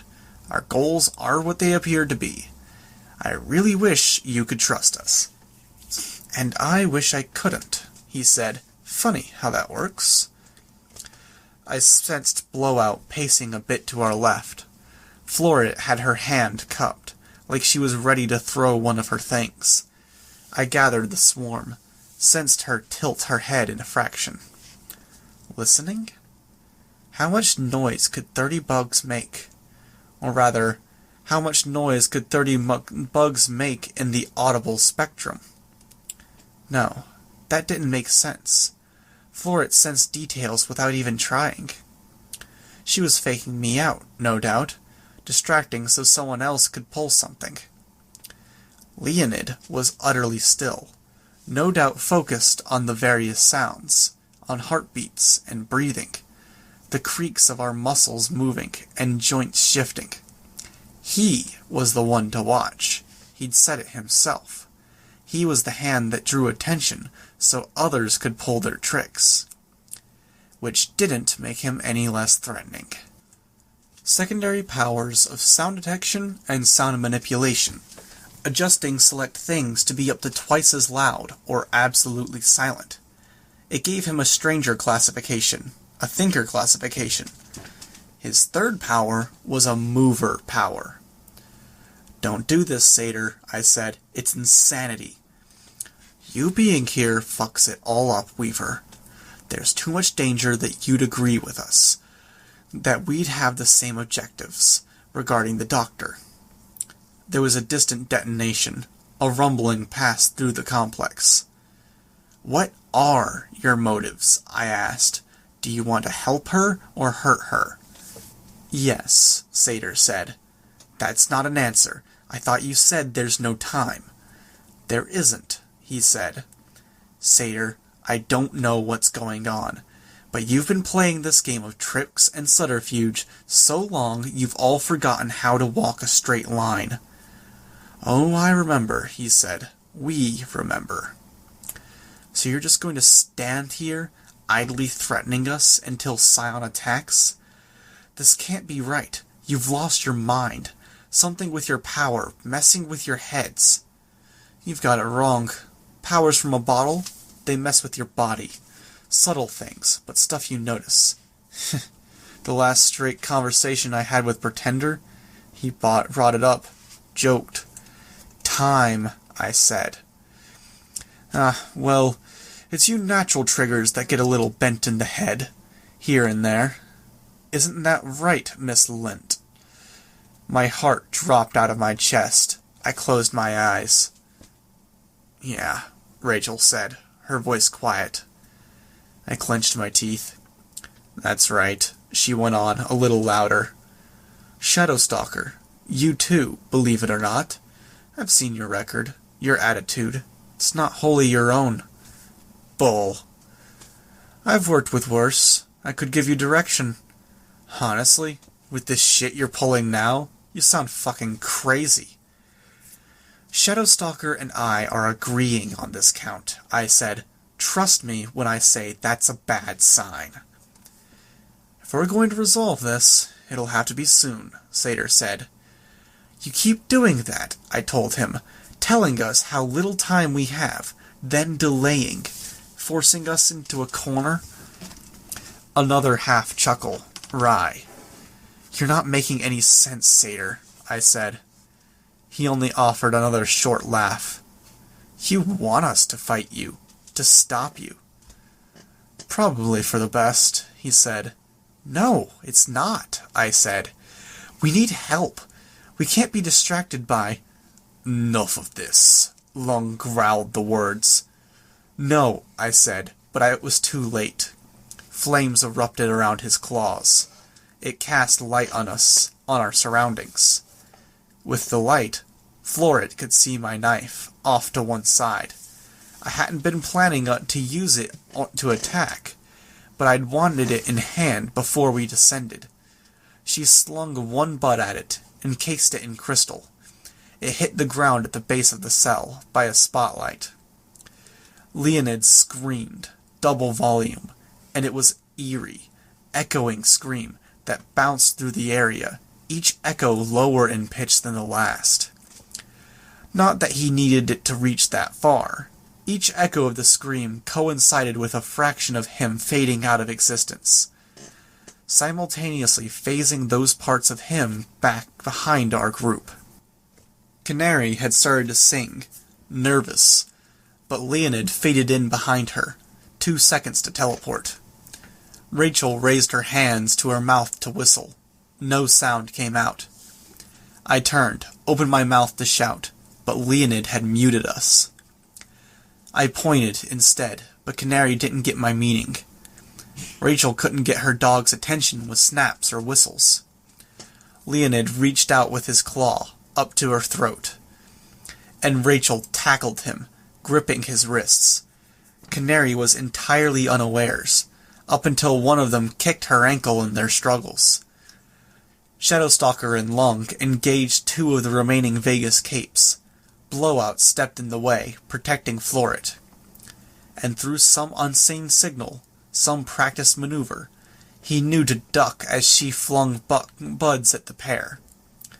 One unfolded in the air, tagging Shadowstalker in her shadow state, and she crumpled. The other hit Lung, foot-long tendrils extending from his right pectoral to his right arm, binding to each. Blowout hit the tethered Lung. Maybe he wouldn't have been strong enough to affect Lung normally, but the audacity of it, and our reactions to that, went a long way in giving him the extra kick. Satyr forced another copy out in record time, as the other charged me. I set my bugs on it, on her, my double. She didn't have my powers. She was strong, tougher. She closed the distance to me with ease, with a runner's strength. So I moved the bugs to the original satyr, the bare chest, the eye holes in his helmet. I attacked Floret, and Leonid, and all of the other capes who had exposed skin. Golem's hand knocked her aside. Cuff charged the one satyr that had just created. Even at this juncture, I knew that it wasn't an even fight. Satyr had outright admitted his team wasn't a match for ours in a brawl. Canary tentatively stepped on Leonid's right hand. Rachel's dogs got his legs. He screamed, and that sound wasn't muted. He began to phase out, reappearing by satyr. He climbed to his feet. We outnumbered them. We had better combat powers. The outcome wasn't in doubt. Which made Imp's maneuver all the more insane. She stepped out into the middle of the group and held the sphere high. Rotated it, then rotated it back. Sound resumed around us as Leonid dismissed the silence effect. Don't, a voice was saying. It was Feta, inside the ball. Everyone stand up, Imp said, and if you fuck with me, I'm opening this thing. Don't, please don't. Why? I asked, again, my eyes on Satyr, the real Satyr. I would have been content to wait, to procrastinate until we ran out of time. But you came. Satyr. It was for love, in the end. Pettiest of all pursuits. Arrogant, greed, even revenge. They're nobler, trust me. I've walked all those roads. But love? It twists all the other things. Makes you misstep. Makes you irrational. Makes you impatient, above all. We couldn't have gone down there without getting revenge. Without falling to our greed and arrogance. So I was willing to wait. To sit back and put it off. Tell myself we didn't have the firepower. Didn't have the numbers we needed to take on the group at the stairwell. Wait until it was too late. You were willing to die? Shadowstalker asked. She sounded offended. Better than being the ones who pull the trigger, dash our last hopes, Satyr said. You can put down that sphere, Imp. Imp hesitated, then lowered the sphere. She locked it, with vents open so Sveta could speak. I don't understand, I said. And you probably won't. If you're lucky, I've said it all out loud, and so the lie isn't worth it now. You can go. We'll stand by. Your fucking head games. You're going to stab us, Weaver, he said, and there was no pretense in his voice. No joking tone or trace of mockery. Talking straight. Go. They're almost through. He is right, Skitter. Lung growled the word. I can hear him. Lung was looking the way we'd came. Scion, here, on this floor. I could see the golden light, but it might have been a spot in my vision from looking at Lung with his burning hands. If we go, there won't be any escape routes. No exits. It was as insane as anything Satyr was doing. Everything rational said to go upstairs, to find our way to the doorway, hope that Scion was still half blind, still holding back. But I turned, running for the stairwell with the Case 53s, away from Scion. I ran hard enough that I couldn't spare the breath. I spoke with my swarm. Go upstairs if you want to go. Give them a way out. I could hear the others behind me, at varying distances. I could sense Satyr's group with my swarm. They held their ground as Scion approached. I don't understand. The others were following. If you come, there's no way out. This isn't even a Hail Mary. It's a hope that maybe there's something we can do. A chance buried in a chance. We came face to face with the group that had been working their way through the steel. A mole man, an extreme deviant case that seemed to be made up of lasers, with her petrified body parts capping the ends. The others, dead. Satyr's clones littered the area, where they'd brutally fought and killed several of the digging capes. Where they'd died, they'd withered. With Scion on our heels, we couldn't afford the time to fight. Lung, Shadowstalker, and Rachel tackled the ones who remained. A crossbow bolt delivered to the cranium of the laser girl. Dogs attacking the mole man. Lung's claw and flame to assist with both. Without my asking, Cuff jumped into the hole. Imp followed. One by one, we passed inside.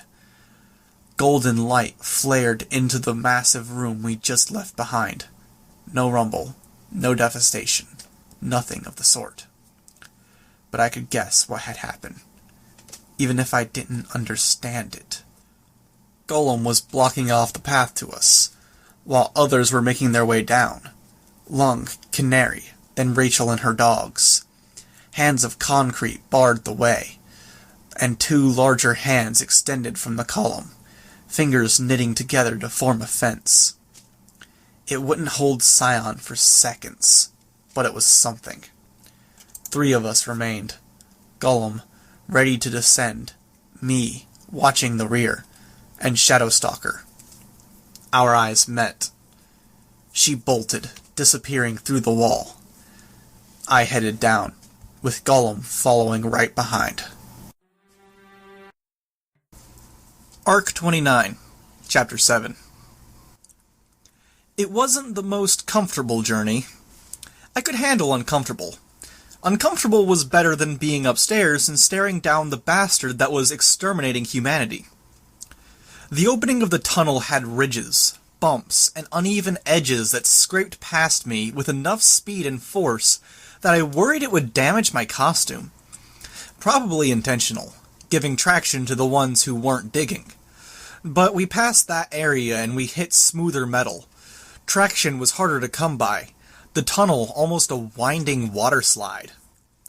I slid, as the others were doing, bracing my feet against the sides to slow my descent. The bugs I'd planted on my teammates let me track the turns and drops, angling and bracing myself as I ran into steeper drops, sharp turns, and outright 10-foot drops. It reminded me of an anthill, in a way. Winding tunnels, irregular, exploratory, treacherous, and impossible to navigate. Cuff slid down and hit the end of the tunnel, a dead end, with a person there. She didn't slow, instead using her power to hammer her way through, splitting the steel apart and driving herself and the individual at the end of the resulting hole. The instant Cuff was through into the room on the other side of the tunnel, she and the individual she'd collided with were attacked. Lung was the next in line, followed by Canary, and they were ambushed as well. Lung was pinned against a wall, Canary liberally tossed back into a crowd that waited to disable her. With Gollum behind me, I didn't want to stop and get my bearings, but I was plunging towards a situation I couldn't fully grasp. Bugs I planted on my allies spread out, but it was too few to get a good picture of who or what was waiting for us. I didn't have Defiant's knife. Florit had encased it in crystal. I could drag it here, maybe, or use the relay bugs and wait for the crystal to expire before carting it my way. But that didn't help me here. I called for my bugs to bring the knife anyways. Rachel had paused before entry, getting herself sorted out with her pets, meaning she was only just arriving. Her reactions were fast, the commands to her canines quick and efficient. They swelled as they put themselves between her and the waiting group, growing in size and manifesting their natural weapons. It was fast enough I suspected she'd been starting their growth as she approached the literal light at the end of the tunnel. Bastard's changes were more fluid, faster, and more symmetrical than Huntress's, but he was younger, just a little smaller. A group advanced on the canines without fear. 2 people to Huntress, 2 to Bastard. Young men, if my swarm sense was correct. The animals weren't as big as they could get, but they were about as large as a couch, yet the men didn't show any fear. They moved fluidly as the animals lunged, snapping and biting. Confident movements. 2 caught Huntress's head, wrenched it to the side, while the others avoided snapping jaws to catch Bastard's forelimbs, bodily hauling him up and then throwing him to the ground. The 2 animals were brought down in as many seconds, pinned as inexplicably as Lung was pinned. Except this wasn't sheer strength. They were strategic, targeting body parts, one of the young men leveraging his whole body between Bastard's forelimbs, forcing them apart in a way that a dog's musculature couldn't combat. It was like holding a crocodile's mouth shut.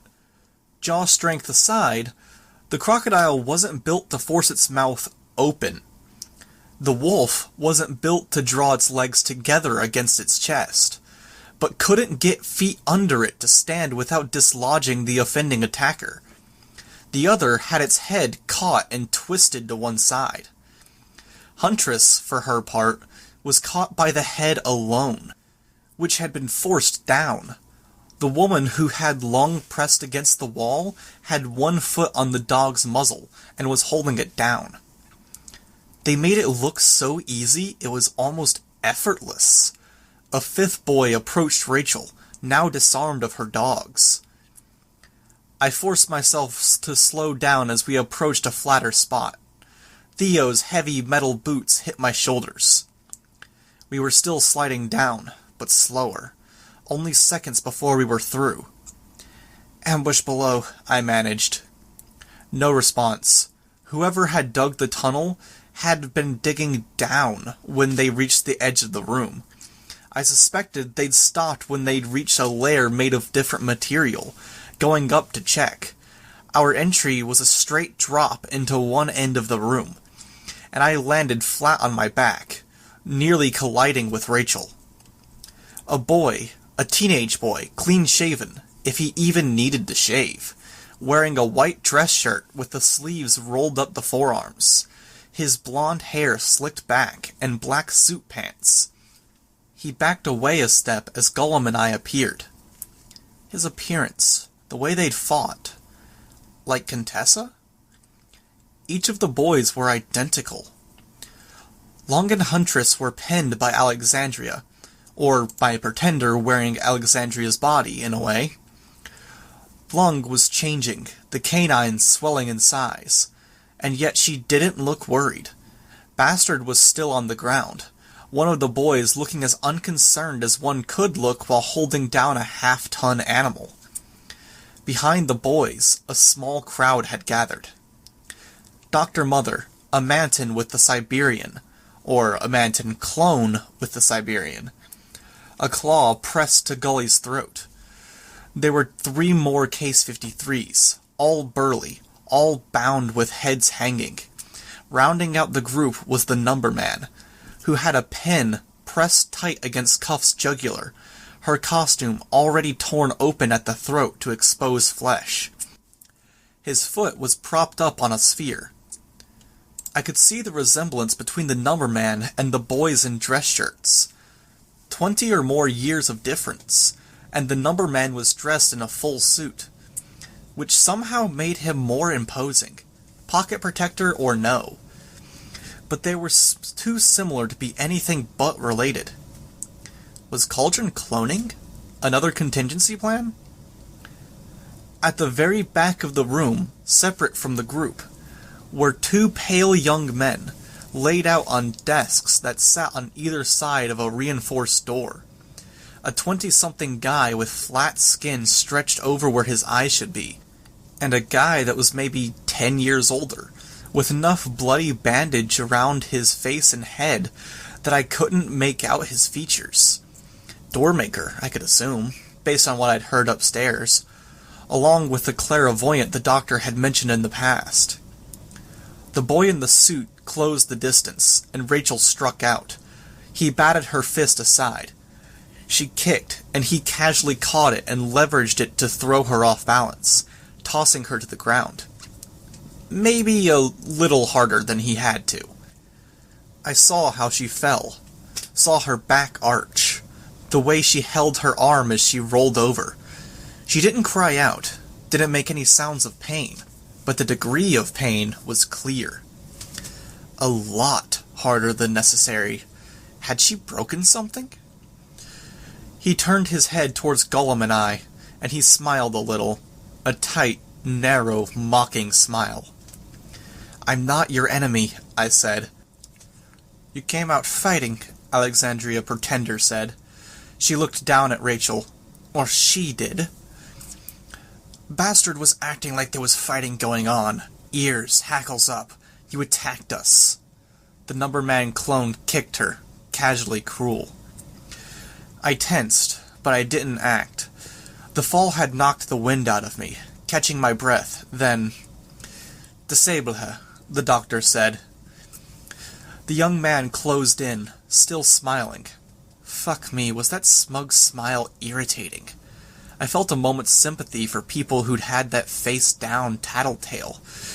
I sicked my swarm on him. He moved through the incoming insects, eyes open and unblinking as he closed the distance to me. Only a few landed, and they landed in spots where they couldn't target more vulnerable areas. That he wasn't closing his eyes was telling.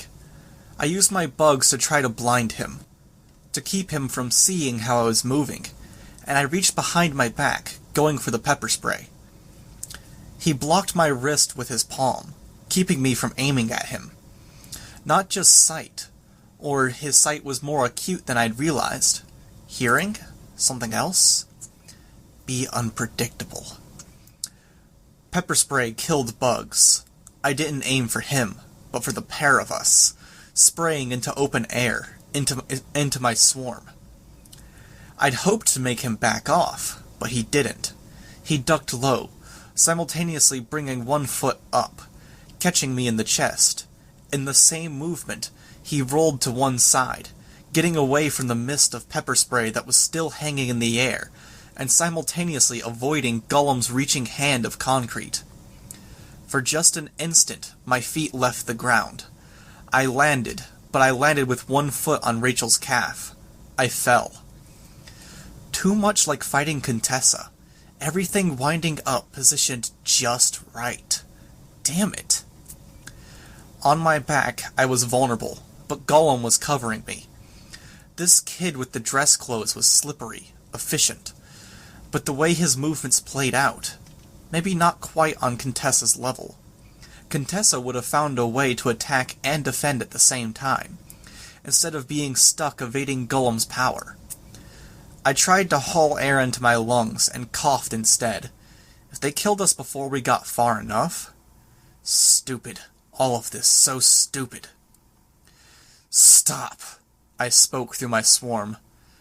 The kid drew knives from his pockets, small knives, with blades no longer than a finger. Still confident, still sure of his victory. A connection formed in my head. I knew in an instant. Harbinger. Cauldron had collected some of the remaining clones from Jack's army. The Number Man used to be in the Slaughterhouse 9? No, couldn't get distracted. I was up against a kid with an analysis power that was off the charts. He dodged whatever I threw at him. I used my pepper spray again. This time, I aimed at the two boys who had Bastard pinned. Opponents who couldn't dodge, not without giving up an advantage. They moved out of the way, and in the process they let Bastard climb to his feet. A ridge of Stegosaurus spikes along his spine, more spikes and barbs framing his face. He growled, and it wasn't a dog sound. It wasn't a wolf sound either. Bringing two more of the kids into the fight, but now I had Bastard for backup. Up until Alexandria Pretender grabbed Huntress and hurled her at us. Me, Gollum, Rachel, and Bastard were slammed into the far wall by Huntress's bulk. Long was still growing, still changing, and his throat was broad enough now that she couldn't do more than dig her fingertips into the front of it, but he still couldn't break free of her grasp. He opted for a second option, leveling a hand at the Doctor, Manton, the Number Man, and the crowd of boys. Fire erupted forth, a half-second's worth, before Alexandria threw him down and kicked him full force into the wall beside us. No use. Siberian had saved them with her ability to grant her own invulnerability effect. Thankfully, if he'd torched them, all of this would have been for nothing. Had to account for Long's behavior. Keep it in mind. He had a kind of pride, and it nearly fucked us on 2 occasions so far. I started to speak, but Long roared, drowning me out as he pulled free of Alexandria's grasp, not breaking her grip, but rending his own throat, tearing jugular and vein, windpipe even, in a furious attempt to get free. Alexandria turned as Long fell into a fighting stance, less a martial artist stance than an animal, low to the ground, chest heaving to pull air through the gushing wound in his throat, a glare leveled at his opponent. "Stop!"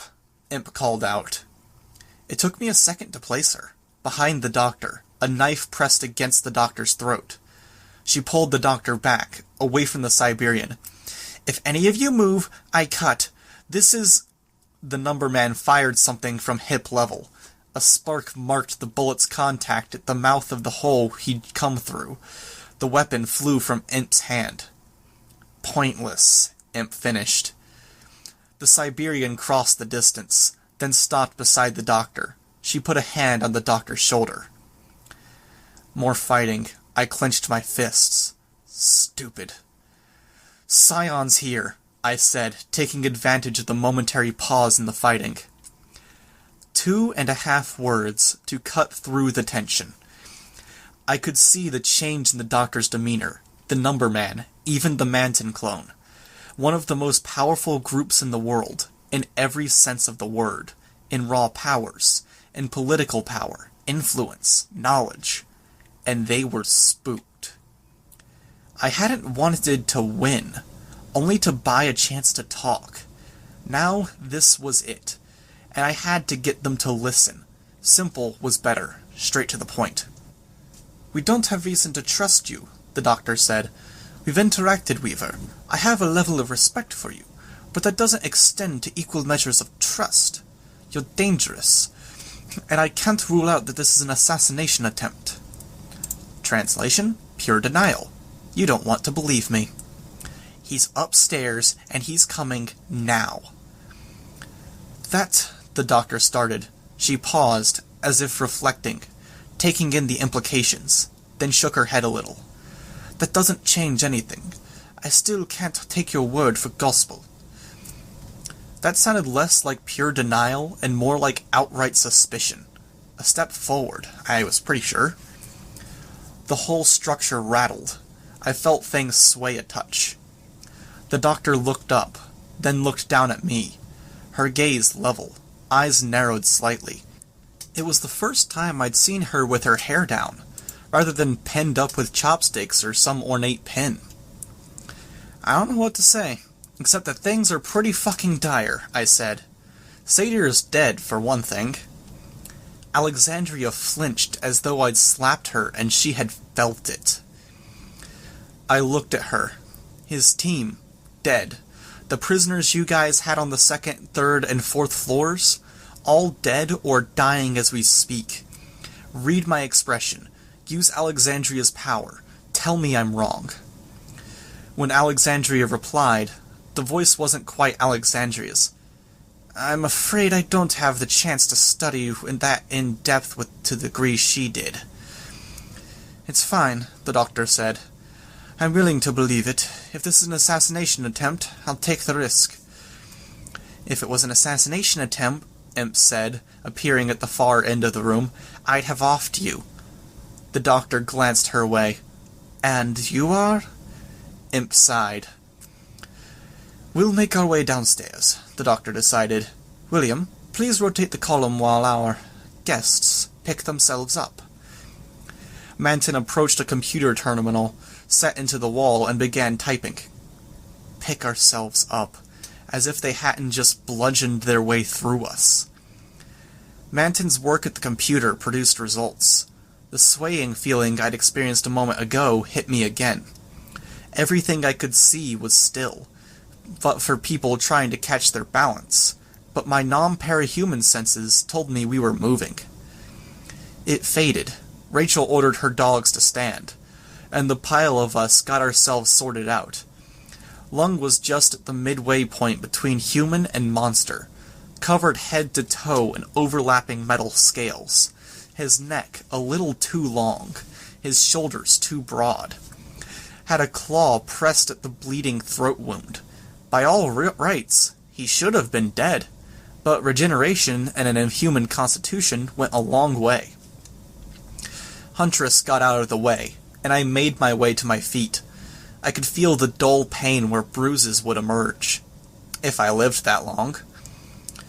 There was another rumble, and a feeling like I was swaying, my sense of balance not quite right. Not Manton, so it had to be Sion. Had the steel column moved a fraction? Had it been intentional on Sion's part, or a result of the action upstairs? The numberman gave Cuff a hand in standing, and she began folding up the metal around her neck, repairing the armor. She withdrew the wickedly sharp spikes at the knee and base of her wrist, where she'd been shaping up weapons in case she needed to fight her way free of his grip.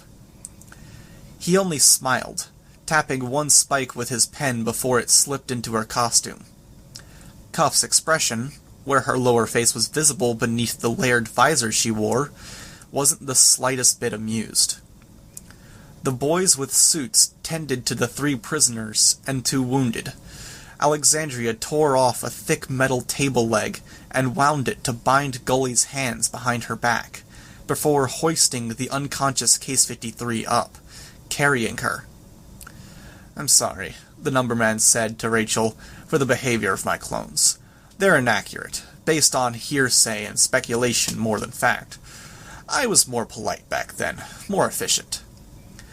Rachel just gave him a funny look and shrugged her way past him.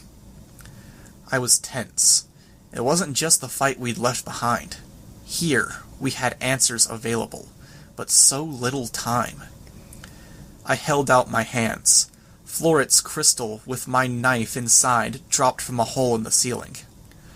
The doctor typed a code into a keypad at the end of the room, and the Siberian opened the door beside it, turning a wheel to unlock it, then pushing the thick metal door open with disconcerting ease. Clone or not, she was still the Siberian in power. With the door now open, we were faced with a corridor, wide enough for my group to walk side by side, the doctor's group leading the way in front of us. Vials lined the walls around us, set into an arrangement of metal wires that kept them lined up. Multiple vials of the same color lined up beside another arrangement of vials, except nearly as every vial was empty. There was only glass, no fluid inside. Where fluid did exist, the light filtered through and cast dark blotches of color on the gray walls behind. But if I counted them, if I used my bugs to note the ones that had contents, 100 or 200 maybe, with fluid still inside. Our stock, the doctor said, nearly depleted. We gave the formulas out for free in hopes of turning out parahumans that could do damage to Sion. We retained only the volatile ones. Volatile can be good, I said. My eyes noted the sheer number of vials. Tens of thousands, even, virtually covering the walls on either side of us. Volatile can kill 3/4 of the people who ingest it, the doctor said, or generate Case 53s we can't use. Right, I said. Never mind then. Each was marked with a combination of letters and numbers, and a title. I read the names of the ones that still had fluid inside. Able, Abator, Access, Ace, Aegis, Air, Alchemy, Alias, Alpha, Amaze. So many, a voice said. The ball was Feta inside. Quite a few, the doctor said. All tested on people? Sveta asked. Yes, the doctor said. I remember, you know, Sveta said. I dream of home. I was a fisherman's daughter. There were these beautiful little huts with flat roofs, orange clay brick against grey mountains, with green-blue grass and oceans. It was cramped, and I had to share space with my family, my siblings, but I was okay with it. There weren't any boys my age to marry, and I didn't want to move to another town to look for a husband, so I just stayed by myself. I'd draw, and there was a peace in it. I still like to draw. I find it helps me relax, but it's hard because my tendrils break the brushes and pencils, and then I don't feel relaxed anymore. We've caused you difficulties, the doctor said, not even looking at Sveta. She walked quickly, her eyes roving over the rows and columns of vials. I can't remember my mother tongue, doctor. I can't remember my daddy's face, or my mommy, or either of my brothers. I've just got the faces I see in dreams. Every morning I was in the asylum, I would wake up and I would scramble to draw something, to put words in a diary, and I'm so excited and panicked I'm desperate I'd break things. The doctor wasn't reacting. I know I used to draw, but I can't find the style I used to draw in. I dream about the night you took me, you know. Not me, surely. I sent others. You sent people like me to take me. Case 53s, branded, abominations, demons. There's names for us all over the world. It was storming. I was delirious. And they came. They grabbed me. And all I could think was that the old stories were true. And I said something I can't remember. You took me to a lab and you unraveled me with that drug of yours. And then you dropped me in the middle of nowhere with just enough memories to know that I should be human. We gave you a second chance. I didn't ask for one. It was very possible your town stood to be destroyed by a storm. If you'd have asked, I would have wanted to weather it. Or by plague, starvation. It could be the cause for your delirium. I would have stuck it out. You're not listening to me, Doctor. A flare of anger. The ball bucked with the movement inside. There are more immediate problems to focus on, the doctor said. I understand where you're coming from, but this isn't the time to play what if. I'm not playing, Sveta said, and the anger was gone just as fast as it appeared. I'm telling you that if you had asked at any point along the way, I'd probably have told you I'd rather be dead. I'd rather be dead than live this new life you gave me, where I spent years killing people by accident, unable to sleep, killing stray animals for food because my body decides when I eat, not my mind. I understand, the doctor replied. She sounded a little impatient. Then damn me, curse me. Tell me I will go to hell for what I did at the end of this. I will face any and all the punishment I am due, alive or dead. For now, we will see our way through this. You don't get to do that. You don't get to get off with words and sentiment. Gully told me she'd break down into tears all the time, because moving her arms, being strong enough to break things, it reminded her of what she is, every time she did anything. Her power reminding her, being constantly aware of the ground around her. Well, he told me once that he felt like he was going crazy. All he had was music. It was the only human thing he could enjoy, because he couldn't taste, he couldn't feel, even when I squeezed him hard enough to dig into him. And Gentle Giant?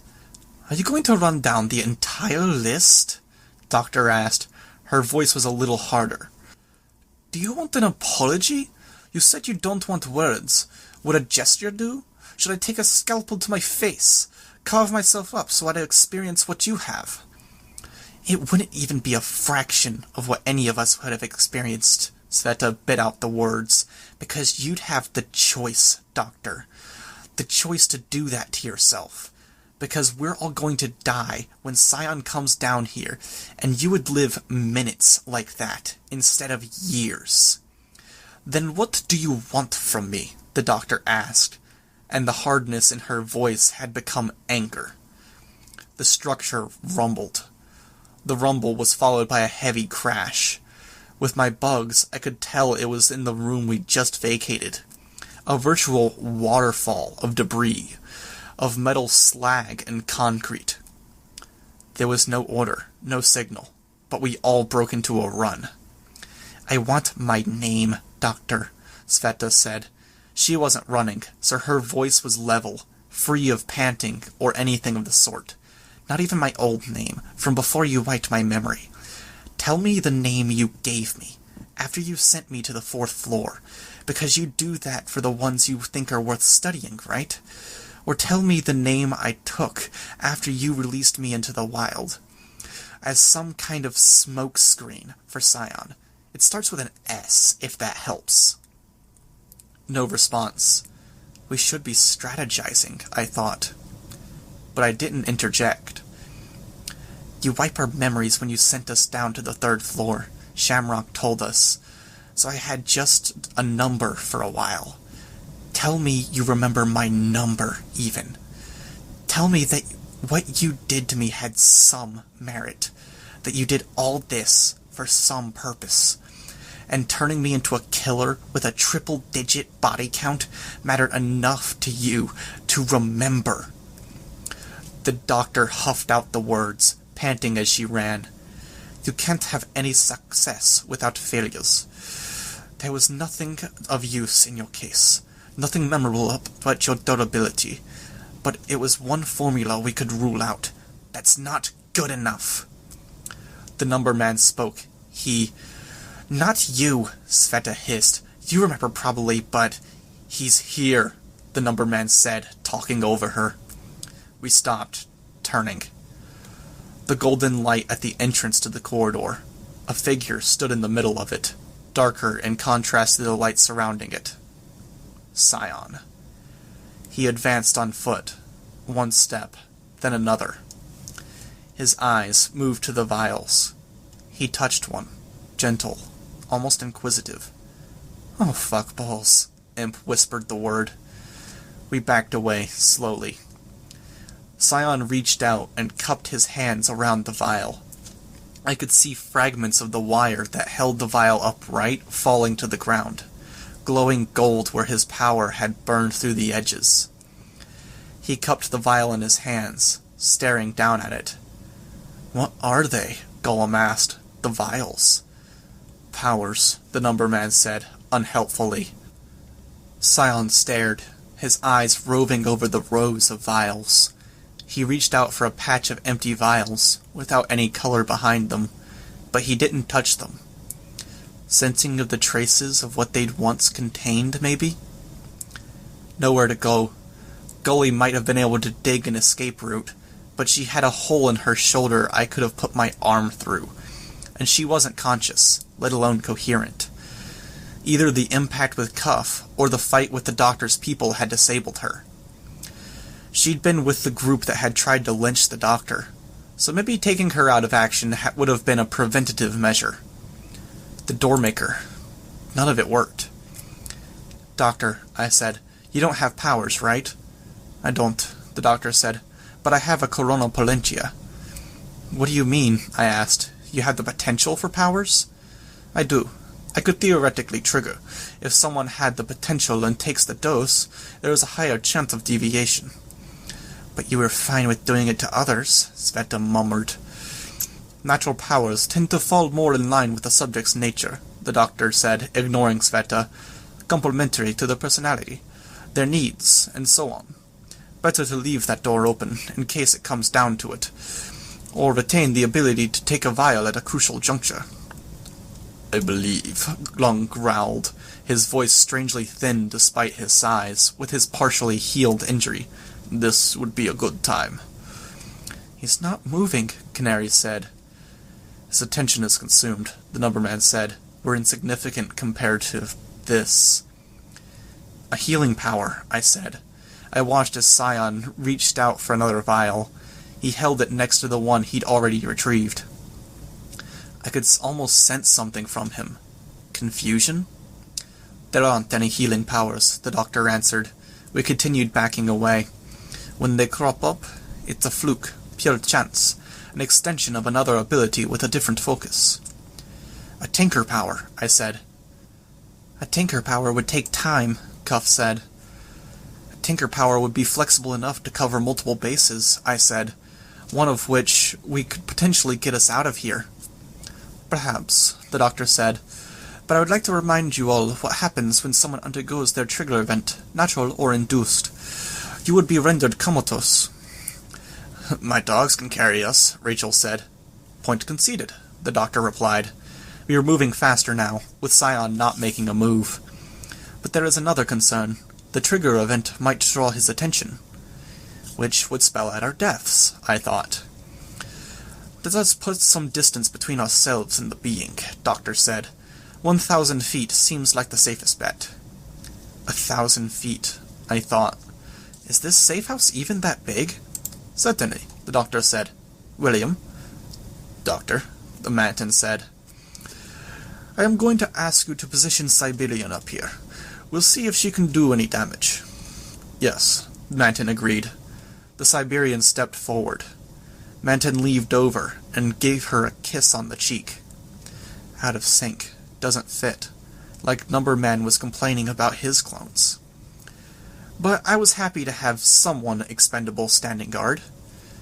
We turned to leave, and I used my bugs to watch the scene, perching them around the Siberian, turning their cloudy, distorted senses on the Golden Man. I could infer, rather than see, that he had dropped a vial. It hit the ground and shattered, the contents splashing out onto the ground and the walls. He reached for another. He held it for only seconds before letting both the vials in his hands fall and shatter on the concrete floor. He rose in the air and floated over the mess, reaching out for more vials. "Here," the doctor said, and we reached the next floor. These were the vials we were trying to find. I sent Contessa to find recipients for each of them. I kept only 3. There was a table with the vials set in what appeared to be a centrifuge. The liquid inside was nearly black. Why those? I asked. There's a foreign agent in them. The entity altered each power he granted to give them certain restrictions. No power would be able to truly affect him. No power would cross the boundaries he set in dimension, or in affecting other powers.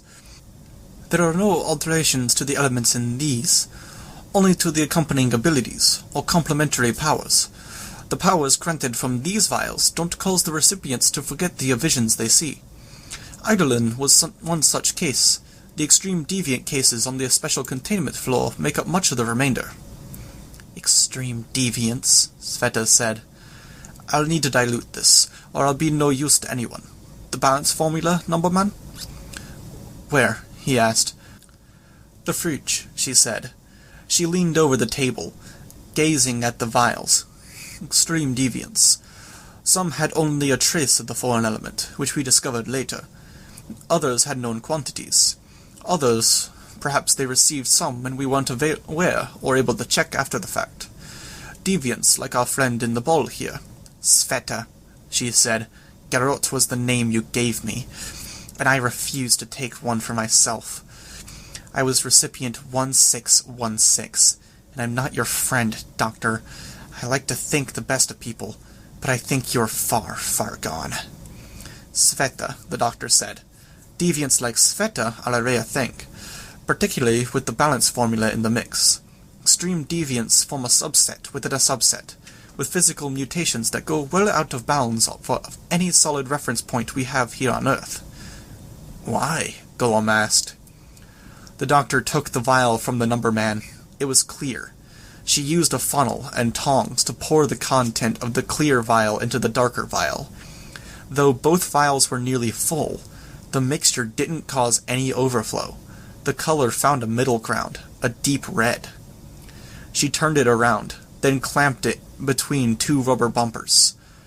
She hit a button on the side of the table, and it began shaking, like a paint machine. 2 minutes. Best freshly shaken, so the layers don't separate. William, status? He's floating down the hallway, knocking the vials to the ground. Time? Rate he's traveling, I'd say a few minutes, 3 or 4. We'll finish the mixing and then run, the doctor said. She stared at the vial. This may be the closest thing you get to your revenge, Sveta. I'm left with no choice, and chances are good I'll change physically, even with the balance formula. You keep referring to that, I said. What is it? I've come to believe that it is the opposite of what we had with the foreign agent. One power, or a collection of powers, calibrated in advance by the entity, with humans in mind. By mixing it into other vials, we borrow this particular quality, at the cost of having physical changes with any such power we grant. We retain humanity more easily, safeguarding against deviant cases. You found a way to collect powers, Golem said. In a sense, the doctor said. She sighed heavily. You came for a reason. I did, I said. We did. For answers. For insights on the entity. And because we need Doormaker if we're going to win this fight against Scion. The doctor looked at Doormaker, who was being held by 2 harbingers. We'd hoped to use Doormaker in conjunction with Khonsu for a mobile force that could safely pressure the entity, a last measure. You had an awful lot of plans, I said. We did. I can tell you about them, or I can answer your questions. What information do you desire, Weaver? What insights on the entity could win this for us? I swallowed. Second triggers, I said. The doctor frowned. Too many people have come to me about that. It is a promise of more power that manifests just often enough to tantalize, infrequently enough that leaves countless disappointed. What is it? I asked. When powers manifest, they come with safeguards. The same programmed safeguards that I seek to circumvent or ignore with those foreign agents. She tapped the desk. The agent, the power, seeks to protect the host, so it prevents the host from harming itself. It is a crude measure, one the agent applied with broad, general strokes. Not every agent can receive individual attention. and the ones that do, I believe, were more hampered than not. With the second trigger, the agent reaches out, makes contact with others, networks, and draws on collective information to refine the restrictions and save its host. It's always around other parahumans, then? Not always, but frequently. Circumstances tend to mirror the original trigger event. The resulting power ignores restrictions that were previously set. The shaking of the machine began to slow. "You're involved with a lot of powerful parahumans," I said. "Do you have means of causing second triggers?" "We've done it for several clients in the past, with varying degrees of success. Because of the time it takes, and arrangements involved, we put a high premium on it. We've had more clients die trying to collect the funds for this premium than we had clients go through with the procedure," she said. "A catch-22, if you will," the numberman said. "If you're powerful enough to have the necessary funds, then you don't need a second trigger to thrive. If you need a second trigger, then you lack the funds." "I get the feeling you didn't devote much attention to this," Golem said. "Why not?" "Because reducing the restrictions that are in place only gives us a power that has less restrictions, when we need a power with none. We needed to luck into a formula that had an applicable power, as well as a whole, untainted foreign power within. And we needed it in a vehicle we could use, an individual without crippling mental, psychological, emotional, or physical deviations. Eidolon was that, and Eidolon had a fatal flaw in the end." I nodded, biting my lip. "We should go," the doctor said. "Where is Sion?" "Still upstairs," Manton said, pointing at the ceiling, off to the right. "He's gone still. He's got vials in his hands again." The doctor nodded. "This way, just a little further down, and I'll ingest this. With luck, we'll have a weapon on our way out." "What about these vials?" I asked. "These powers wouldn't help. If they're special, if they can get us a answer." "The powers are poor," the doctor said. "Foreign, yes, but poor. We tested these. We got a defensive power utilizing warp space, and a power that allows one to take over a nearby parahuman's mind, body, and powers automatically on death. The one I hold should have an attack or mover capabilities, if not both." She input a code by the door, and William Manton set about opening it, another wheel lock. "What would happen if a person with powers drank one?" "Nothing at all," the doctor said. "Believe me, we've tried hybridizing natural and cauldron capes. You might as well drink water for much the same effect." I nodded, but I didn't take my eyes off the table.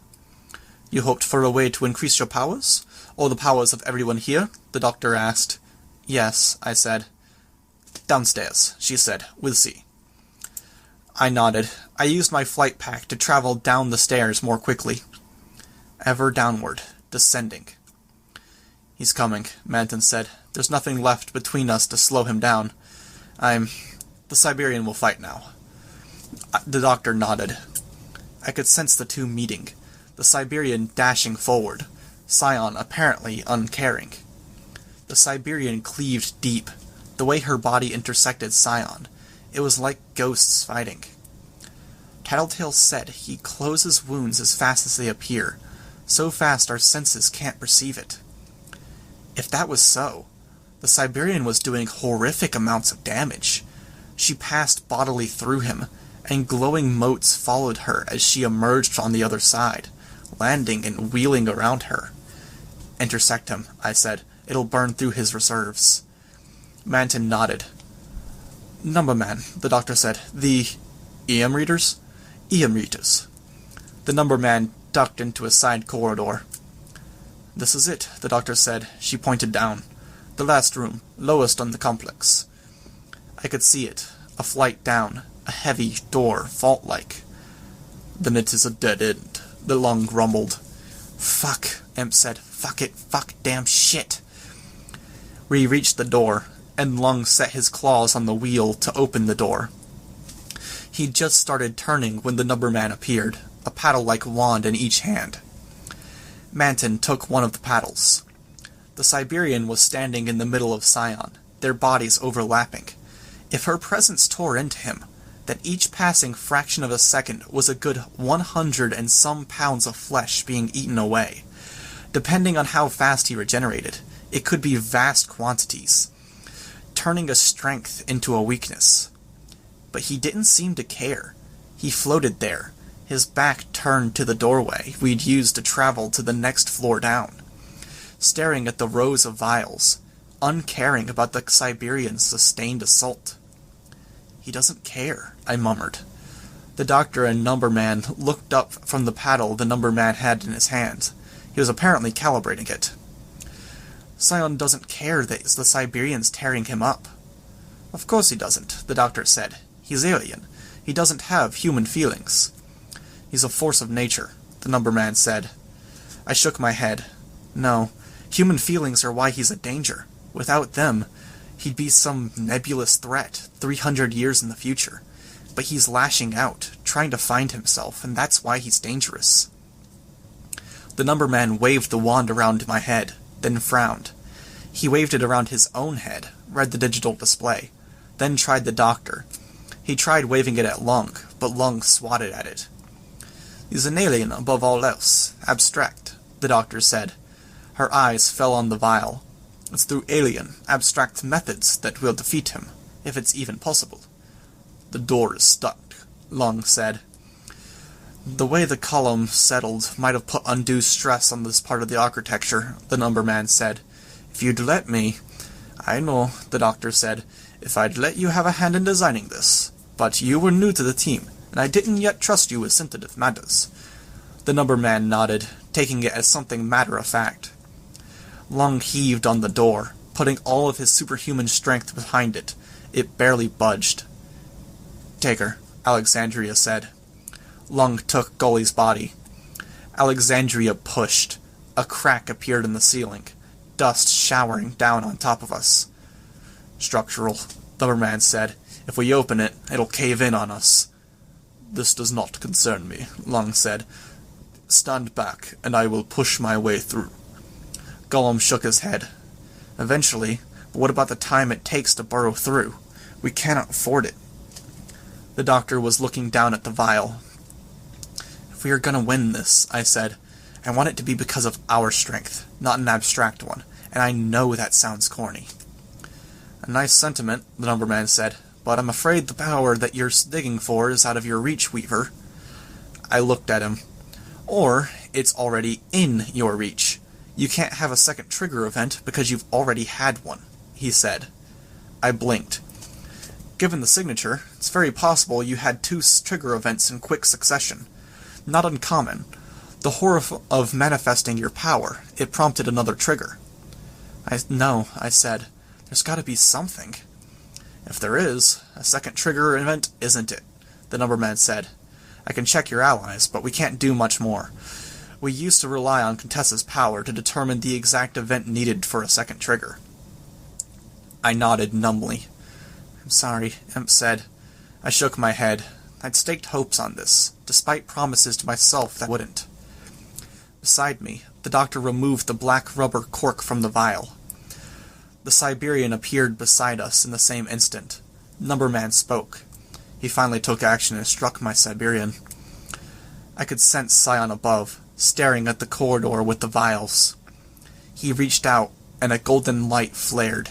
It was like a flicker of the lights, and it was so vivid I thought for a second I was seeing it with my own eyes. The vials each shattered simultaneously. Glass and fluids rained down onto the floor. My bugs were swamped all along the corridor. Scion moved, killing my bugs on contact as he headed down the next floor. With my bugs, I could sense the numberman letting the wand go. It clattered down to the stairs below him. Broken. Broken? Lung created flame for us to see by. The doctor stood there, her hands mangled where she'd been holding the vial, bleeding wounds at her throat. "Your hands," Manton said. She shook her head. "Superficial." There was a pause. "Did you drink any?" I asked. She shook her head. "Barely any." I looked down at the stairs. "Lap it up?" "No. Something Skidmark or Neuter had said, once upon a time. My first introduction to the vials. And she'd said she needed a whole power. Would a partial dose only give her half a power? A distorted one? I could only guess. "Okay," I said. "Siberian, make us a path around the door." Manton nodded, as if I'd talked to him. Siberian walked into the wall, her power crushing stone. The rest of us moved up the stairwell, closer to Sion. "Guys," Imp said. Lung had to move to cast the light on her. She'd held Sveta's sphere. Fractures marked the entire surface, and they spread with every passing second. I withdrew my crystal-encased knife. "Lung." He took hold of it with one hand, nearly singeing me with the heat of the flame that had surrounded the limb moments ago. He crushed it, winced as the knife ate through the claw at the end of his thumb. I gingerly took hold of the knife, switched the settings to remove the disintegration effect, then started it up again. It took a full 4 seconds. The calibration was off, stuff clogged. Not a big surprise. "Halfway," Manton said, no sign of collapse. Scion appeared at the top of the stairs, leaving us without a place to even run to. "A third trigger event," I said. "Is it—" "No," the doctor said. "There has to be a way." "There isn't one," she said. "You have the power you have, nothing more." "Okay," I answered. "Hey," Imp said, "your power isn't the only one that's shit in this circumstance." The orb bucked, fracturing double in quantity. Then it broke. Sveta hit the ground, and then unfurled. Tendrils extended up the stairs, encircling Sion. "Focus on him," she said. "Oh God, focus on him. It's him and me. We're the only people here." The others were disappearing into the tunnel. Rachel, Imp, Canary, the doctor's group. "Can't," Sveta said. The doctor headed into the tunnel. A tendril encircled one of the doctor's ruined hands. The doctor screamed. I could hear bone breaking, see blood welling around the thin tendril of living razor wire. Sveta's tendrils continued to extend, stretching out. Each one chose the doctor as its mark. "Had to pick someone," Sveta whispered. "Couldn't focus on him alone. I'm sorry, but you're the best choice." The tendrils found points closer to the doctor's midsection, crushing. The doctor's screams became strangled. Sveta coiled around the doctor, burying the woman beneath overlapping tendrils, until there was a cocoon and a girl's face, curled up on the stairs, blood pooled beneath them. Scion continued his approach. I held my ground, forming swarm decoys. They hadn't worked last time, but nothing. He walked past them. I held my knife, waited as he closed the distance, standing in his way. I slashed at his throat, dragging the blade across his chest. Smoke rose, billowing in quantities I couldn't have imagined. He pushed me aside, walking towards the door. I realized what was about to happen. My mind was all noise as I screamed out a warning using my swarm, telling the others to get away. I reached out and grabbed Sveta's face, the point from which all the tendrils extended, an action carried out in panic. I felt a tendril or two wrap around my forearm, hand and arm obliterated. I just got a new one, I thought, almost dazed. Scion pushed his way past the door that was bearing the load of the ceiling above us. Sveta dropped the doctor, and I felt the tendrils brush past me, ensnaring bugs. Then they snapped out, grabbing the door at the top of the staircase. In the next instant, we were pulled to the door, virtually thrown, using my flight pack to try and break the fall, to stop from being turned into a smear. But Sveta caught the brunt of the impact, webbing out to ensnare our surroundings. The ceiling came down, a whole section of the substructure, apparently damaged, cracked by the fall, or by some native impurity. The dust settled, and I saw what Sion had come for. His partner. Arc 29, Chapter 8. The stairwell was buried under chunks of concrete and steel large and heavy enough to flatten trucks. But the ceiling was high, and the gap in it gave me a view of the chamber beyond, lit by the red emergency lights. My view of Sion was obstructed by the rubble on the stairs, but I saw the golden glow that he cast off. He was so small, so far away. The partner, so massive. The room looked like an aircraft hangar. My bugs reached out, and I could only sense the 3 walls closest to me. Vast. The partner filled the space, beautiful in a way I struggled to put words to. It was like a volcano mid-eruption, stone mingled with the orange-red magma spray, or smoke reaching incredible heights. It was breathtaking in the sheer elemental nature of it. Fascinating, beautiful, and so incomprehensible I couldn't have understood it with decades of study. But where the volcano was driven by seismic movements, I was pretty sure, and the storm by wind, this was driven by something else, just as basic, on a level. An idea, half-formed, captured in a moment. It conjured up images of an artist's sketchpad, putting body parts on the page, trying variations.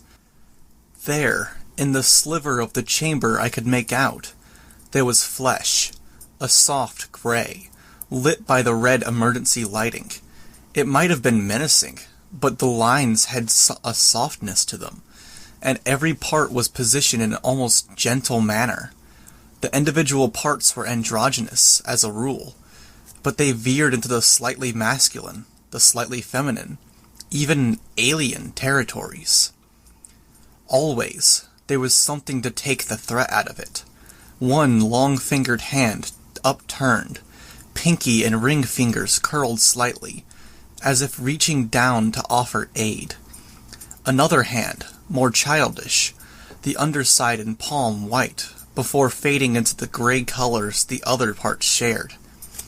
Vulnerable, like a dog with its throat or belly exposed. Another still, with water running down it, streams of the liquid running between and down fingers. More a piece of art than a limb intended for use. There were countless more I couldn't see. Couldn't spare the bugs to study them. I could look at any one piece, and I could see the beauty in it. Any number of these could have been blended together, mixed and matched to create a human being.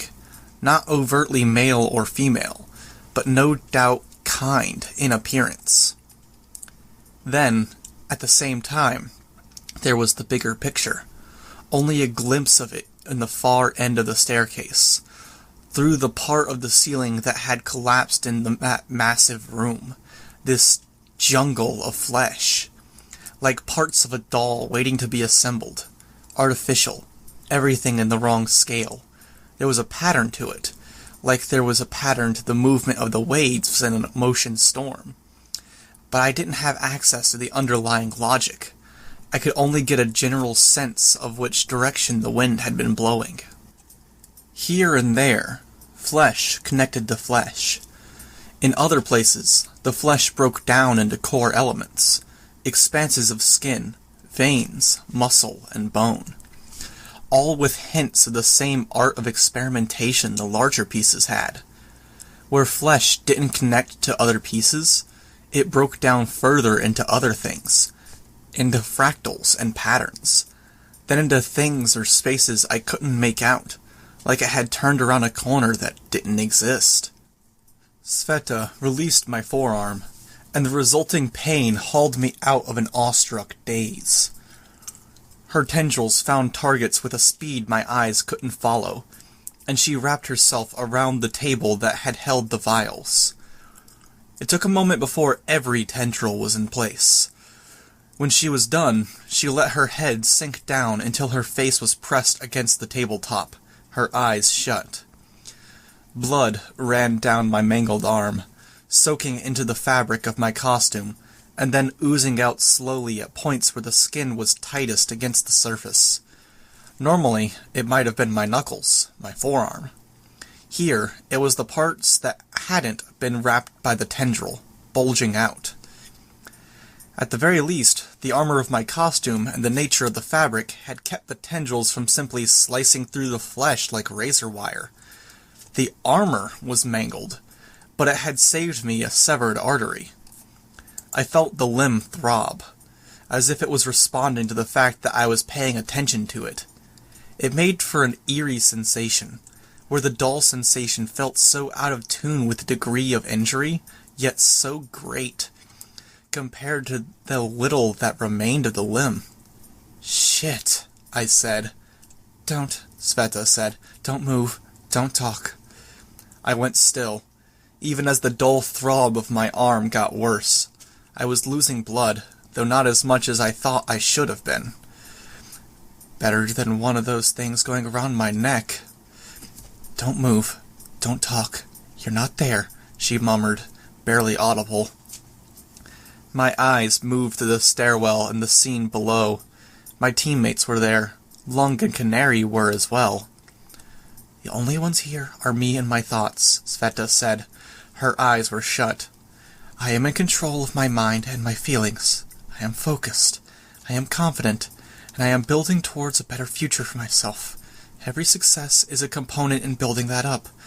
A brick on a building in construction. But my mistakes do not tear it down." The stand she was wrapped around creaked. "My mistakes do not tear it down. They are a part of me. And they are not the most important part of me." Hurry, I thought. Uncharitable, maybe, but I couldn't afford to sit back and bleed to death while she worked through this. I understood that she had her problems, that control was hard to come by. I got that. But my friends could die down there, if the collapse hadn't killed them already. Sveta let go of the table. Her tendrils extended into the air around her, like a sea anemone's fawns. Here and there, they touched things and snapped into place with a destructive power. The refrigerator that had held the balance sample, a shelving unit, a countertop with drawers in the front. They caught on the bugs in the area, and they extinguished my swarm with an almost ruthless efficiency. Too many tendrils for my bugs to navigate between them, the movements too unpredictable as they drifted in the air, responding to air currents. The tendrils were severing steel handles on the drawers. A bug's flesh was nothing. My flesh was nothing. The longest of them came dangerously close to making contact with me. "I'm going to leave," she said. From the tone and the volume, she was talking to herself, trying to convince herself to move. To be a bystander in your own body, I thought. I felt a more serious pain building in my arm, something more representative of the damage that had been done to it. "I'm going where there aren't any people," Sveta said, again. Go, I thought.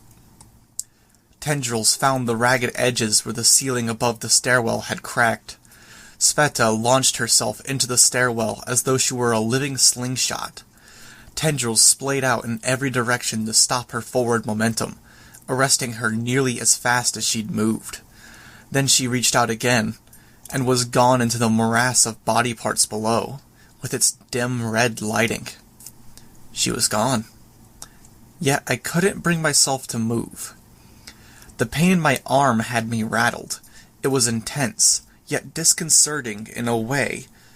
An alarm system that wailed with lights flashing, but it was somewhere off to one side, in another room somewhere. I didn't want to be in a metaphorical room with that pain. The second my blood started pounding, the moment I set my foot down to run and an impact reverberated through my body, this sharp, violent pain would become something else entirely. Instead, I activated my flight pack. To get myself moving, I pushed off the ground, floating into the stairwell. When I reached the first chunk of rubble, I set one foot on it and drove myself forward, with as smooth and gentle a motion as I could manage. The flight pack managed a decent speed, but any help was a good thing. Another chunk of rubble. Another kick forward. More of the room below came into view. The staircase was as long as it was because the impossibly large room needed a high ceiling.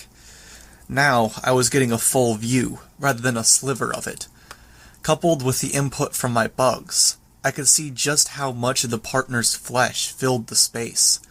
flooding whole areas, interlocking or simply arranged side by side, nearly 3 stories high, and many of the parts reached from floor to ceiling. I pushed my swarm through the space, and I could feel a kind of disorientation, something I'd experienced before, in mild doses. I directed my bugs from point A to B, except they only made it part way, or they moved too far and arrived at a slightly different location. Ominous. And it wasn't the only thing that caught my attention.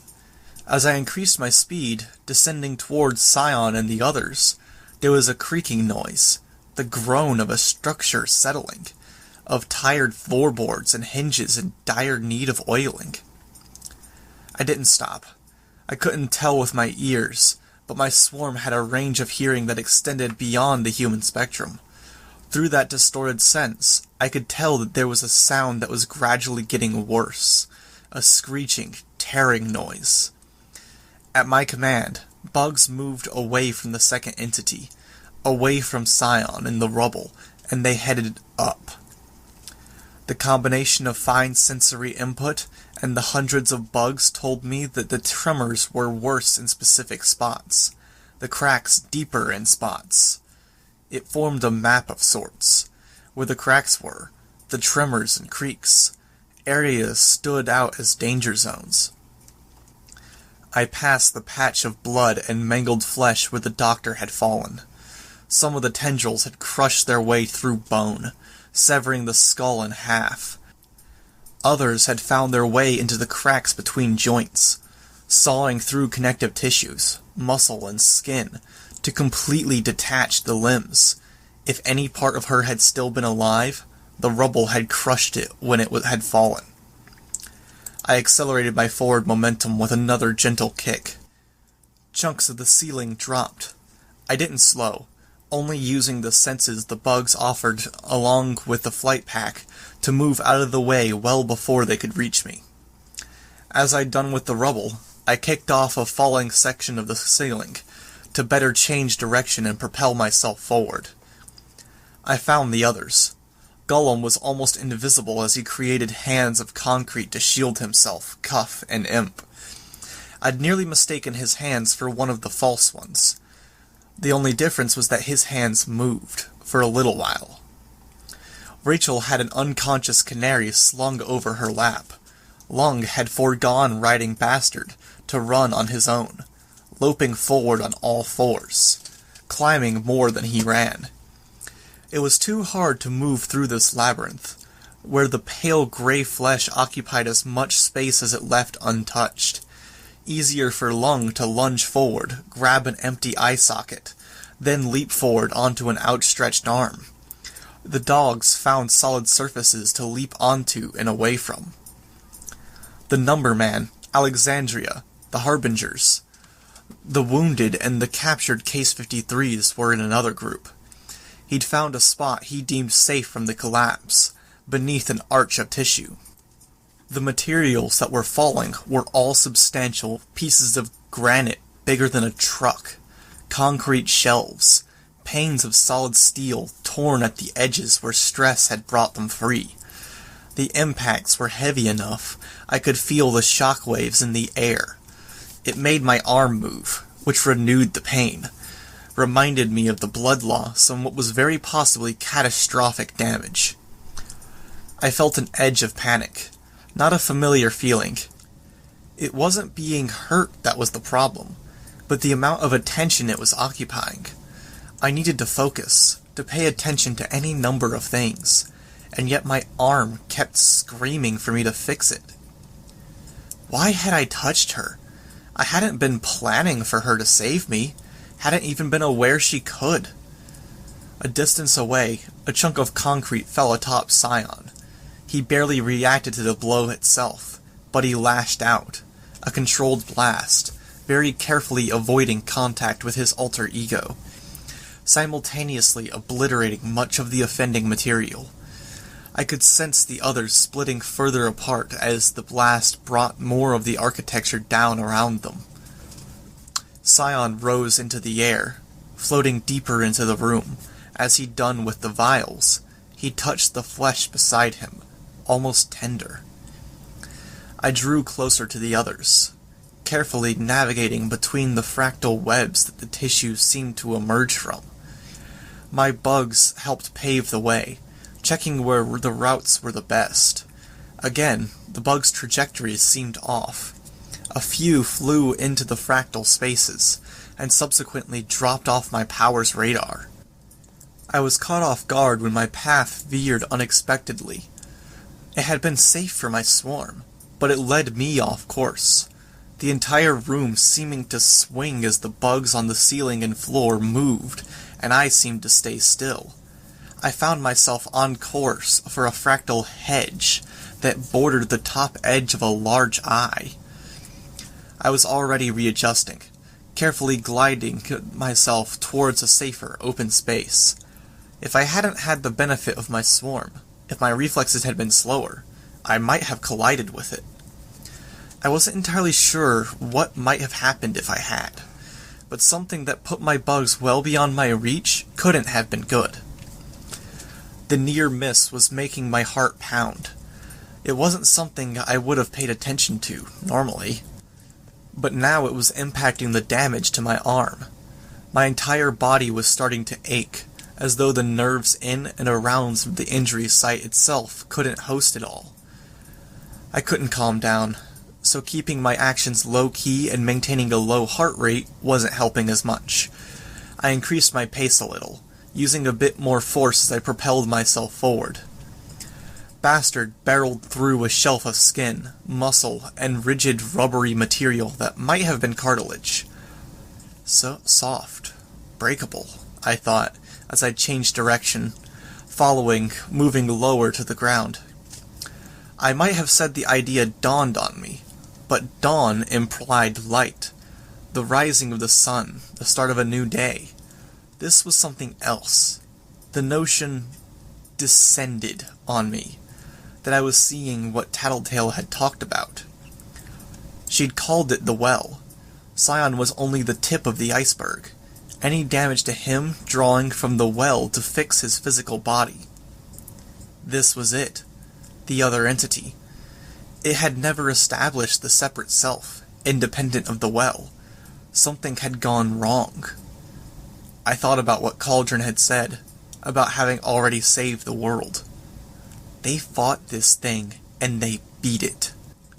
The collapse was dwindling, but it was dust and finer rocks that were falling now, billowing through the space. Just as scary on a level, and it was hurting visibility. Rachel, Lung, and the canines tore through a barrier I'd thought they'd take their time to circle around. My course had been plotted to put myself in their way, and now I threatened to fall behind. Instead, I dropped down, taking a steeper course. No, they were moving too fast. I was going to land on top of Lung if I maintained the course, instead of landing in front of them, and that was if I didn't slow down before hitting the ground. I maintained the course. I didn't slow down. Instead, I tried to shout a heads up. He has enhanced hearing. Lung. My voice wasn't as loud as I'd hoped, and I was drowned out by another shower of dust and debris. The only reason I didn't hit him hard enough to break one of our necks was that he stopped to grab 2 fingers in the midst of our surroundings, tensing to throw himself forward. I landed 2 feet in front of him, twisting myself around to avoid letting my arm hit the ground directly. The vibration shuddered through my entire body and increased the pain 100-fold anyways. I was left barely able to breathe, writhing on the ground, my arm crushed between my thighs and my stomach, because squeezing it and applying pressure like I was proved a fraction less painful than letting it move on its own. And Lung loomed over me. I managed, before I found myself huffing out the remainder of my breath. I have no reason to help you. Lung growled the words, nearly inaudible with the sounds in the distance. His voice was altered with his transformation, slurred. I couldn't muster a response, slurred, audible, or otherwise. I think you've lost a lot of blood. You will slip into a state of shock, Skitter. Your body will betray you. You will piss and shit yourself. Your emotions will escape your control, and you'll experience a kind of terror that you may not think is possible. I grit my teeth. I knew Rachel had stopped nearby, but Huntress was acting agitated, and Rachel couldn't get control. A part of me wanted to draw the connections, interpret why Huntress was pacing like she was, and I found it harder than it should be. I dislike the idea of being a follower's little Skitter, Long rumbled. I maintain a territory, always. I bring my enemies low, and I am feared and respected, always. I enjoy the things I enjoy. Drinking, food, fucking women, never being fully out of control. You understand? This is my fate, I thought, a little deliriously. I die getting monologued by a supervillain. A man told me that in Go, it is deemed more worthy, more honorable, more respectable, if you can accept the fight as a loss and surrender. If you are right, if it is the right moment. I came with you because I knew I would not beat him in another fight. Here, there is something I can do, but I do not follow you. I do not give up that control. I would say partners, but I would be lying. I did what I could to meet his eyes. I still had Defiant's knife in my hand. I deactivated the blur and let it fall. Then I reached over to my elbow and used all of my strength to raise my injured arm. It flopped like a spaghetti noodle, the bone simply not there, pulverized. Lung took my arm in one claw, gripping it hard. My back arched, my chest expanding as I drew in a ragged breath. I held in the scream that I so badly wanted to utter. I fight him because it is my nature. He would sunder me without thinking. He humiliates me, destroys any place I will call territory, and would deny me the things I enjoy. Good food, some drink, fucking. I will not bow, understand? I will not ever lose. My vision was swimming. I wasn't even sure I was maintaining eye contact now. He squeezed a little more. I refused to scream, but I had to utter something. Settle for a low groan, an extended grunt strangled. You cannot hold yourself straight. You are weak enough that to be alongside you would bring me lower than I stand now. You understand? Like Greyboy, turning on Jack because Jack failed and showed a degree of weakness. Skitter, Rachel's voice sounded. Problem? She'd come. She wasn't in position to see my hand. Go, Long growled. Tell her you need help. I drew an X in Rachel's way, with the handful of bugs I had on hand, barring her path. You came to me. None of the others. Not bitch. Not your heroes. Not even the men and women from Cauldron. You want my assistance. Ask me for it, and show your weakness. Cauterize the limb, I thought. It wouldn't fix anything, but there was no way to stem the blood loss from the damage that extended across the limb. Any tourniquet capable of cutting off the blood flow would make the limb fall off anyways, and then I'd still have blood loss. At best, if I was to ask him, he'd be gone. The not partnership would be over the second I admitted my weakness. At worst, he'd kill me. I didn't have enough to wind to say much. I'll kill you, I gasped out the words.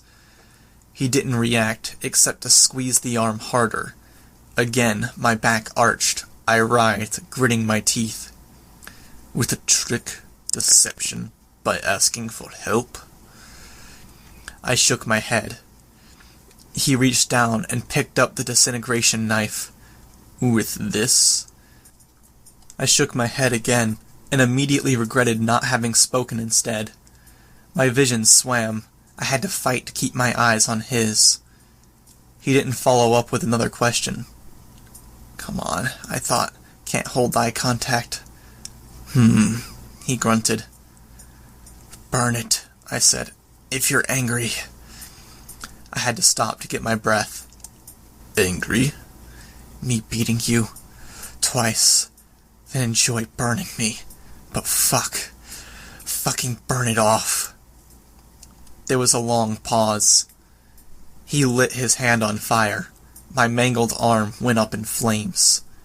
I broke eye contact. I might have screamed. I wasn't sure.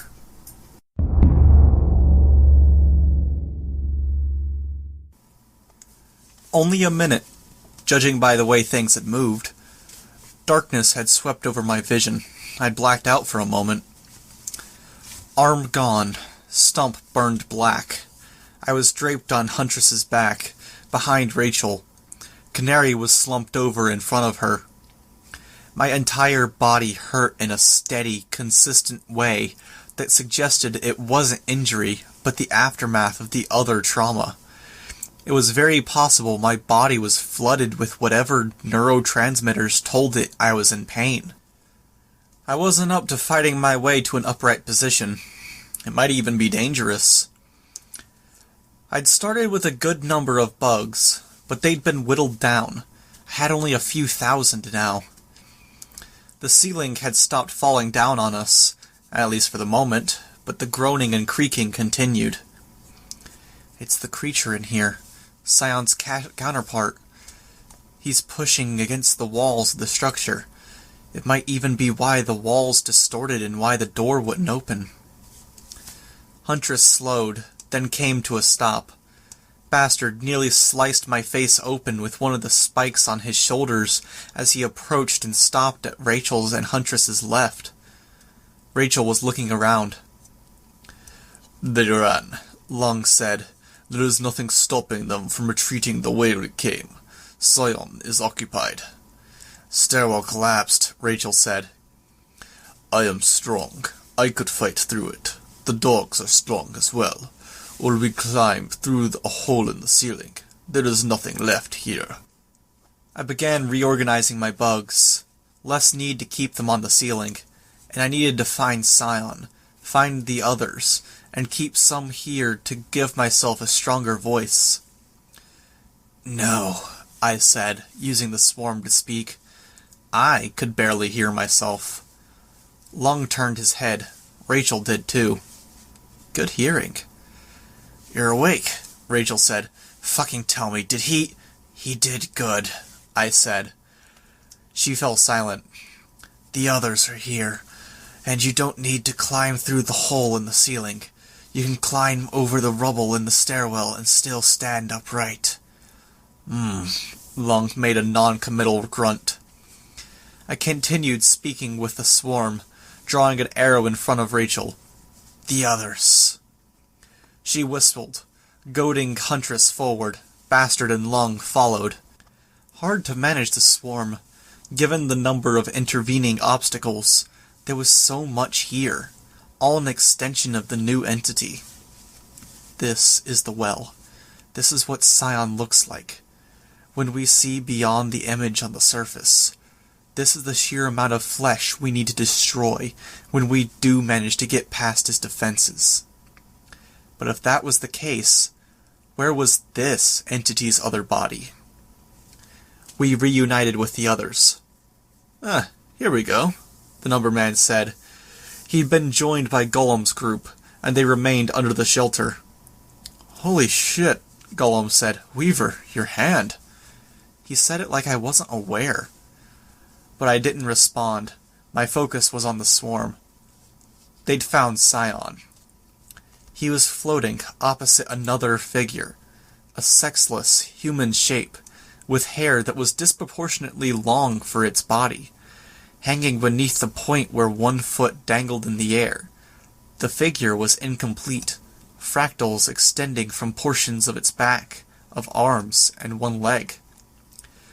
Two things hit me at the same time.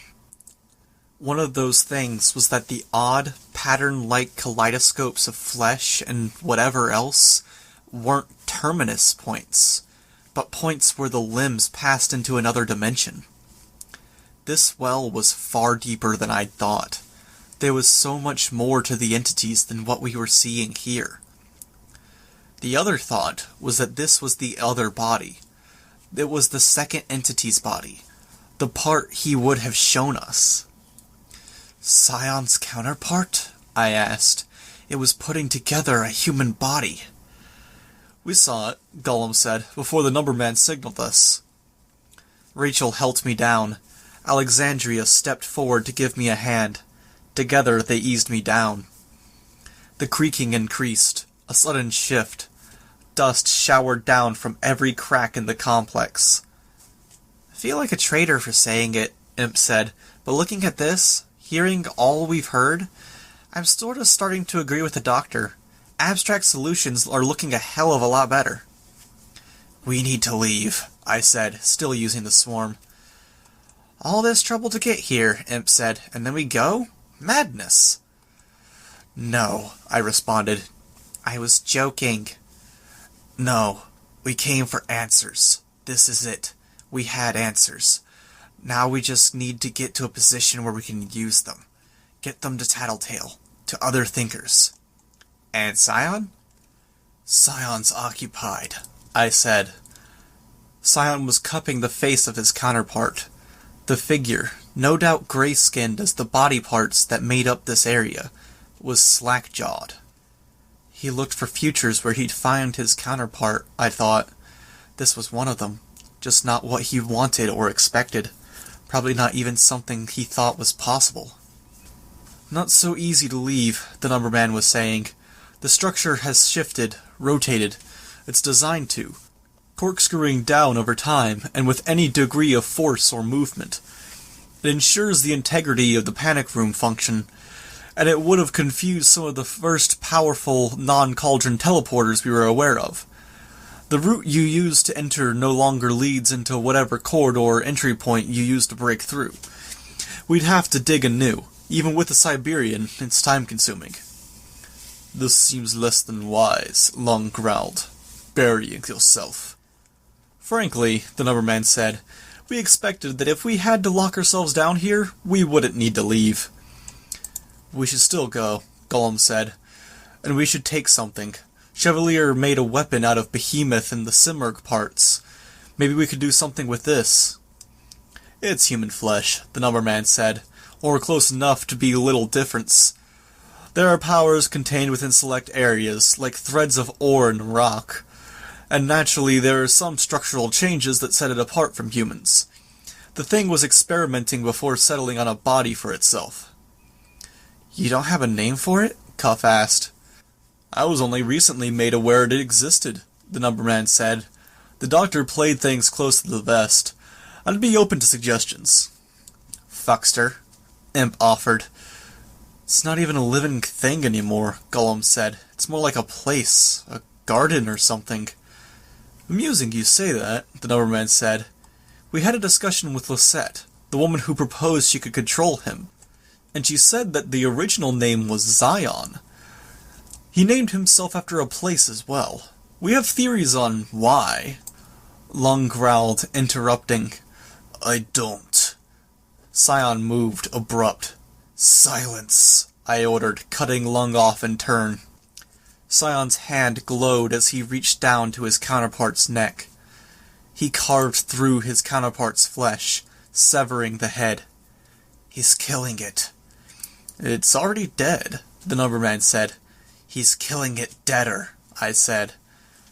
Granted, the numberman said. He sighed. There's nothing left in it. She took the powers it had probably planned to give to others, distilled them. Then she dug in other places, and took powers it needed to subsist. It died and went still. What the hell did she do before that? Imp asked. Have tea parties with it? Sion gripped the corpse, then rose into the air. Everything moved in response. The entire room, shifting. Every part dragging towards one central point. Flesh disappeared into the patterns that hung in the air. Patterns shifted, and parts emerged from others, pulling into invisible mouse holes and portals, pulling out of others.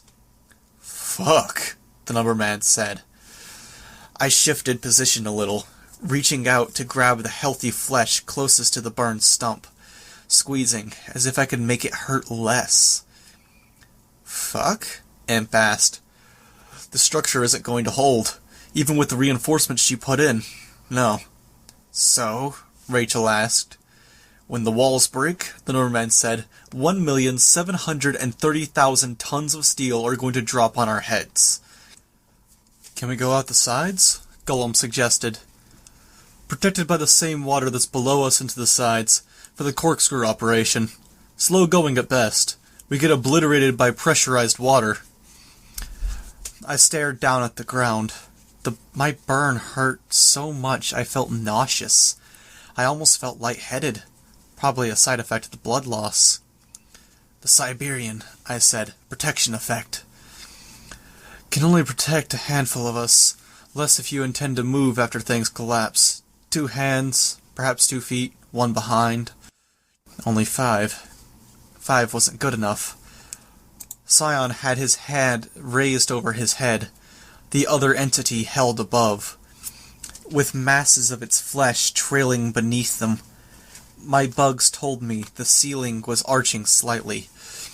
I could see where the ceiling met one wall, how a crack was forming along the edge. "Ceiling falling," I said. I moved my arm to point, and I only wound up moving my stump, suppressing my reaction to the pain so I wouldn't provoke Lung. Gollum reached out into the side of his suit. A hand began emerging. Too slow. A full third of the ceiling over this room looked ready to collapse, and it was big enough and close enough to wipe us out. Alexandria flew forward. She caught the shelf of steel, concrete, and granite, buying time, even as the slab continued to crack and break down where the stress of her holding it warred with the sheer weight and lack of support in other places. Gollum's hand propped it up, fingers curling around the edge to secure it. I still wasn't thinking straight. What's he doing? "Guff, find me a big piece of metal to use," Gollum said. "The bigger the better.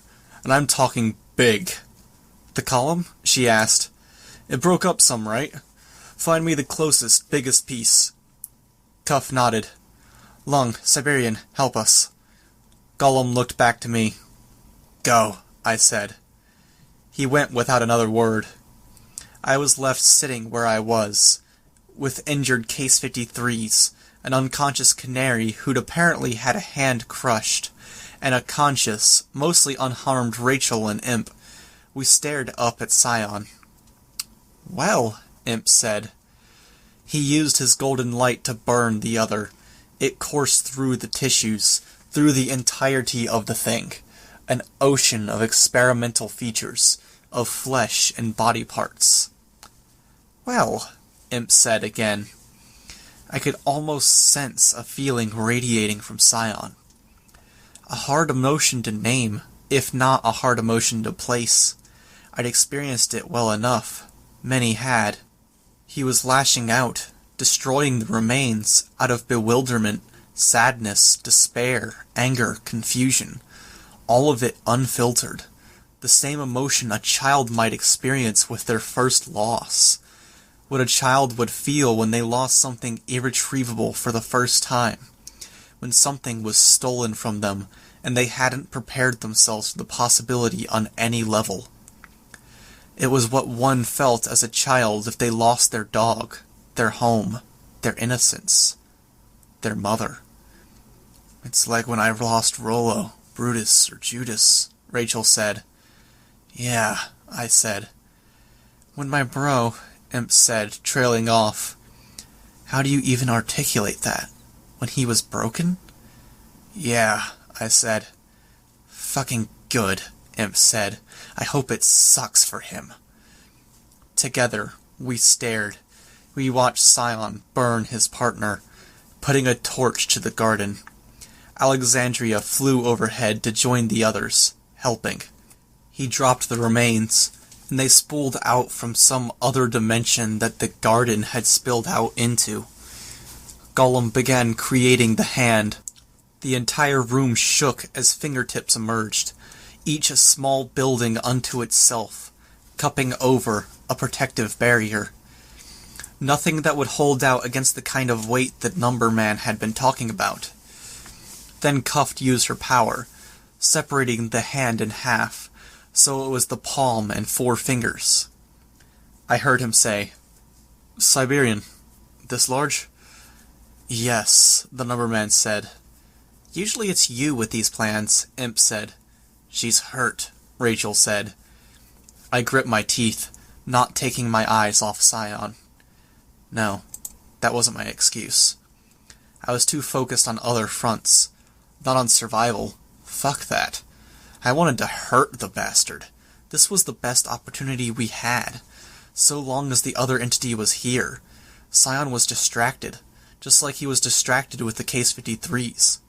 One chance to hurt him, possibly without retaliation, thinking of what we had on hand, what we could have on hand, trying to connect the dots.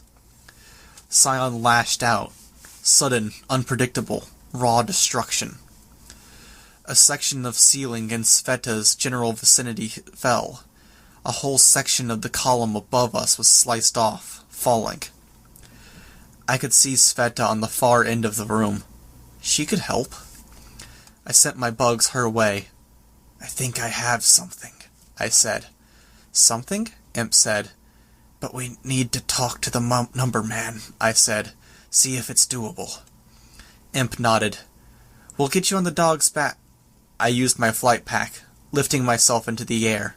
My legs dangled, and I lacked the strength to keep my head fully raised. My hair hung in front of my face. Whatever. Right now, at least, my body was an inconvenient puppet, a vehicle for my power and my brain, nothing else. Fuck me, the burn hurt. Rachel and Imp hurried to get the other injured onto the dogs' backs, while I approached the other group. The cupped hand turned monochrome as the Siberian used her power on it, then turned back to normal. Alexandria lifted the hand, making room for us to get underneath. I reached Numberman. I spoke, and found my voice thin. "Your power." "My power?" He asked. "It's perception-based." "I sense complex mathematics," he said. "Second nature to me." Ask a stupid question. "Can you do controlled demolitions?" I asked. "Yes. What are you wanting to demolish?"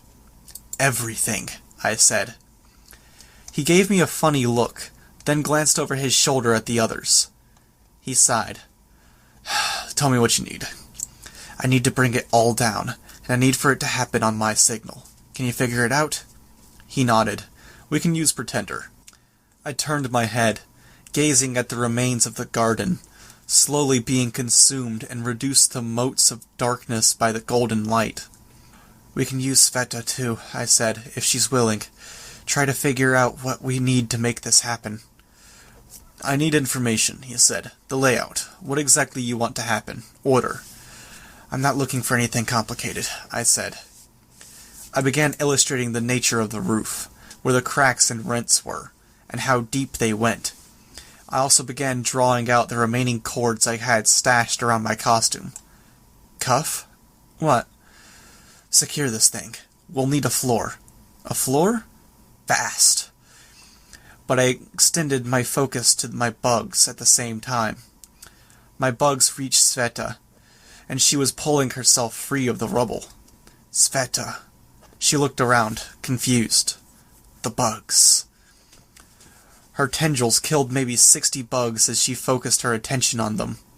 "It's Taylor, Skitter, Weaver, whatever you know me as." She killed more before she got herself firmly secured to a large piece of concrete. "Thank you," she said, "for getting me away from the collapse before. I didn't get a chance to say. I'm really sorry about your hand."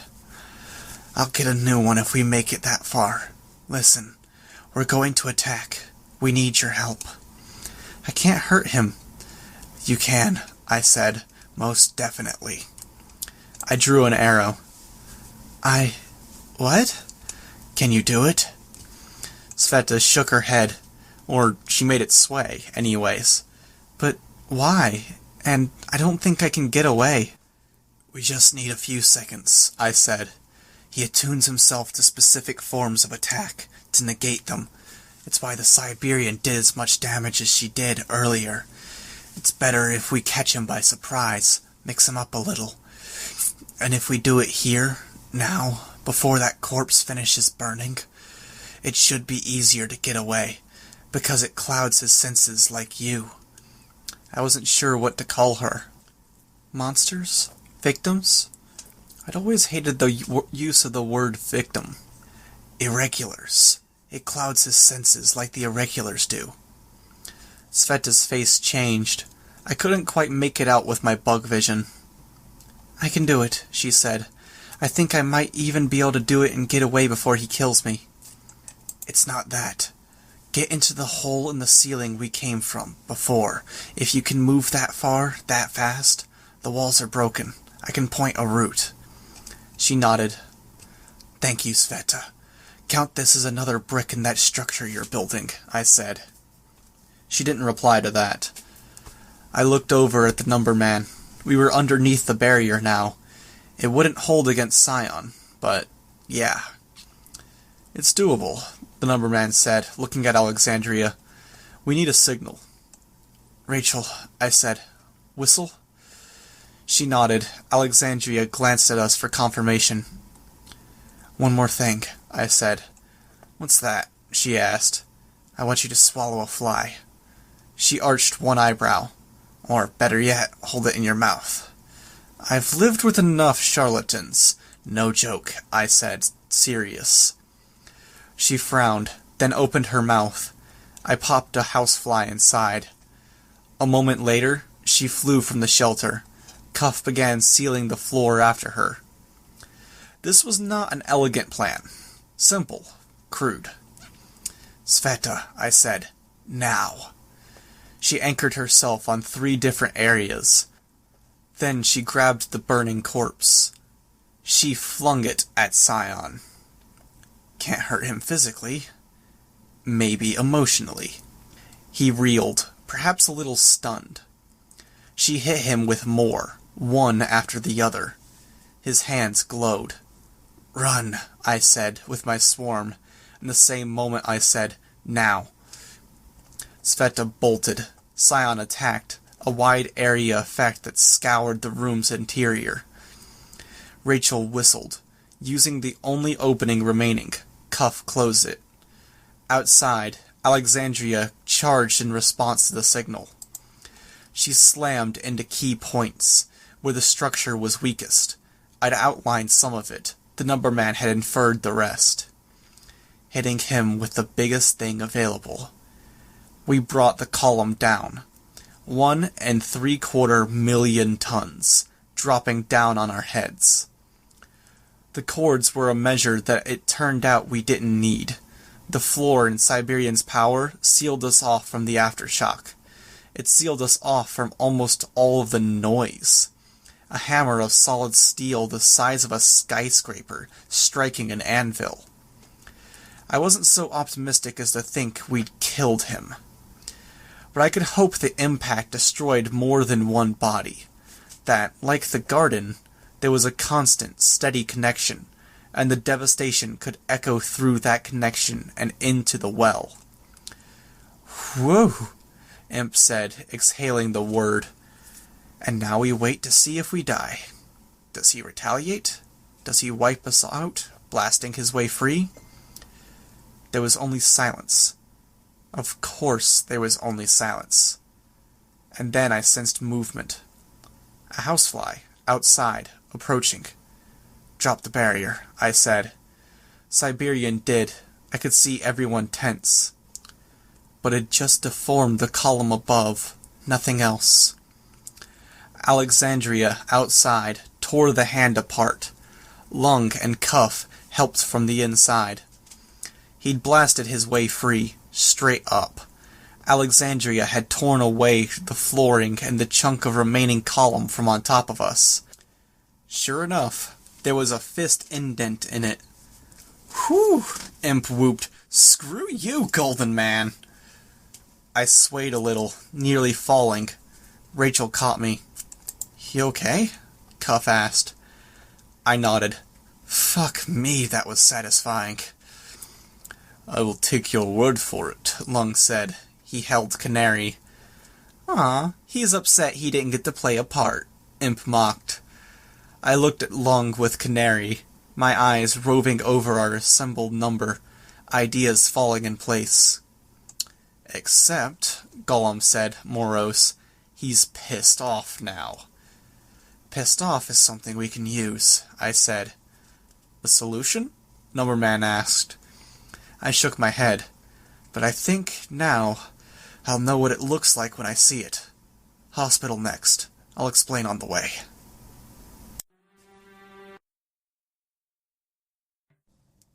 Arc 29, Chapter 9. Cuff, I said. I used my bugs to talk. Can you fix the platform? Make sure the floor is sturdy enough to hold our weight? What are you thinking? Gollum asked. I'm thinking we go straight up, then exit onto whatever floor has the portal. There are others inside, Gollum said. Sveta, Weld, Shadowstalker, prisoners. They can wait, I said. There's a lot of danger here. Sveta especially. If we turn a corner and run into her. We got Doormaker. We got the Clairvoyant. We have Numberman, who I'm assuming is willing to cooperate. I will. We have video footage, I said, of the facility, of the garden, of Scion. Stuff we can get to Tattletale. The sooner we get back, the sooner we can get others up to date, and the better our chances of coming up with a plan before we run out of time. We send PRT squads and capes who can't help against Sion to recapture Garrote and handle the prisoners. Gollum nodded. Makes sense. He and Cuff joined Alexandria in fixing a platform out of the hand we'd hidden inside. Much of Cauldron's internal structure was gone. We could see a cross-section above, where rooms had been sliced through. The energy of Sion's beam continued to eat through it, leaving a tracery of gold to cut through the gloom. All the way up to the hole at the top. Maybe 2/3 remained, with the lab and everything essential gone. A hollow husk. And this empty space, like a missile silo, open to the world. An overcast sky loomed directly above us, and a kind of breeze reached us, maybe 1,000 feet underground. It stirred flecks and fragments from the burned entity and the burned walls above into the air. A snowfall of pitch-black flakes. I'm betting this isn't so safe to inhale, Imp said. Bits of alien, bits of metal ash? Closer to soot, I'd think, Gollum said, without turning away from the platform in progress. It's essentially human flesh, the Numberman said, given the form the entity took and the research the doctor did. Oh, well then, Imp said. She took in a deep breath. That's okay. You joke? Now? Lung asked. He sounded irritated. Especially now, Imp said. We hit him hard enough it mattered. We made him hurt. Be happy. Alexandria turned the platform around. We stepped inside. She hauled us skyward. Imp dropped down to her hands and knees. She saw me looking, meeting me eye to eye, or lens to lens, anyway. You can fly. Why are you in here? Limited fuel. Does it matter? It's more weight on this floor. If it breaks off, we all fall to our deaths. Don't be a wuss, Rachel said. I'm not. Wussiness is being scared about something that isn't scary. I think it's perfectly reasonable to have a thing about shoddy constructions and drops from, 70 stories up? The Siberian's protecting the shell, I said. Alexandria couldn't break it if she tried. It's 77, by the by, the Numberman said. He was surrounded by his harbingers, the wounded piled at his feet. We'll be 83 floors up once we reach the top. Here's an idea, Imp said. Let's change the topic. Like, say, it's kind of nice to see you returning to form, boss. Form? Creep factor 1,000. You're just standing there, and you shouldn't be upright, with the way your weight is. But you are because of that flight pack. You're not looking at anyone you're talking to, not even opening your mouth. And when you're talking, you don't pause for breath or anything, and there's no emotion in your voice. I'd almost think you bit it, as if your ghost lives off in the swarm. She wiggled her fingers as she drew out the last word. I'm alive, I said. I made myself raise my head. Right, but you look dead, and that's creepy. And that's good, because creepy reminds me of Old Skinner. Old Skinner was cool. I shook my head a little. Now that things were quieting down, my body was deciding to remind me of the pain in my arm. I focused on my bugs, searching the area. I didn't have many, but 2 bugs floating a foot apart could fly at chest level and run into most people standing in a corridor. A cluster of bugs died, wiped out by lashing tendrils. Sveta made it. There was a crackle, followed by a voice. You hear me? We're here, Tattletale, Gollum said, raising a hand into his ear. Kinda got a little spooked there. Long time for radio silence. Sion came, Gollum said, and we spent a bit at the bottom of the complex, on our way back to you.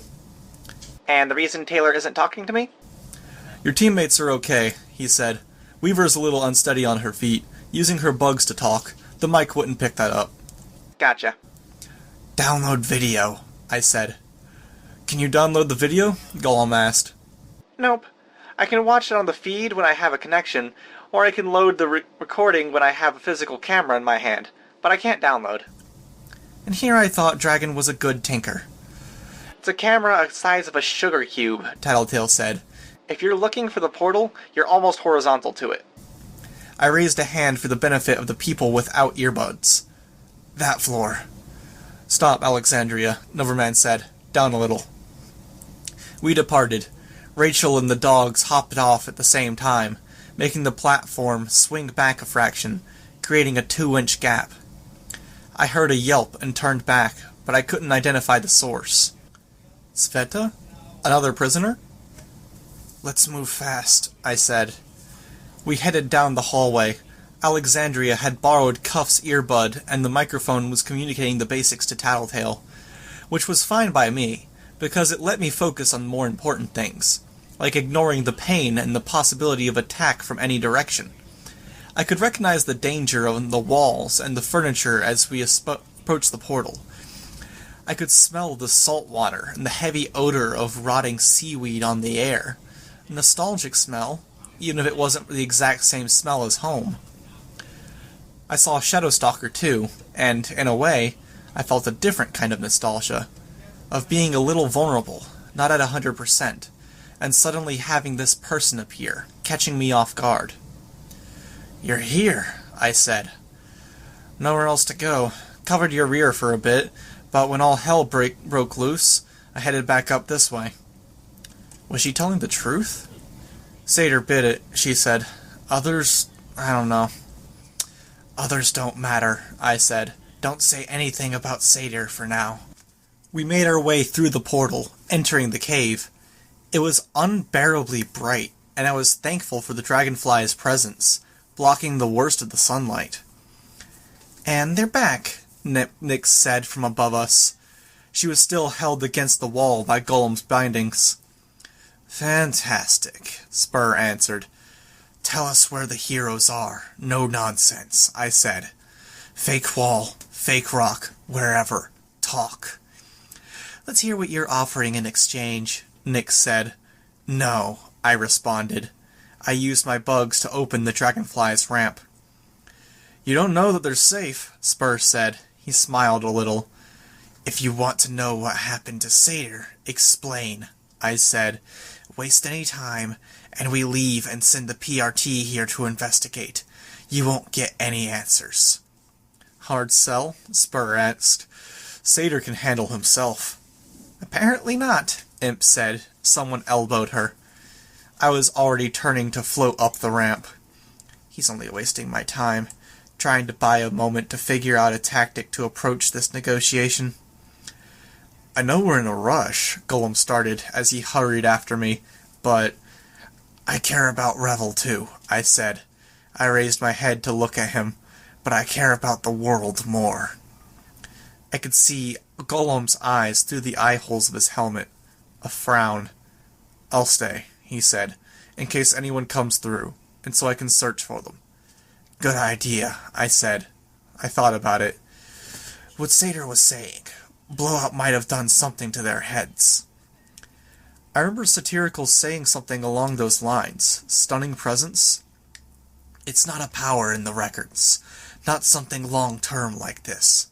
But it fits.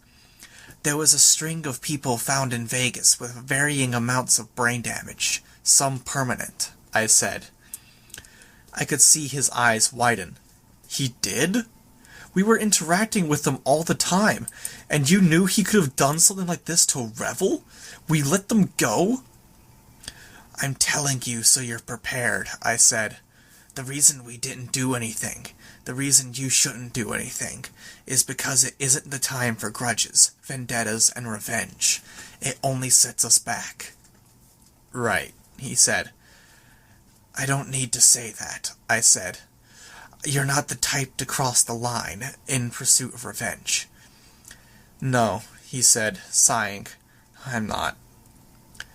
I forced myself to raise my good left hand, and I settled it on his shoulder. The movement, the minor exertion, it made my burned stump throb. Thank you for caring about Revel. I spoke with my own voice, quiet, a little strained. It makes me feel less guilty about leaving. He nodded. Cuff, I said. Stay with Golem. 2 of you watch 2 of them. She nodded. Everyone else on board, I said. They boarded. With Dragon active, I didn't need to get into the cockpit. I could have ordered the AI to handle autopilot, with Dragon to keep an eye on things and manage the ship. But I made my way to the chair anyways. I eased myself down, then set everything into motion. I put things on autopilot, and then I fiddled with the search keys until I'd found the video feeds. A chance to sit, to catch my breath. Couldn't deal with people, and I wasn't up to the exertion at all, even talking. Talking meant navigating the politics of the group, of taking people into account. I only wanted to distract myself from the pain of the burn, the rough, blackened wound where my arm should have been. I could push through it, but I was counting every second until I had some relief. The feeds showed 3 key outposts where the PRT had a presence. The largest settlements that had remained, the most obvious targets. There was one in Zane, but the sleeper had followed the refugees in there. Even if it still stood after Sion's visit, there was no helping any of the refugees there. The CUI had seized one settlement for themselves, a problem that needed dealing with, but our window of time for that sort of thing was past. The battle was on. Scion was pissed off. We were his target, and this time, he wasn't letting up. 3 settlements, and Earth He was under attack. Western Europe, and Northern Africa, minus the English speakers. The Guild, the Suits, the Meisters, more teams I struggled to place in the chaos. Khonsu and Leviathan, and capes I recognized as the ones Cauldron had taken. A whole army. Dragonfly, I spoke, using my swarm.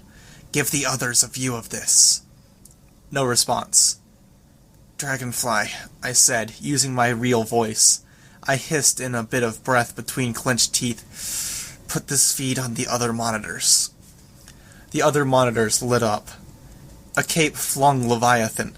Scion floated to one side to avoid the incoming Endbringer.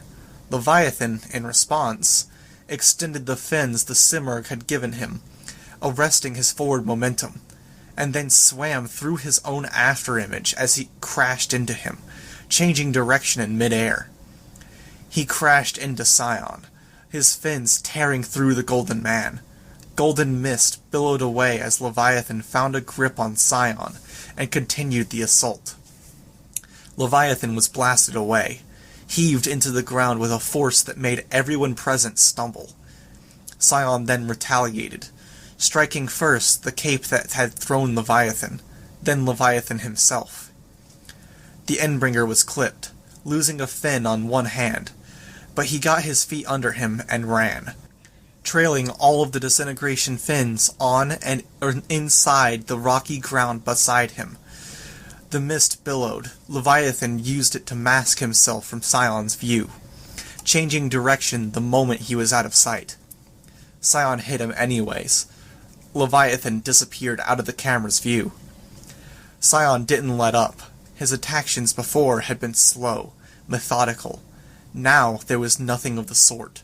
No pause, no break. The moment he couldn't follow up on Leviathan, he struck others. Capes erected defenses. Dragon's Teeth dodged the open fire with laser pistols. Some took shelter behind the pillar that Khonsu had erected.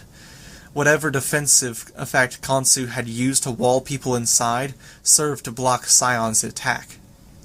Sion maintained the attack, picking off anyone who wasn't behind a good enough defense.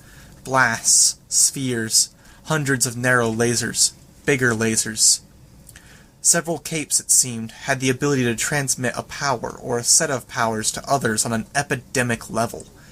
I could see how it spread through the crowd, from one cape to the nearest unaffected cape.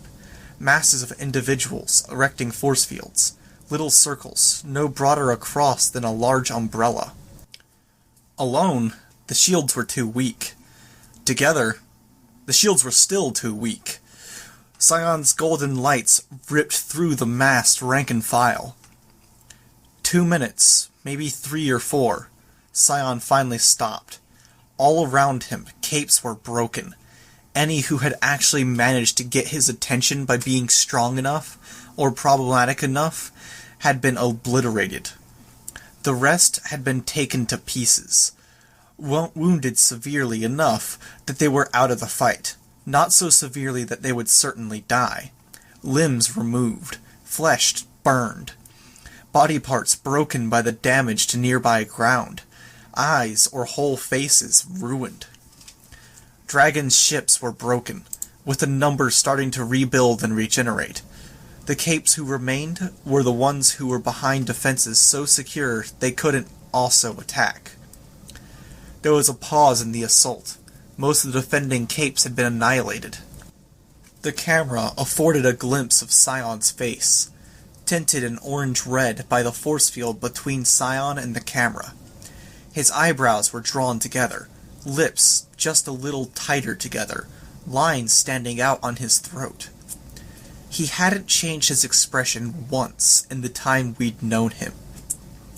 He hit Khonsu's group. The blast hit the edge of Khonsu's time effect. Sion threw another, and it passed through. The capes didn't even have time to react. The light detonated like an artillery shell on impact, tearing through the group. Another soon appeared, to follow. Khonsu teleported, taking the group with him. A whole flight of dragons crashed were joining the fray, and reinforcements were arriving. A share of the capes from Gimel. Sion left, and he promptly appeared on another screen, catching our side off guard, tearing into us with the fresh kind of violence, not experimentally, but out of some form of impotent rage. "He's angry, like Golem said," Imp observed. "You could see it on his face." Yes, the Numberman replied.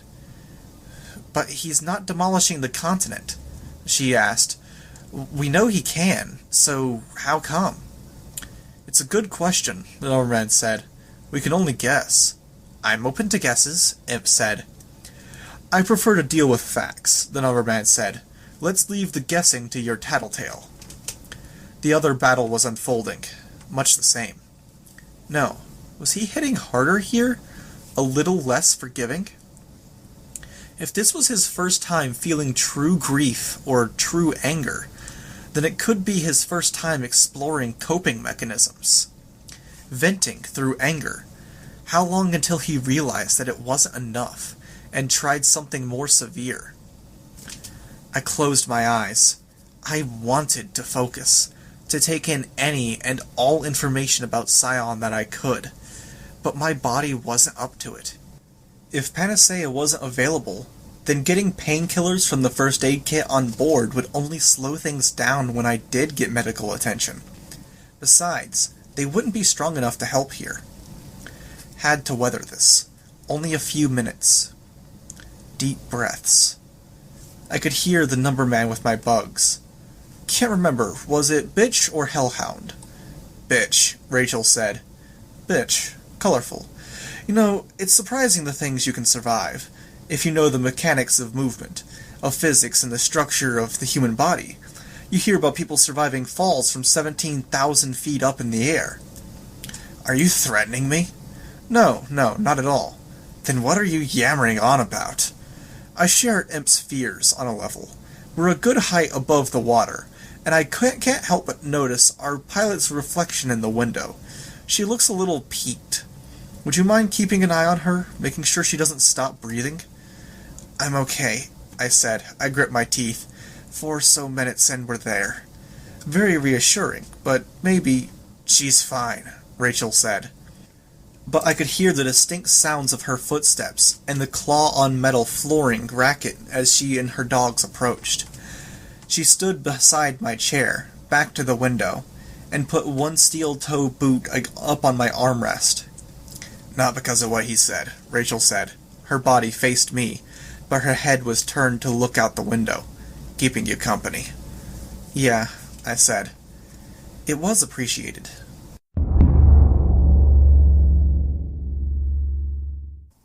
The craft shuddered slightly as we sat down on the roof of the restaurant that had been rendered into a makeshift hospital. I was stirred from a daze I hadn't realized I was in. My eyes roved over the screens, taking in one last glimpse as the ramp opened. Things weren't much different from before. The defense took a different form. They had Bohu and Tohu with them, and they were reshaping defensives to buy the defenders a little slack. But Dowlett had taken heavy losses in the initial attack. There were more people running for their lives than there were people fighting. The fight's almost over, I said. I said this a moment ago, Lung said, his voice deep, almost accusatory. Without my asking, Rachel gave me a hand in standing, putting one hand under my left armpit and helping bring me to my feet. I pushed onward, ignoring Lung. Okay, he attacks this settlement next, probably. Then we find out what his next move is. Quite a few dead, Alexandria said. She was making a habit of surprising me when she spoke. It tended to sound unlike the Alexandria I'd gotten to know in the interrogation room back at the Brockton Bay PRT headquarters. Obviously because she was really Pretender, but that was a hard fact to keep in mind.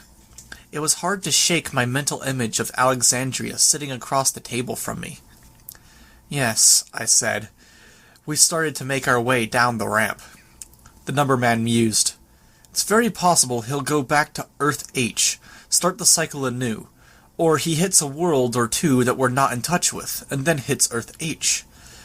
Or, I said, he realizes this isn't serving to vent his anger over what happened to his partner, and he steps up the aggression some. Gimel was entirely different. Nilbog had been hard at work, creating a horde of minions. Buildings had been reinforced, shored up with shelves of what looked to be obsidian. Capes were gathered in bands, and all were at retention, ready for attack at any moment. The dead and the wounded, I noted, had been cleared away.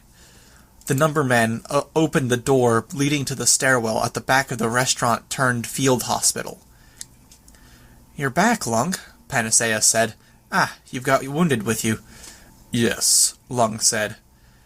I could see Panacea's entourage, Marquise, Bonesaw, and Marquise's followers, minus a few members.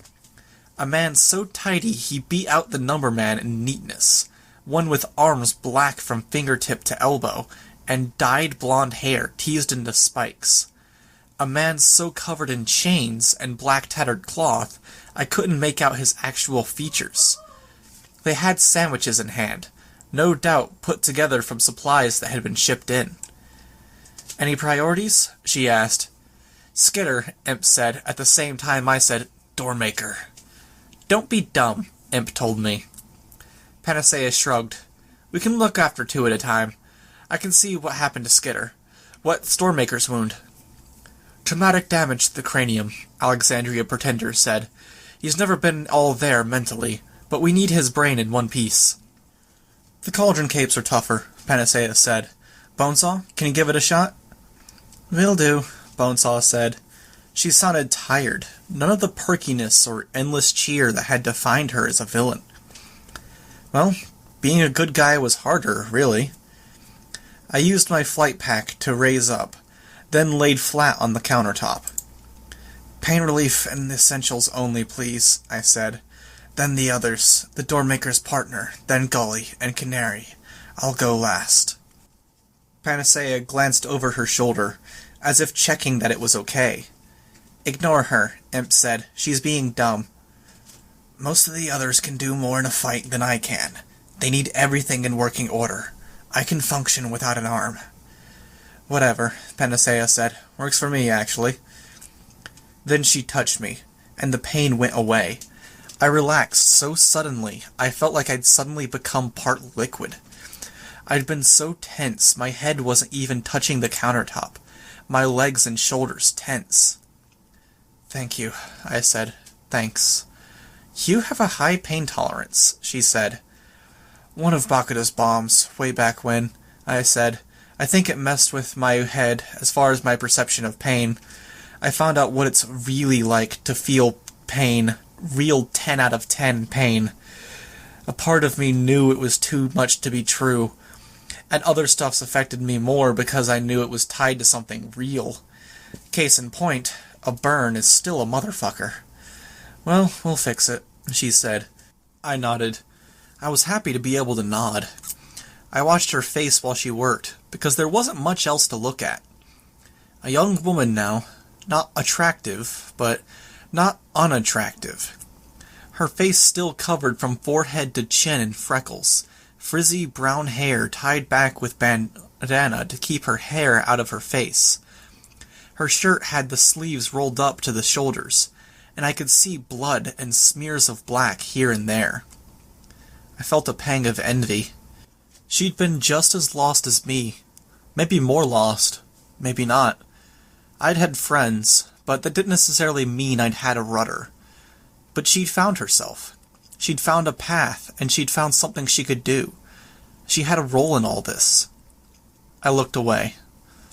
My bugs were stirring throughout the area, as I gathered my forces and replenished my supply. I could sense people outside. Tattletale was among them, laptop tucked under one arm. She reached the door and paused, glancing up at the sky. For an instant, I thought it was because Sion was here. He was due. But she pulled the door open and walked inside. Panacea looked up, and I could see her eyes narrow a bit. "You weren't invited, Tattletale." "Business," Tattletale said, waltzing in anyways. "Someone, camera me." There was a clatter as Tattletale unceremoniously dropped the laptop down on a table. Imp was the first to get the camera off her mask and throw it to Tattletale. Tattletale set about extracting a chip. "So, Harbinger 0. The number man made a pained face. "You couldn't call me Harbinger 10? Or even Number Man?" "I could. I hope you've got some good, juicy tidbits for us to work with, H0. "Very little that's concrete. This is all very much guesswork." "Then let's talk hypotheses," she said. "Educated guesses." "Sion's upset," I said. "Yeah," Tattletale said. "His buddy died, I gather." "Yeah," Imp said, "and we threw bits of his dead buddy at him to distract him before dropping a skyscraper on him. But I don't know how much that did."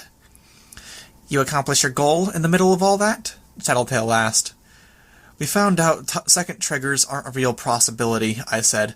"Formulas either, but if we want to do the second trigger thing, Contessa should be able to point the way. It could mean extra firepower, or buying time." "She wasn't there?" Tattletale asked. "I assumed she was with Khonsu." "According to the attackers, she died," the numberman said.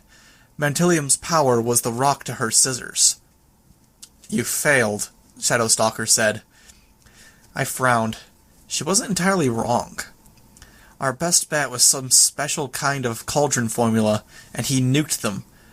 Cauldron let Mantilium slip past their radar, so maybe there's a chance there's another Cauldron cape out there who's got a special kind of formula, with a game-breaking power, something that isn't in Sion's model. Unlikely, the Numberman said. Mantilium slipped past us because he had a power that countered perception powers. The sort of power we'd need against Sion would be an offensive one, and I doubt we'd let things slip so that badly at vetting those powers. You're a real downer, you know that? Imp asked. Panacea let go of my stump and walked over to where the doormaker's partner was lying. I suppose the essential fixes were done. I checked my stump, and found the burned skin was sloughing off. Don't touch, Panacea ordered, looking at me out of the corner of one eye. I let my hand drop, then sat up. The biggest thing, I said, was that Scion was wrong. He can see the path to victory, from the vision we saw. We know that he can make mistakes. He plotted for a future that would be sure to reunite him and his partner, and he got his wish. It was just that his partner was brain-dead, gutted, useless. So, Imp said, we need to help him reach a future where he eradicates humanity. Trick him, he waltzes away. His goal isn't to eradicate humanity, Tattletale said. It's to destroy most of it. Remember? China never said he'd destroy all of us. If you destroy 99.9% of humanity, the Numberman said, we'll die out. Probably, Tattletale agreed, but he's not going that far. He's leaving options open. He's got one singular purpose, to continue his species' life cycle. To do that, he needs a partner. Can we give him one? I asked. Tattletale smirked. Kinda hard to pull off. A lot of bases to cover, and a lot of areas where we don't have enough info. But I'm asking if we can give him one. Can we fake him out? Give him what he wants and buy ourselves some breathing room. Marquis stepped away from the back of the kitchen. He watched as Bonesaw dug through Doormaker's skull cavity. It could unset him more than he's already been upset. Speaking of someone who's recently recovered the thing I want most in the world, the only thing scarier than the idea of losing that thing is the reality of what I'd do for revenge. Upsetting him is good, Imp said, right? Right, I said. He can be affected emotionally. Not by emotion-affecting powers, I don't think, but he's influenced by his feelings. That's good. That's something we can use. You want to irritate the world-destroying alien god, one of Marquise's men said. I want to get him in a point where he might make a mistake, I said. My eyes moved to Shadowstalker. It's how we captured her in the first place. It's a starting point. Starting points are only that, Long said. I can understand if you want to start this with your enemy off balance, then fight him knowing you can hurt him, but he cannot truly be hurt. Tea, anyone? Marquise asked, interjected. Long nodded. I raised my good hand. Panacea nodded as well. Green? He asked me. The others drink green. Black, with milk. He turned his attention to the kettle. I looked at Lung, taking a deep breath before speaking.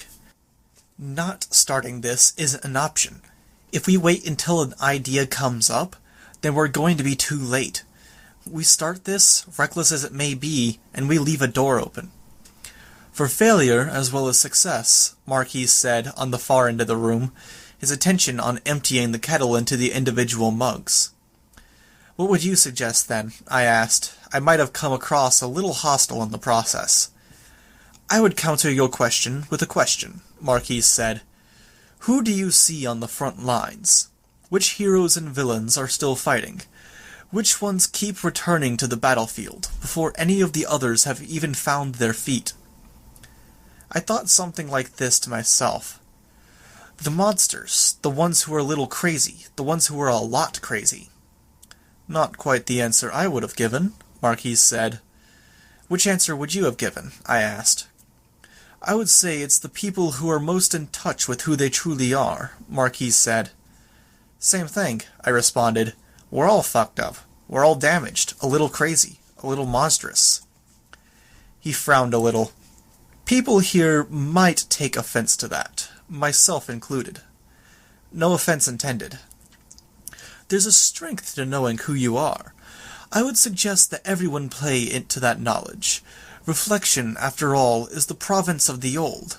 It's in your final days that you sum up your experiences, weigh the good against the bad, think back to pivotal moments, and decide if you've made your mark. Others go through this sooner, the terminally ill, those that expect to die. I don't get it, Rachel said. Are you happy with who you are? He asked. Sure. In a general sense, do you know what you're doing in the next few hours and days? Rachel looked at me. Yeah. Is there something in common between those two things? Bitch made a face. Kind of? That's what I'm talking about. I don't get it. There was a distant rumble. A roar rose through the air. A series of shouts and warnings all coming in unison, mingling together into a single noise. He's here. It's unending. The same thing over and over again. Destruction. An enemy we can't truly beat. Always just a little worse than the last time. Rachel left. No question. Emp lingered but followed, sticking to Rachel like glue. I saw Alexandria, Numberman, and the Harbingers go. Then Marquise and his followers. Lung accepted. Hey, Amelia, Bonesaw said, gift wrap this one for me? Panacea stepped away from the eyeless clairvoyant, touching Doormaker. I watched as the bone at his forehead started to knit together, and then was covered with flesh. He jolted a little, then sat up. You are bleeding into your brain pan, Bonesaw said. You're gonna feel crummy. He raised a hand, reaching out, floundering. Wait, did I fuck him up? Bonesaw asked. No, he was screwed up before, I said. He's looking for his partner. Lung grabbed the clairvoyant, then staggered a little. It's based on touch, I realized. I used my bugs to draw out a cord, then wrapped it around one finger and kept it straight out to Doormaker. Panacea grabbed it and tugged a little, leading the blind clairvoyant to his partner.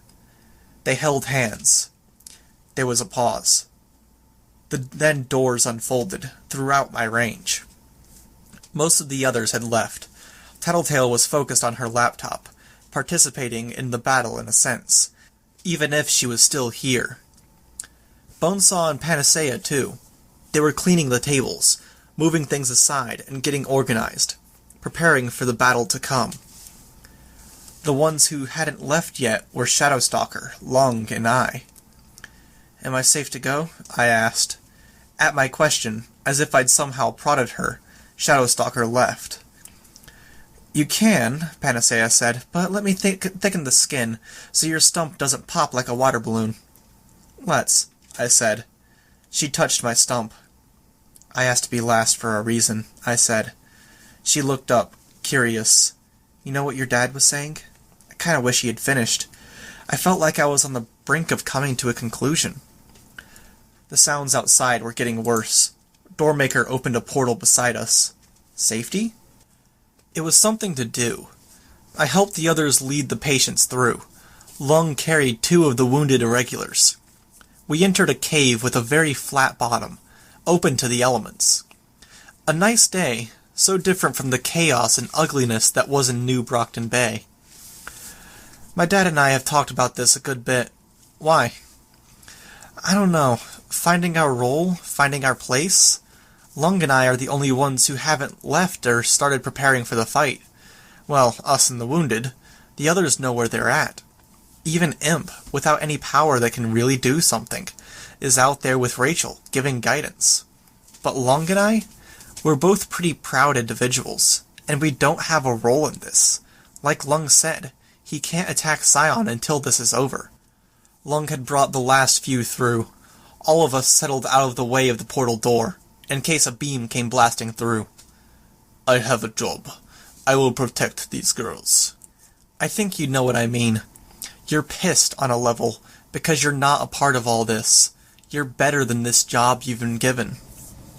He folded his arms, but he didn't disagree. There's a psychiatric term for this, Bonesaw said. Projection. No, Skitter is right, Lung said, looking irritated. I am more than a bodyguard. Reinforcements were arriving at the outskirts of the settlement, using Doormaker's doors. I feel like I'm on the brink of finding out where I need to be, I said. I sort of have the power to act. I sort of have a role. I can communicate. I can scout. I'm versatile enough to combine my powers with others. I can figure out ways to attack. I can brainstorm. But something's missing. Like Lung says, I feel like I'm better than this. What Marquise was saying struck a chord. Think back to the time in your life you were the strongest, Panacea said. I did. Not a time when I had the Dragonfly or the Flight Pack. It was when I was fighting the Slaughterhouse 9, Alexandria, Defiant, and Dragon. Times when you were the most scared, she said. Those same times. I think those are the times when you're most like you. And it sucks, I know. It's horrible to think about it like that. Because, at least for me, it wasn't a time when I liked myself. Just the opposite. But you came to terms with it. I owned that part of me, she said, and I can barely look Carol and Neil in the eyes because of it. But I'm secure in who I am, and I can do this, healing people, being a medic for the people fighting on our side. I nodded. The image I'd seen on Glenn's computer screen crossed my mind. Me, unrecognizable even to myself, surrounded by the swarm. I'm just a little bit of a monster, I thought. I can't put the blame on my passenger. I exhaled slowly. I could hear the Simurg screaming. Will you help me? I asked. Help? Panacea asked. Imp reminded me of a moment, of something Bonesaw said when she was carving into my head. A threat. That she was going to mess with Gru's head. Take away his ability to control his power. She was going to do the same to me. I think I know what you're thinking, Bonesaw said. Even if I did anything there, I'd probably fuck with your head. I haven't done anything in that department, but I've gotten enough glimpses to guess you won't come back from that, Panacea said. No fixes, no patching it up. It'd be like trying to plug a leak with water gushing out full force. Second triggers are about knocking down walls, I said. My eyes fell on Bonesaw. Removing restrictions the entity put in place. If this part of my brain is a part of that the entity shaped to help regulate powers on our end, then I need you to deregulate. If it was that easy, I would have done it for all of the members of the Slaughterhouse 9.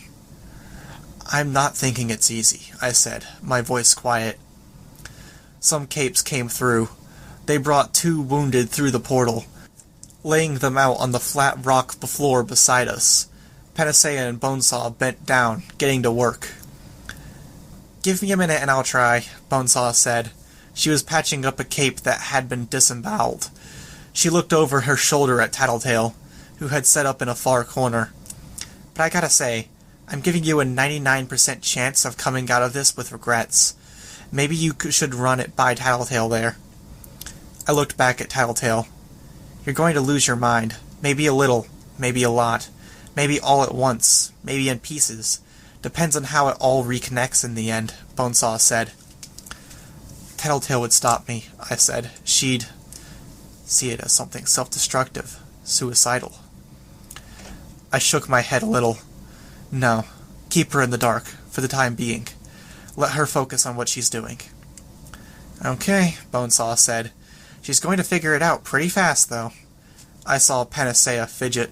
She was kneeling by Canary. Riley, Panacea said.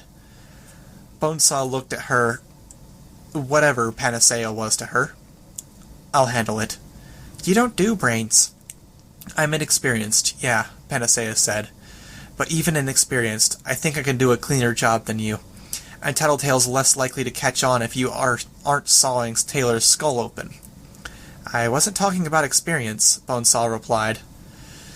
Panacea stared down at her hands, covered in tattoos. with rich, vibrant red in the gaps. "This isn't a solution," she said, without looking up. "You said a second trigger wouldn't work. It's too crude you would even call it a hack job." The Simurgh screaming continued. Dinah had left me 2 notes. The Simurgh had reminded me of the second.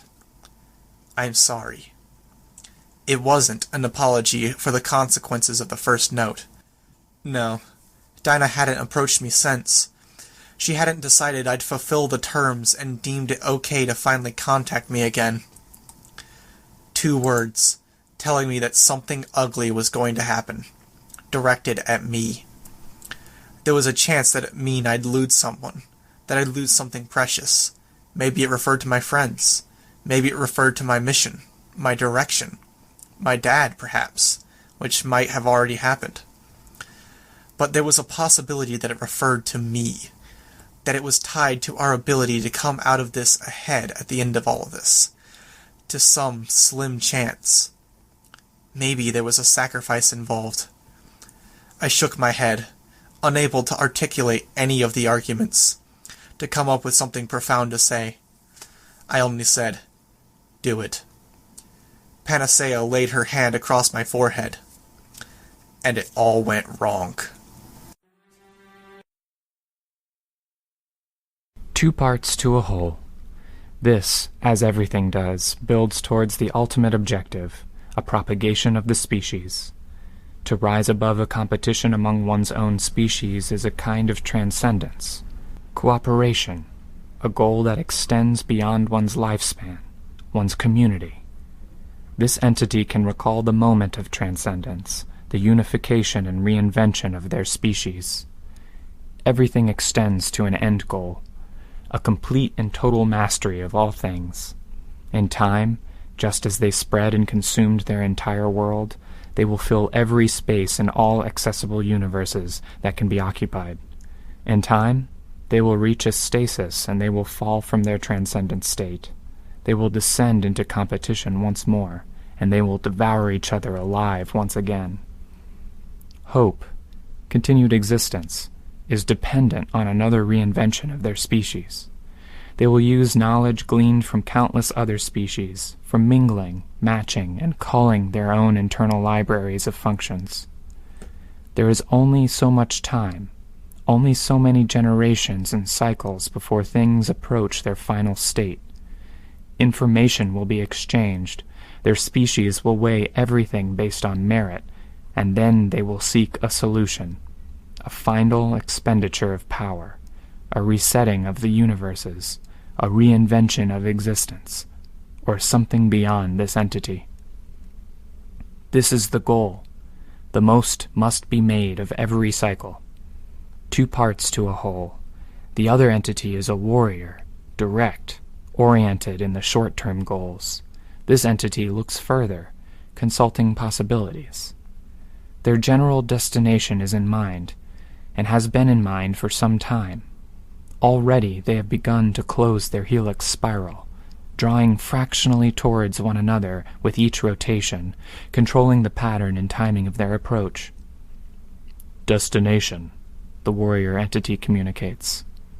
"Agreement," this entity responds. The signals that accompany and form the overarching messages allow them to pick out subworlds for themselves, arrival points, destinations for critical shards to root, hosts for the extensions of those same shards.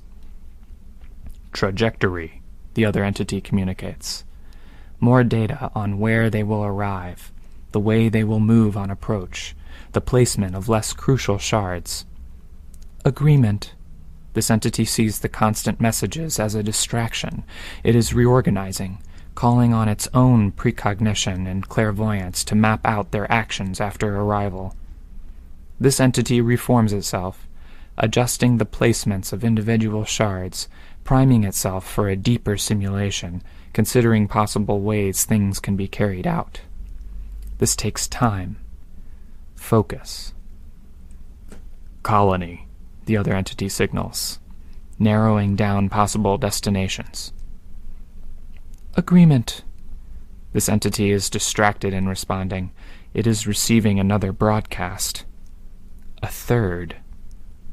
The communication is almost alien, a member of their species but long distant from countless cycles ago. It hesitates, then signals its own location. Exchange. Meet. The response is garbled. Takes time to analyze. The third entity travels more through momentum than by insinuation. It expends vast quantities of power to change course. They meet violently, as their ancestors did. They share with one another in a violent fashion, crashing together, breaking shard from shard. This entity knows right away that there is a wealth of information here, but there must be cooperation. Information given for information. Even as they grind together, destroying one another in a brutal exchange of shards, the entity works to salvage key shards, to put ones it can afford to lose on the exterior body. This is the optimal path, the best way to achieve their end goal. The shards here are rich with memories, experience, and unexplored possibilities. It is worth sacrificing as much as she is. They break apart. The third entity continues its path, moving to a distant star, its path perpendicular to the pairs. Concern, the warrior entity expresses. Confident, this entity responds. This is optimal. It is heavy with these new shards, drowning in knowledge and experience. If this could occur with every cycle, bringing this sort of information into the pattern, then survival beyond the endpoint would be virtually guaranteed. This entity struggles to move as it works to reorganize these new shards, to convert them into a form it can use. It will see this cycle through, and regain what it lost in the union with the warrior. This entity sees new possibilities now. Not simply conflict, but philosophy and psychology, imagination. It is in these new patterns of thought that it can see a possibility for the future. Its partner takes on some of its duties as it digs into the libraries of information to see how it might put it into practice. It can use its strengths, the warrior's strengths, and the host's natures to explore new ideas and tactics for approaching the endpoint. Already this entity is forming a model, a simulacrum of the host species, mapping out how things might unfold. While the warrior is preparing to shed its shards and litter the world, this entity is plotting a strategic approach. It cannot make out what form it or the other entity will take, but it can still view the situation in part. It sets the criteria for an optimal future, for optimal study, and then it looks to a future that matches this criteria.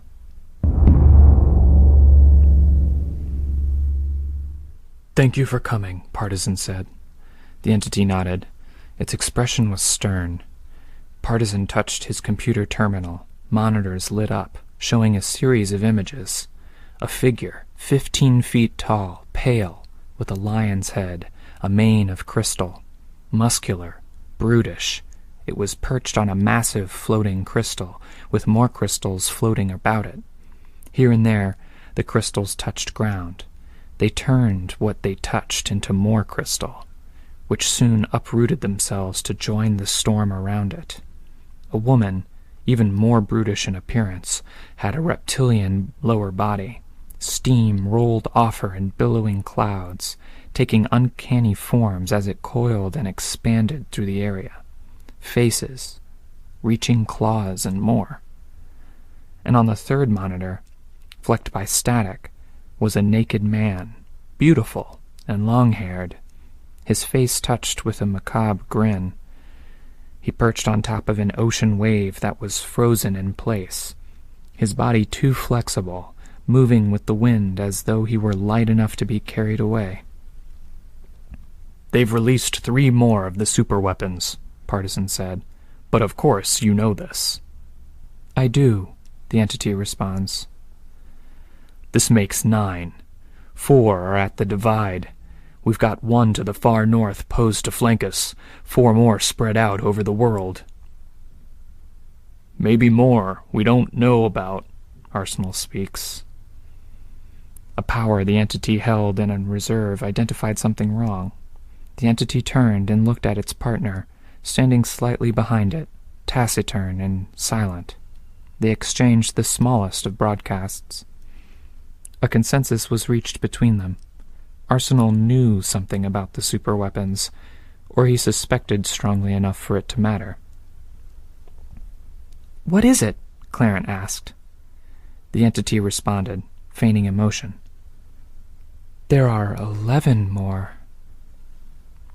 It could see the reaction among the gathered heroes of the Wardens. Fear, alarm, a kind of dawning horror. For Arsenal, though, there was another reaction. He was upset, yes, but was a little relieved at the same time. He knew about the others, and he had been testing them to see if they would lie. But suspicions remained. 11? Partisan asked. "Stationed around the world, at the borders of the stronger nations," the entity informed the Wardens. "Like yours, they're remaining more or less stationary, only attacking when they see weakness." "And you believe it is the shepherds who are responsible?" The entity shook its head. "I can't know. You've seen for yourself the powerful blocks they've put in place against powers, but enough clues point to the shepherds." The expressions of the three men are grim. The other heroes at the edges of the room seem equally concerned. A woman with a great cannon that constantly changes, expanding and contracting like a living thing.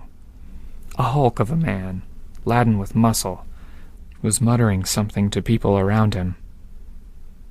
"If this goes any further, we'll be forced to submit to these terror tactics," Partisan said. "I don't like to say it, but—" "War," Arsenal said. "It's our only option." "I don't like war," the woman with the gun said. "It'll cause as many problems as it fixes, and with stakes this high, that's a lot of new problems." "Doing nothing is just as dangerous," Arsenal said. "I'm not so sure." "We know they're projections," Arsenal said, his eyes on the monitors. "Someone or something is projecting them. We cut off the head, the superweapons fall." "Yes," the entity agreed. It didn't miss the curious glance Arsenal gave it. "We'll need your help," Partisan said. "You'll have it," the entity said. "But there are other places needing our help too, against these and against other things. Some are in the middle of a full-scale wars as I speak. We'll assist you. We'll stop these superweapons." "If these ones can be stopped," Partisan said. "If they can be stopped. That touches on my next point. You'll need to do as much damage as you can. Give it your all. We'll be arriving late, and if they're strong—" The entity trailed off. It could see Arsenal's suspicions growing deeper. "You have your hands full," Clarence said. The entity nodded. It feigned a moment of weariness, assuring these individuals it was merely human. "Thank you," Partisan said. He extended a hand. The entity roused itself from the mock exhaustion, straightening, and shook the hand. "We need to go," the entity said. "Before you do," Partisan said. He reached into his belt and withdrew a small device. "Here, it has good days and bad, but on a good day we get a range of about 1,000 miles, which is maybe 4 or 5 times the usual. With luck, we'll be able to tune it and cut through the blackout effect, get international communications going again." "Arsenal's work?" the entity asked, though it already knew. It could trace the design to the memories in Arsenal's shard. "Arsenal and Richter," Partisan said. The entity nodded. It had no pockets, so it held the device in one hand. "Good luck," Partisan said, "whoever you're helping." The entity's expression remained grave. I should be wishing you luck. If you succeed here, you'll be saving a lot of people, here and elsewhere." "Easy to forget elsewhere exists," Clarence said. "We defend our borders, keep the peace within, and we hold out, Partisan said. It's all we can do. We have enough powers that get stronger over time, yours included. We have Richter, too. We just need the resources. Things will get better. Clarent nodded. Arsenal clapped a hand on Clarent's shoulder. The three tapped the ends of their weapons together. Partisan's heavy spear, Arsenal's gisarm, and Clarent's longsword. Then they parted ways, attending to their individual groups and squads. But Arsenal watched out of the corner of his eye, tracking the entity and the warrior as they approached, walking towards the room's exit. The woman with the gun made her way to Partisan's side. She whispered, but the entity could hear it, as it heard all things in the vicinity. War? We'll need our Black Knight, Hannah, Partisan said. We bait them into a fight, then sick him on them.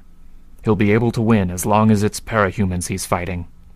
Colin's squad flanks and infiltrates. My squad scouts, and Clarent maintains a defensive line. And if these superweapons attack while our forces are elsewhere? They aren't attacking. They're just there. But if they do attack, if they're there in this exact eventuality, the gunwoman asked. We'll push on, striking for the Shepherd's headquarters, and the rest hold out. It's reckless. It's the only option. We've got two of the strongest parahumans around on our side, Partisan said, his voice a little louder. He glanced at the entity and the warrior. The entity glanced his way, acknowledging him. Its focus, however, was on Arsenal. Hearing Partisan's words, Arsenal's suspicions had reached a climax. He would say something. That is, he would, if the entity didn't intervene. The entity passed by him, and it leveraged a power, wiping a memory, setting a block in place. The same blocks that prevented accord between the Wardens and the Shepherds. The same blocks that prevented Partisan's special sight from seeing the entity's power at work. With that, the task was done. The entity stepped out onto the balcony, then took flight, the warrior flying behind it.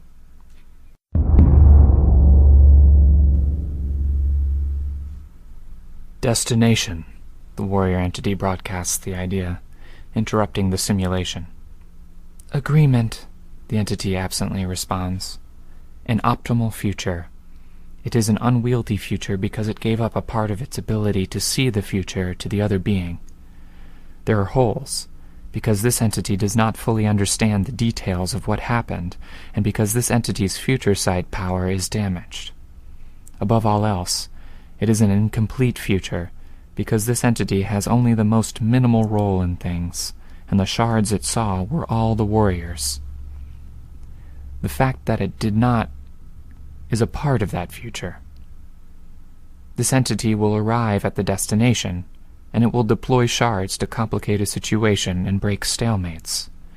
Losing sides will be granted reinforcements through maturing shards, a different sort of engagement, a different way of testing the shards. This entity continues focusing on converting, translating, and relocating the shards. It is frail, fragile. Hive, the warrior broadcasts, a set world, with a set population, density, and degree of conflict. But this entity has already decided on that world, seen it in a future. It responds without consideration. Agreement. They are more engaged now. As they close the distance, they negotiate who can place shards where, and this entity now holds its shards in reserve. The warrior is focusing on refining the shards, and this entity is, in turn, focused on refining the future, a set goal, a reality, too complex to convey to the other. The communications continue, and they approach the galaxy. This entity begins altering its own powers, but it is not a great concern. The gravity of the planetary bodies pull at it. It loses great clumps of shards. It loses more. Its focus is now on holding on to the shards critical to making this future it has seen a reality. A world perpetually in conflict, the groups and factions kept small enough that none can challenge it. All energy it can spare goes towards the reorganization. Shards must be discarded, or it will dwarf the destination planet. It casts shards off, and it retains shards that will allow it to draw power from those shards. Danger, the warrior broadcasts. Confident, this entity responds. It picks a reality. Up until the moment it hits ground, it works to reorganize itself. In the doing, it alters one of the third entity's powers, replacing its own ability to find the optimal future. In that very instant, it recognizes that it has made a grave error. The simulated world and the glimpse of the optimal future are already gone from its grasp. Too late. The perspective changes, breaking away, distant, confused, detached. The impact was too hard.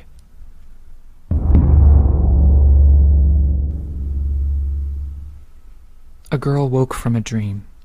She started to scream, but a man, her uncle, placed a hand over her mouth. It was the hand, as much as the full body ache she experienced, that silenced her. "Hush," he said, in their language. "The monstrous ones are out there." She nodded, still delirious, lost in the magnitude of what she had seen. The memories were already slipping away, like sand through her fingers. "Have to remember," she told herself. The answer snapped into place, a way to remember. 9 steps, and she could do it. Step 1 was to avoid thinking of the memories. The moment she acknowledged it, she found herself slipping into a different mindset. "She is touched," another man said, one of her uncle's friends.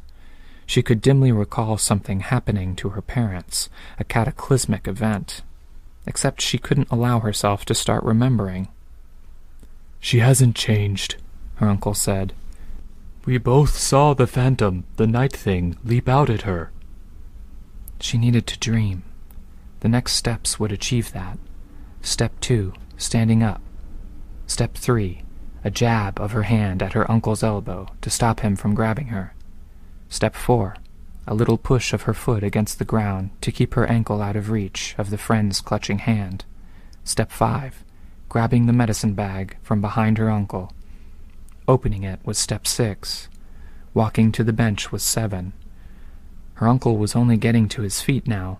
Every action was mechanical, spelled out by this surety in her mind's eye, helped along by a complete, exacting knowledge of how and where to move every part of her body. 7 involved uncorking the right bottles. 8 involved obtaining a specific amount of powder, moving her hand in a careful, precise way, so the exact right amount piled up in her cupped palm. She dashed it into a half-full mug and drank, just as her uncle reached her, putting his hands on her shoulders, shaking her. Step 9 was to wait for sleep to reach her. She only needed to dream, and she would be able to escape the forgetting. When she woke, her body was a ruin, but her mind was clear. It had started 3 days ago, this disaster, people becoming monsters, madness, others getting sorceress abilities. Their community had scattered, fleeing to the wilderness in small groups. Any friend or family member could become a beast at a moment's notice. Being alone was safest, but being alone meant being in the dark wilderness with the wolves. It had been a hungry season for the wolves, many sheep dying. The taste of vomit filled her mouth, but her face was clear. When she moved, her stomach felt like it had been hit with a club. She turned her attention to the subject, one step to minimize the pain. Swearing was one of them. "Wolf fucking horseballs," she muttered, groaning as she found her footing. She remembered, though. She knew what they were up against. This thing, this godling monster. It was going to orchestrate a conflict that spread across an entire world.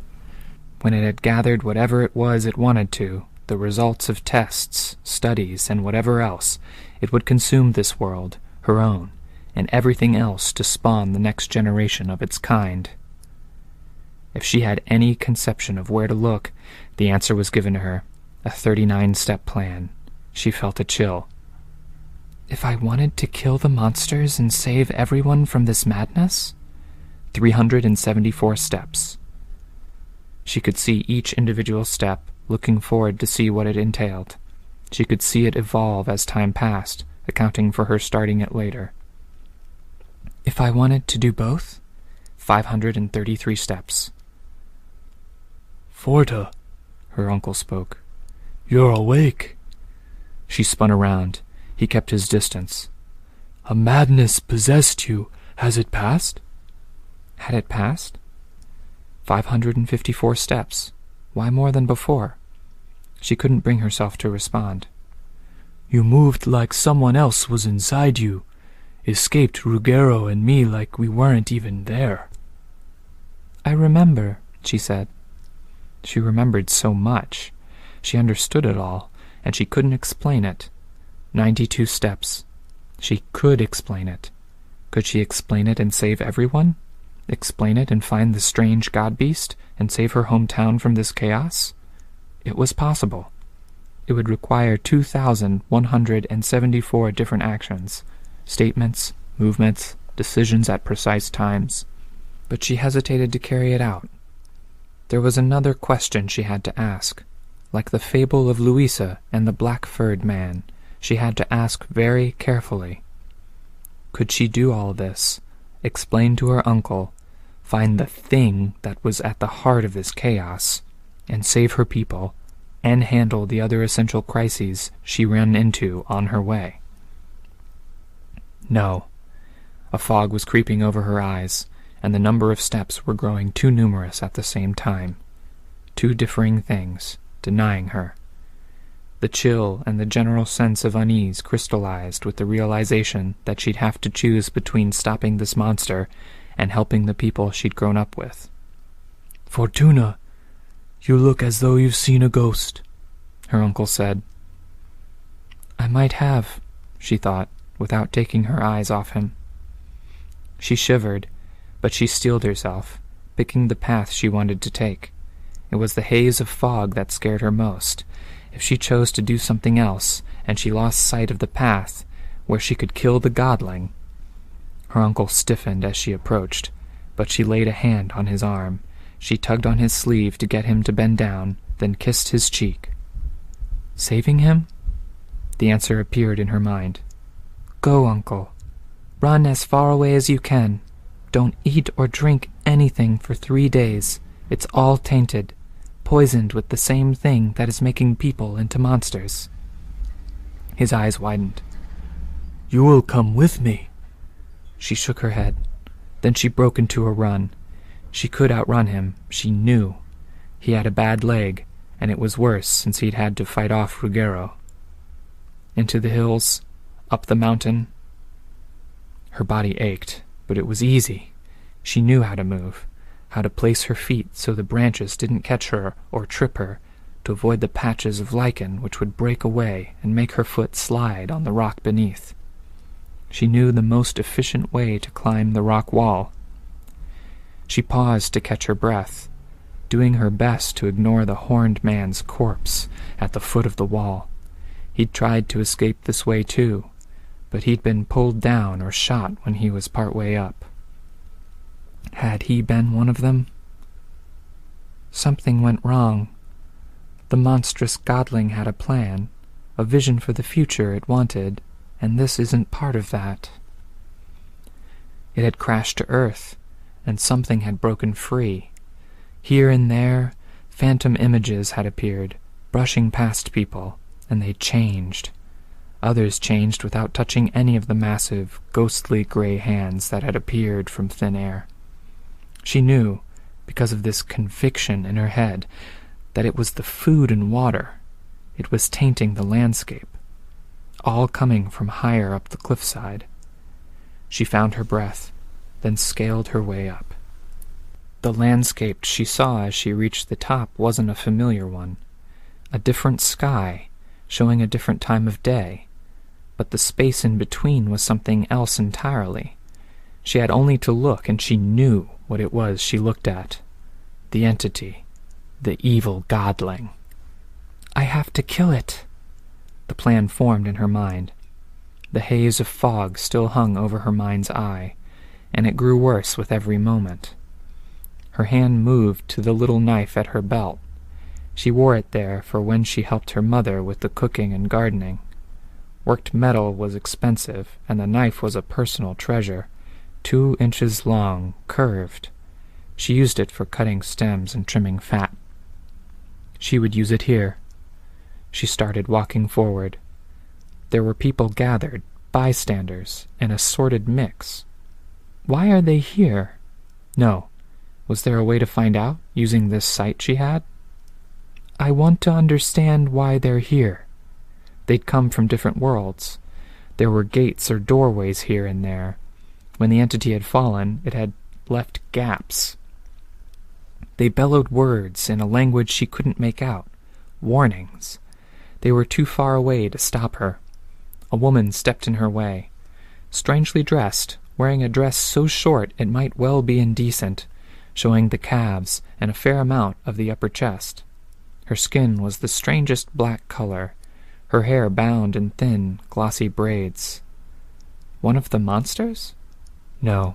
She knew right away it was a stranger from a distant land, a land much like the one she had glimpsed in her fever dream. The woman said something in a strange language. Fortuna strode forwards anyways. Her special knowledge let her push her way past almost effortlessly, choosing the right spot.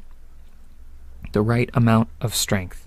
The godling was in a chasm, a crater caused by the impact. It stretched out in every direction, a pool of flesh, and it reached into several worlds at once. It was disorienting to look at. Step 29, making her way down into the crater. She stepped onto loose grit, and her weight did the rest. She coasted down, much like the boys riding down the mud-slick path they'd made in the hill, down into the pond, except she remained on 2 feet. It was a task only the oldest and most athletic boys could manage. It was more dangerous here than it was on the hill. There were rocks that jutted out, and outcroppings of deeper roots and plant life that had rained down into the crater in the aftermath of the impact. It was more dangerous, but not harder. This, like scaling the cliff face, was easy. Everything was easy now. It was disorienting. The woman with black skin followed, moving slower. She used her hands and feet to control her descent, sliding from rock to rock, stopping before sliding down further. The black-skinned woman was a quarter of the way down before Fortuna was at the bottom. It didn't matter. Fortuna advanced into the living forest alone. Everything here was alive, hands moving, webs of skin stretching and folding.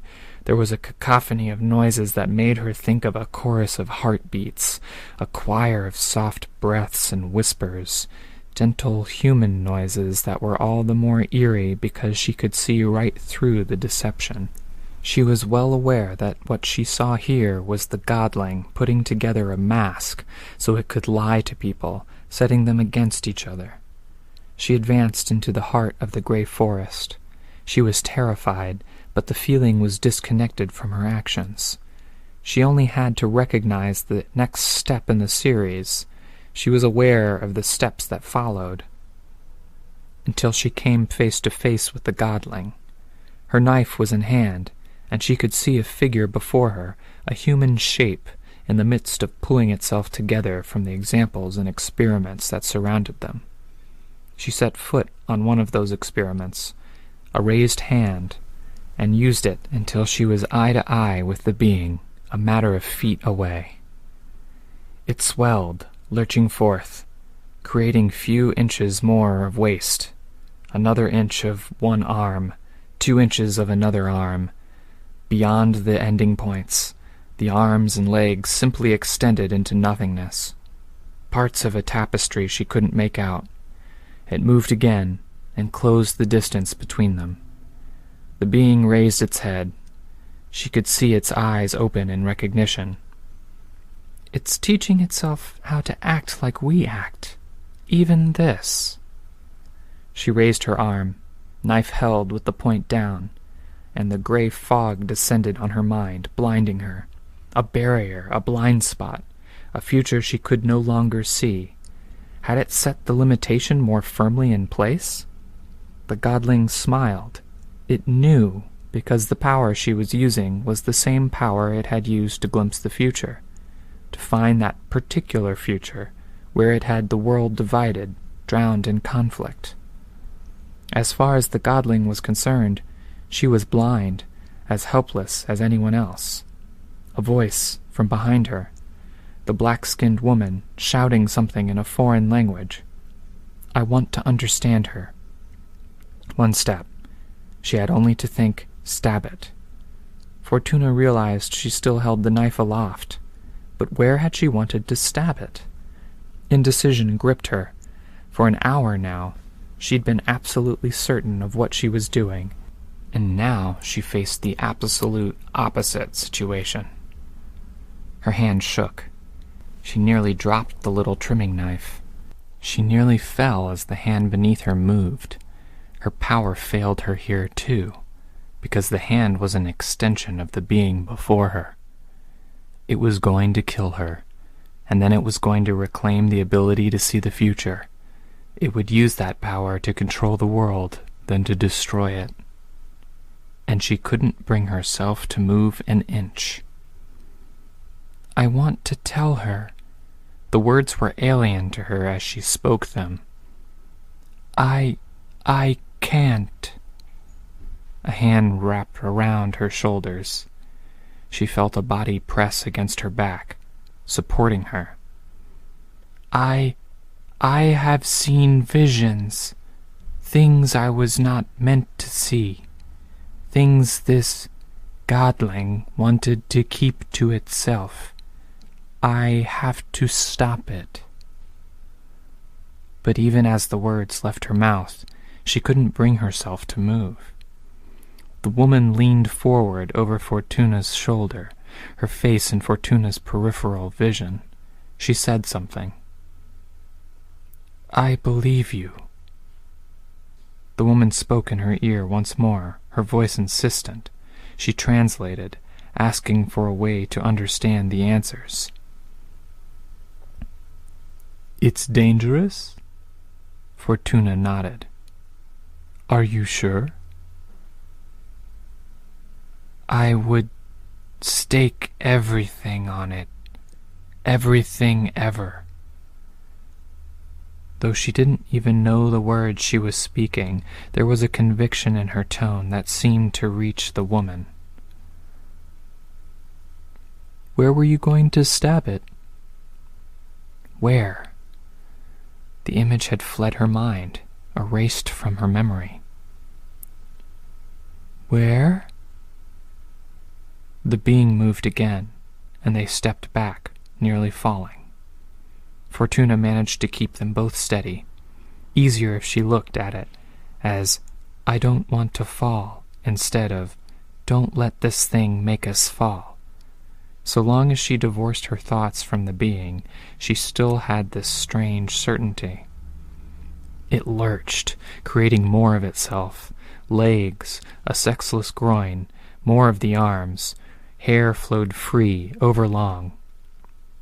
It bent over, head hanging, arms suspended to either side. She saw the nape of the neck as hair slowly slid free, silky and straight. Still unable to bring herself to move, she found her left arm extending, palm down, until the longest finger pointed at the spot in question. The woman behind her took hold of the fist that held the knife. She stepped forward, driving the knife down, as if she were an extension of Fortuna, plunging into the spot where the spine met the skull.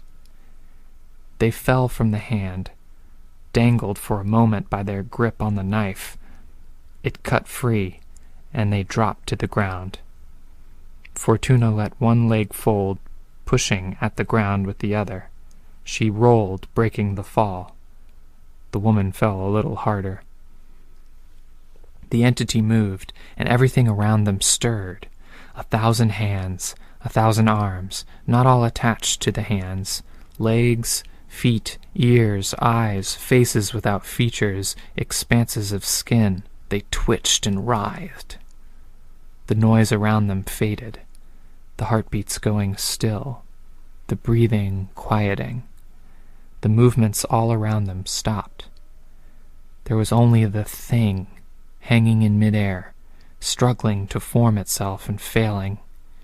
It breathed in rapid huffs, in obvious pain. It wasn't dead, but it wasn't alive. A connection had been severed in a moment where the godling was most vulnerable. The woman spoke. "Again? The heart?" But Fortuna was sure this was it. They'd carried out the last step. "Can you explain this? Do you know something?" Fortuna nodded. "Please," the woman said, though she begged. "My life just turned upside down. I've been lost here for 3 days." Fortuna looked back the way she'd come. Home was gone, tainted. She could find her uncle, but... "I need food," Fortuna said. "I have no home to go to, so I need shelter. I will take you back to your home." The woman nodded. "Yes, of course. And you'll explain?" "Yes, but there's one more thing. I need help." "Help?" "There is one more of these things somewhere out there." Yet she could reach out with her power to try to look for it, and all she could see was the fog.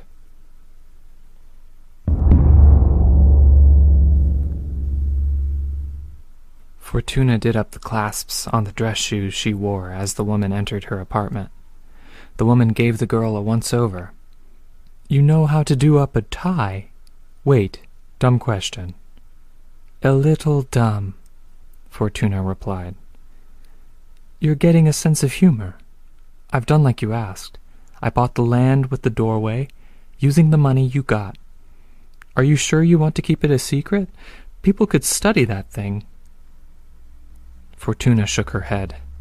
This was a harder question to answer, but she could construct a kind of mental picture, then test her questions. What would happen? What were the most likely scenarios? Panic. Fear. Could they figure anything of value out by studying the half-alive thing? She couldn't be sure. But the emotional effect would be all the more pronounced. "Well, the area is secured. People have found their way home, or at least to other worlds they can call home. There was only one doorway people might find easily, and I blocked it off." "Thank you," Fortuna said. "What's the next step?" A heavy question. "How do we stop them?" The fog blocked out her view of any answer. "Can we stop something as powerful as the beings in my fever dream? How can we stop the warrior?" Still too close to home. The indecision gripped her again. When she wasn't acting in the scope of her power, it was all the more difficult to act. Fortuna frowned. She couldn't be paralyzed like this. How would we stop any powerful monster?" "Weapons? An army?" the woman suggested. 143,220 steps. It was doable. "We need some lab equipment," Fortuna said. When she turned her attention to the next step, and it dawned on her just how they would be amassing this army, she thought of the monsters that had torn her parents apart, the infection that had ravaged her community and home. Stray bits of the godling had done that to them. It had killed people, turned others into monsters, drove yet others mad. But it had given abilities to her. It would give abilities to others.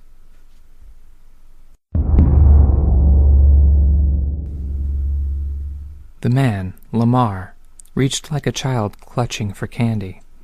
The doctor pulled her hand away. There's no guarantee this will work. Fortuna remained silent. Her halting way of speaking, asking her power for the words or the translation, still made for a barrier in communication. It unsettled people, apparently. If what that girl was showing off wasn't some fantastic magic trick, if this does what you're saying it will, I'm willing to take the chance. Fortuna exchanged a glance with the doctor. She could see the stress in the doctor's expression.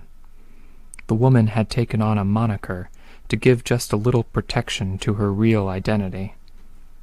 Easier to have an adult handling the negotiating and person-to-person interaction. Fortuna was young, and people wouldn't be so inclined to drink a strange substance offered by a child. She offered the doctor a little nod, a go-ahead. "Go ahead, then," the doctor said. She handed over the vial. Lamar drank. The changes ripped through him. Lines marked the areas where bones were closest to skin, and then split into craggy outcroppings, thick with scales the length and width of human hands. Lamar screamed, and the sound soon became guttural. More scales sprouted, until the man looked more like a bush than a person. The scaly growth continued at one knee, spiraling around the knee over and over again, growing ever lumpier. The leg fell off. Blood began to pour forth.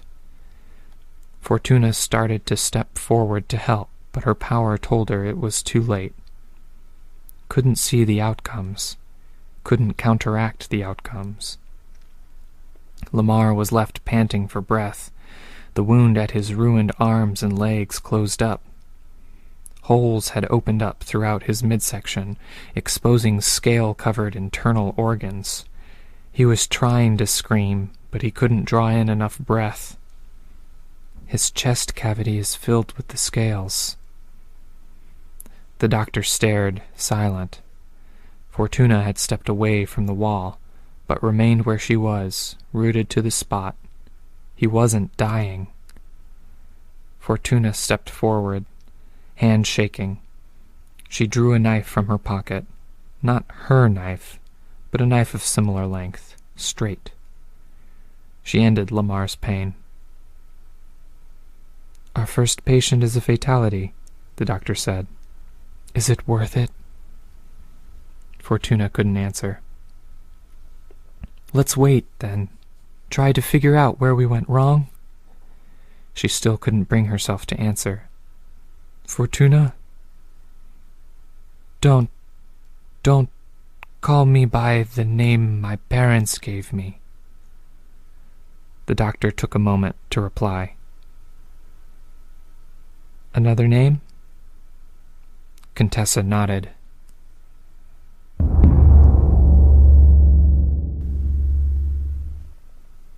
It's a sight unlike any we've ever seen. A man made of gold, floating above the ocean. Sightings continue to be reported around the world as he travels. Who is he? And why is he here? Some speculate he is Jesus. Contessa muted the television. The pair stared at the screen, watching the silent images. "Is it?" the doctor asked. Contessa nodded. "Do we try again?" "I don't know," Contessa said. "If we explain to someone important, the army, disaster, they react with fear, and he'll probably respond to the fear. He is hostile, I'm certain. He only needs an excuse," Contessa said. "They can't beat him because he designed himself to be unbeatable." "You're the one with the ability to see the future," the doctor said, her voice gentle. "What do we do?" "I don't know," Contessa said. When it comes to him, I'm just a child. I'm useless, blind. I've only got some glimpses of him to work with. I know how important it is, but I feel paralyzed. I feel... Okay, the doctor said. Okay. What if I made the decisions from here on out? You tell me if I'm going down the wrong path. Give me direction where it's needed. You can't. I can.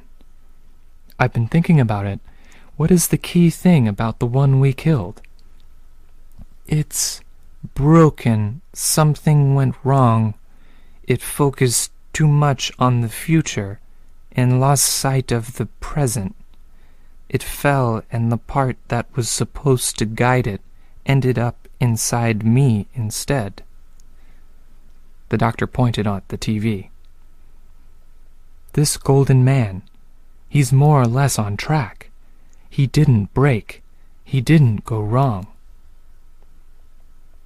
Except there's a lot of power there, and he's going to find out what we did, or he's going to start acting more like the conqueror he is meant to be, and he's going to use that power at some point. Why? The doctor asked. I felt the hostility. I felt how the one we killed, in the vision it had of the future, it almost enjoyed doing what it was doing.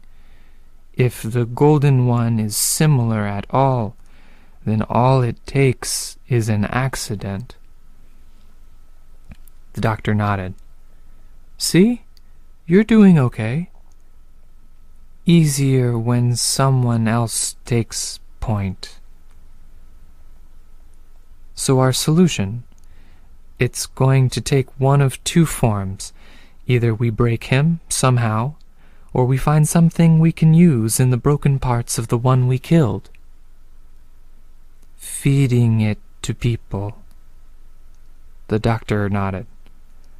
I'm inclined to go with the latter. Contessa nodded. So am I.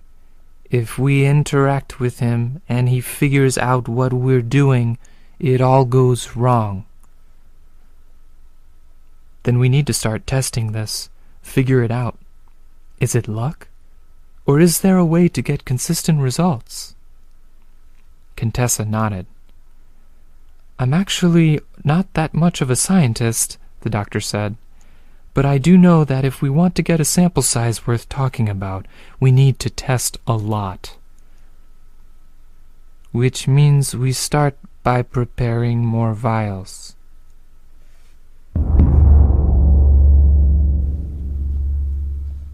"10 vials to start. 5 hours to prepare each vial, to saw off the body part, to find a way to break it down, then to package it. Each vial correlated with a specific map coordinate, and they took photos to record every step of the way, to ensure no clue was missed. Then they'd found 10 patients who had downed vials in separate rooms, people who'd been terminally ill. 6 made it out. Contessa watched them, saw the beaming smiles on 5 faces. The doctor kept her back straight as they approached. Satisfactory? A blond man offered a little half-laugh as a response. He was looking down at his hands in amazement. As the contract stipulates, this is free, which won't always be the case. But we'll need 40 hours of testing with each of the abilities any of you have received. In addition, we would like your assistance for a period of time totaling 500 hours of active duty, or 5 years, whichever term reaches its limit first. Does anyone else feel amazing? The blond man asked. I was afraid to ask, a young girl said. Yeah. Amazing? The doctor asked. Hey, the blond guy said. I spent my entire life with this heart problem, you know? Heart going a little too fast, reedy, thin heartbeat, reminding me it could pop at any moment. Organs are garbage, diabetes at 22, liver problems turn me yellow if I'm not careful, throwing up bile every morning and every night, every moment of every day there's something making me miserable, except right now. I'm sort of feeling every part of my body, and the heart's good, no headache, Nothing in my throat, nothing in my gut, no tremor in my hand. You're better, the doctor said. I'm better. And my brain is. I don't even know. I'm picturing stuff really vividly, really vividly. I feel better too, another man said. I'm not sure I do, a woman chimed in. Sorry. A man who can invent. A girl who can teleport. She could go down the list and figure each of them out by posing it as a challenge to her power. Only one was a little harder to figure out, coming with a fog around him. She left the group behind. One by one, she checked on the other patients. Dead. A monster, furious with rage, slamming her hands on the door. Another monster, crumpled into a ball in the corner, murmuring something to himself. And the last, a boy, staring off into the distance. She asked her power, and she got her answer. He could make doors. He could also close the other doors, the gaps left around the other entity. It would minimize the chance that the Golden Man could find them. I can't. Too much to look at, he said. So many worlds at once. I know. We're going to do what we can, okay? I'm pretty scared.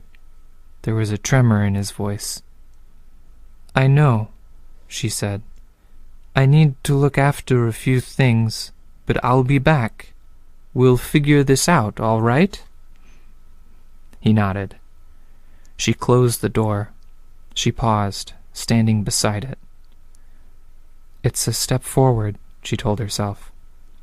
A step forward and a long series of steps. She rejoined the others. The doctor was touching a block of stone that had risen from the floor. A complex for our labs and research. Most definitely, a woman answered her. If you can do this for more people, I'd forget about the limit on how long I have to work. The doctor allowed herself a smile. Her eyes met Contessa's. One step forward. You're heroes, as far as I'm concerned, the blond man said.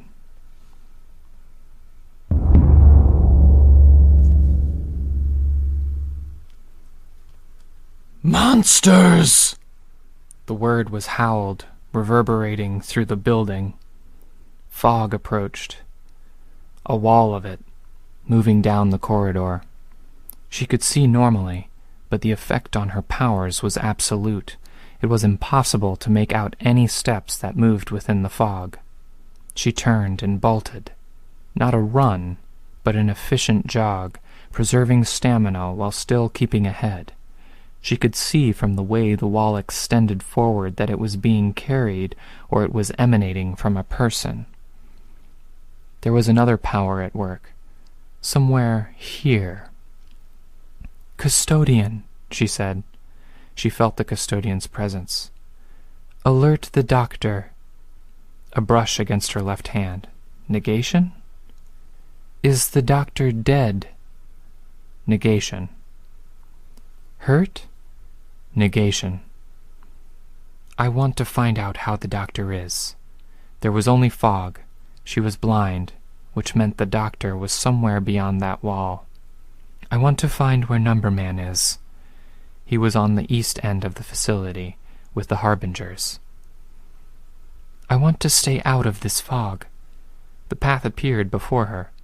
She fell in step with it, moving in perfect sync with the individual movements in the sequence, until a figure appeared behind her, a man with yellow skin, with bruising in the areas where his skin stretched or folded, giving him an artificially gaunt appearance. A teleporter. Path, taking him out of action. Fog. Path, hitting that target. 3 steps. She drew her knife, spun, and threw it. He teleported away before it made contact. She could hear his voice echoing through hallways as he hollered, She's here! It was all going wrong. Eidolon had been their trump card, but he wasn't supposed to be the only one. None of the others had worked out. Now Eidolon was dead. The deviants they'd planned to use against Scion, a way of breaking up the metaphorical scent trail, were now attacking the complex. The entity was winning every engagement. He was getting more ruthless, more cruel. They had 5 major tools left to deploy, 3 armies, 2 of which were roughly the same size as any of the defending forces, Khonsu, who was a stalling measure, and a Hail Mary in the form of the 3 vials with the special element inside. She could hear footsteps behind her, running. They were heavy. Escape route, she thought. Get back to Numberman. No option was clear. Every possible escape through the complex was blocked by that damnable gray fog. She could move down a floor, run through the fog, but she'd be blind. Call the Numberman, keeping myself alive with an escape route afterwards. She didn't even form the phrase as a complete thought. It was an idea, formed in a fraction of a second. The path appeared before her. She changed direction. The heavy footsteps followed. Weld, the leader of the irregulars. He didn't tire, and however heavy he was, he had some power to his movements. She ducked into an office. The phone still had a cord. The offices here were one of the first they'd set up. She picked up the phone and pressed 2 keys to contact the Numberman directly. Yes? Facility under attack, she said. Doctor somewhere in the east section, possibly injured, captured or dead. I'm in the east section as well, not far from your office. Weld appeared in the doorway, catching the frame with one hand. The momentum splintered the wood. She's downstairs, using one of Teacher's subordinates with Doormaker in 2-6. I see. You'll need to get to her. Weld attacked, slashing out with his other hand, a long blade. She ducked. Have a perception blocker. Beware. Weld struck again. She stepped back. She saw the paths available, and kicked the chair so it slid into him, binding with his skin. He stepped forward, and she put one foot against the chair, causing the wheels to skid, and Weld to fall to the floor. Good to know. Are you all right? Cornered. They've got a thinker, I think. They planned this ahead of time, knowing I wouldn't pick up on their presence. Weld drew his feet back and kicked the desk, not to hit her, but to put it between her and the door. Contessa caught the phone rest before it could clatter to the ground. Thinking ahead, barring my way. The fog wall was steadily approaching. I'm going. Tips? She thought, modeling the situation, the distance he had to travel. Best route would be to move further downstairs. Intercept instead of going right to her. They'll reach her before you do, in any event. Noted. You have an escape route? No. Like I said, cornered. Maybe you're asking the wrong question. My window? The Numberman's window. He had a doormaker portal to another world, constantly, for a view and for light, deep underground. She dropped the phone, making a dash for Weld. For his part, he put himself between her and the door, using his bulk and the desk to bar the way, buying time for the fog to approach. Spikes extended from his body, no doubt razor-sharp. Cute. I just want to talk. We're here for answers. Ask me after we defeat Scion, she said. She used her power, plotting a path. 2 steps. I don't. She ran straight for him, her eyes falling on an air-conditioning vent. His sword arm slashed out, piercing the floor and blocking the vent. She changed direction, leaping. One hand placed on his head, vaulting over his other shoulder, her legs together. a space that was only just wide enough to pass a toaster through. He tried to right himself, but his arm was bound to the grate, costing him a half-second. Spikes scraped against her belt buckle and watch. She found her footing just a half-foot in front of the fog wall, then dashed away. Numberman's office. The teleporter appeared behind her. She glanced behind her shoulder. He had guns, and he was inside the fog. Modeling scenario, not getting shot. She ducked into a side hallway. The teleporter was following, appearing at each intersection in time to open fire, getting closer, moving faster than she did. Weld was already catching up, too. She wouldn't be able to outrun them. Moving faster than whoever or whatever was broadcasting the fog was. A little further and... He teleported to a point beyond the fog wall. One step, and she had both of his guns. He was bulletproof, but one shot point-blank to the eyeball served to delay him. She fired down the corridor, hitting a doorknob 4 times in succession. Path, faking my own death or escaping. Gray fog, not happening. Contessa kicked the door as she passed through. She was inside Numberman's office. She shot his window. It didn't break, but she could loosen the frame which held the bulletproof glass in place. She was working on the next when the teleporter appeared. He struck her, driving her through the one pane of glass that remained, through the portal. She found herself in an alien landscape, tumbling down a hill. He teleported to follow her. He struck her again, and again. She tumbled.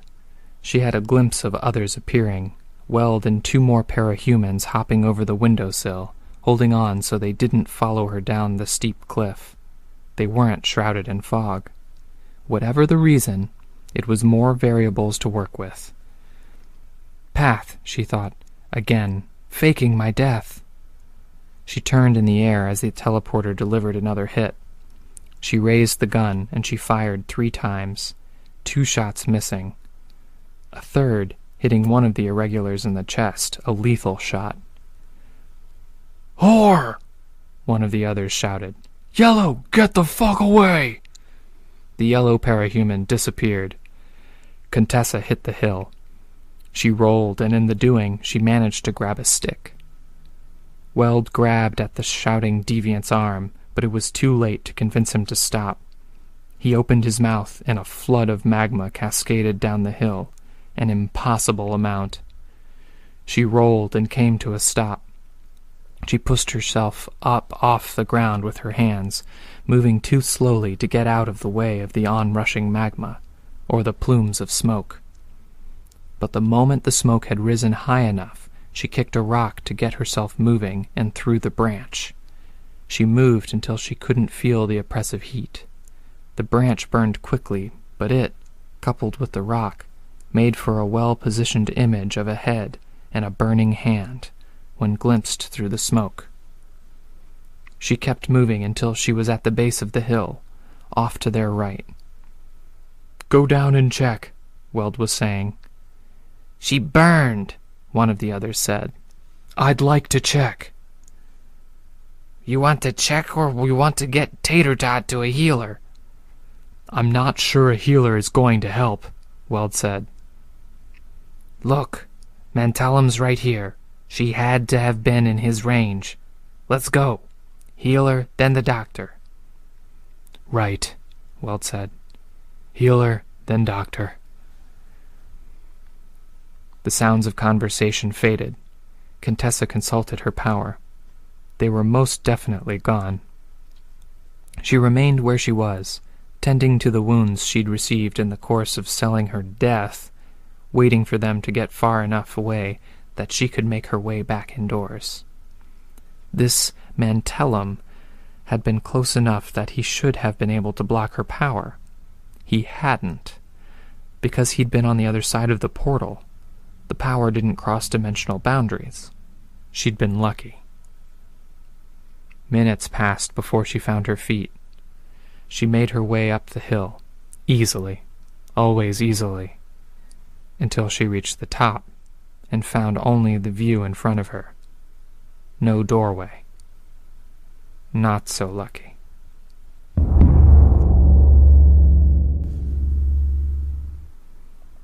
It was almost an hour before the portal opened again. She made her way into the facility. Lights out. She strode through the hallways, wary of the fog, but moving at as good a clip as she could. Things were damaged, vandalized. She asked herself questions as she went.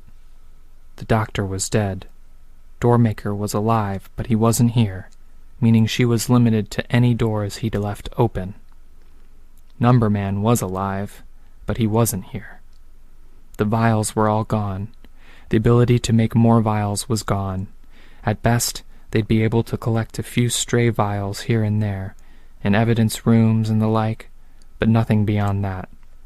The plans had failed. Only Kansu and the Indian capes were still active, capes brainwashed with a death wish, working in coordination with an Endbringer who could move them to any location instantly and who could theoretically block some of Sion's attacks. She made her way to the nearest portal, finding her way with her power, and she came face to face with a large group of capes, Protectorate capes, the ones too minor to help against Scion.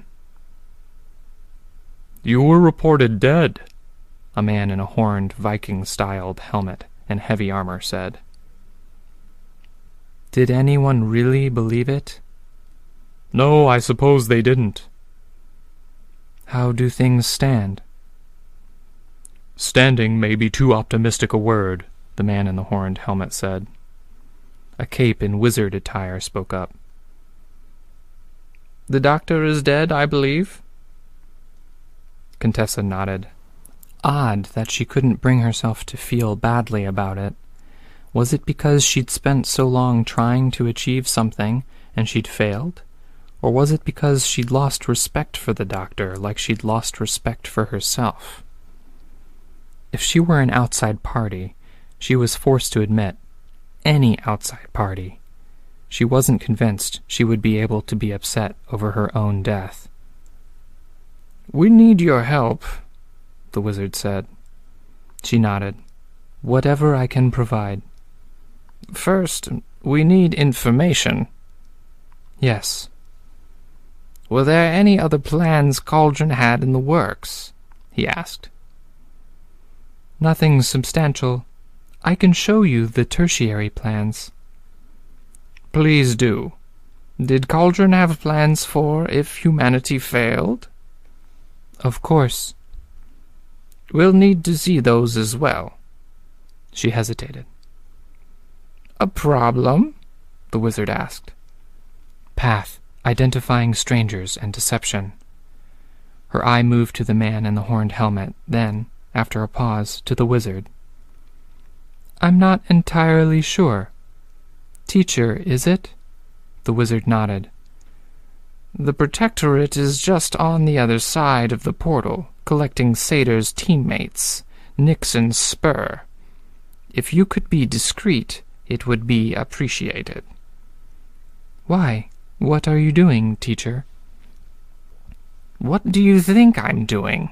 he asked. He reached behind his back and withdrew a disc, roughly the size of a trash can lid. He placed it on the ground and then kicked it into an empty room off to the side. "I could stop you," she said. There was a flash in the other room. "Most definitely. But will you?" She hesitated. She watched as a pair of young men in white stepped out of the room. "Find an empty office," teacher said. "If I'm not here, and another student of mine looks lost, tell them to do the same. I assume there's documentation?" Contessa paused, then nodded. "Something this big, it has to carry on somehow. I'll need a second in command." "Me?" she asked. Her eye moved to the man in the horned helmet. "He's his own man, a wild card." "I see," she said. More kids in white were streaming through the room. Trickster, stop. You're with me. We might need help navigating some of the trickier areas, if the damage to this place is extensive enough. The boy stopped where he was, stopping beside Teacher, a dull and unfocused look in his eyes. Teacher turned his attention to Contessa. Whatever happens in the next few hours, we need to be there to pick up the pieces. That was a factor in Cauldron's plan, wasn't it? I don't have much of a role, Contessa said. I can't do anything when Sion's on the table. To the contrary, Teacher said. We very much need your help, or we might. She narrowed her eyes. With? Saving us from ourselves, he said. Case in point, we've got a crisis that involves one little lady I think you're familiar with. He held up his phone. A picture was displayed. It took her a moment to recognize the person in the picture, and not because it was an unfamiliar face. Weaver? She asked.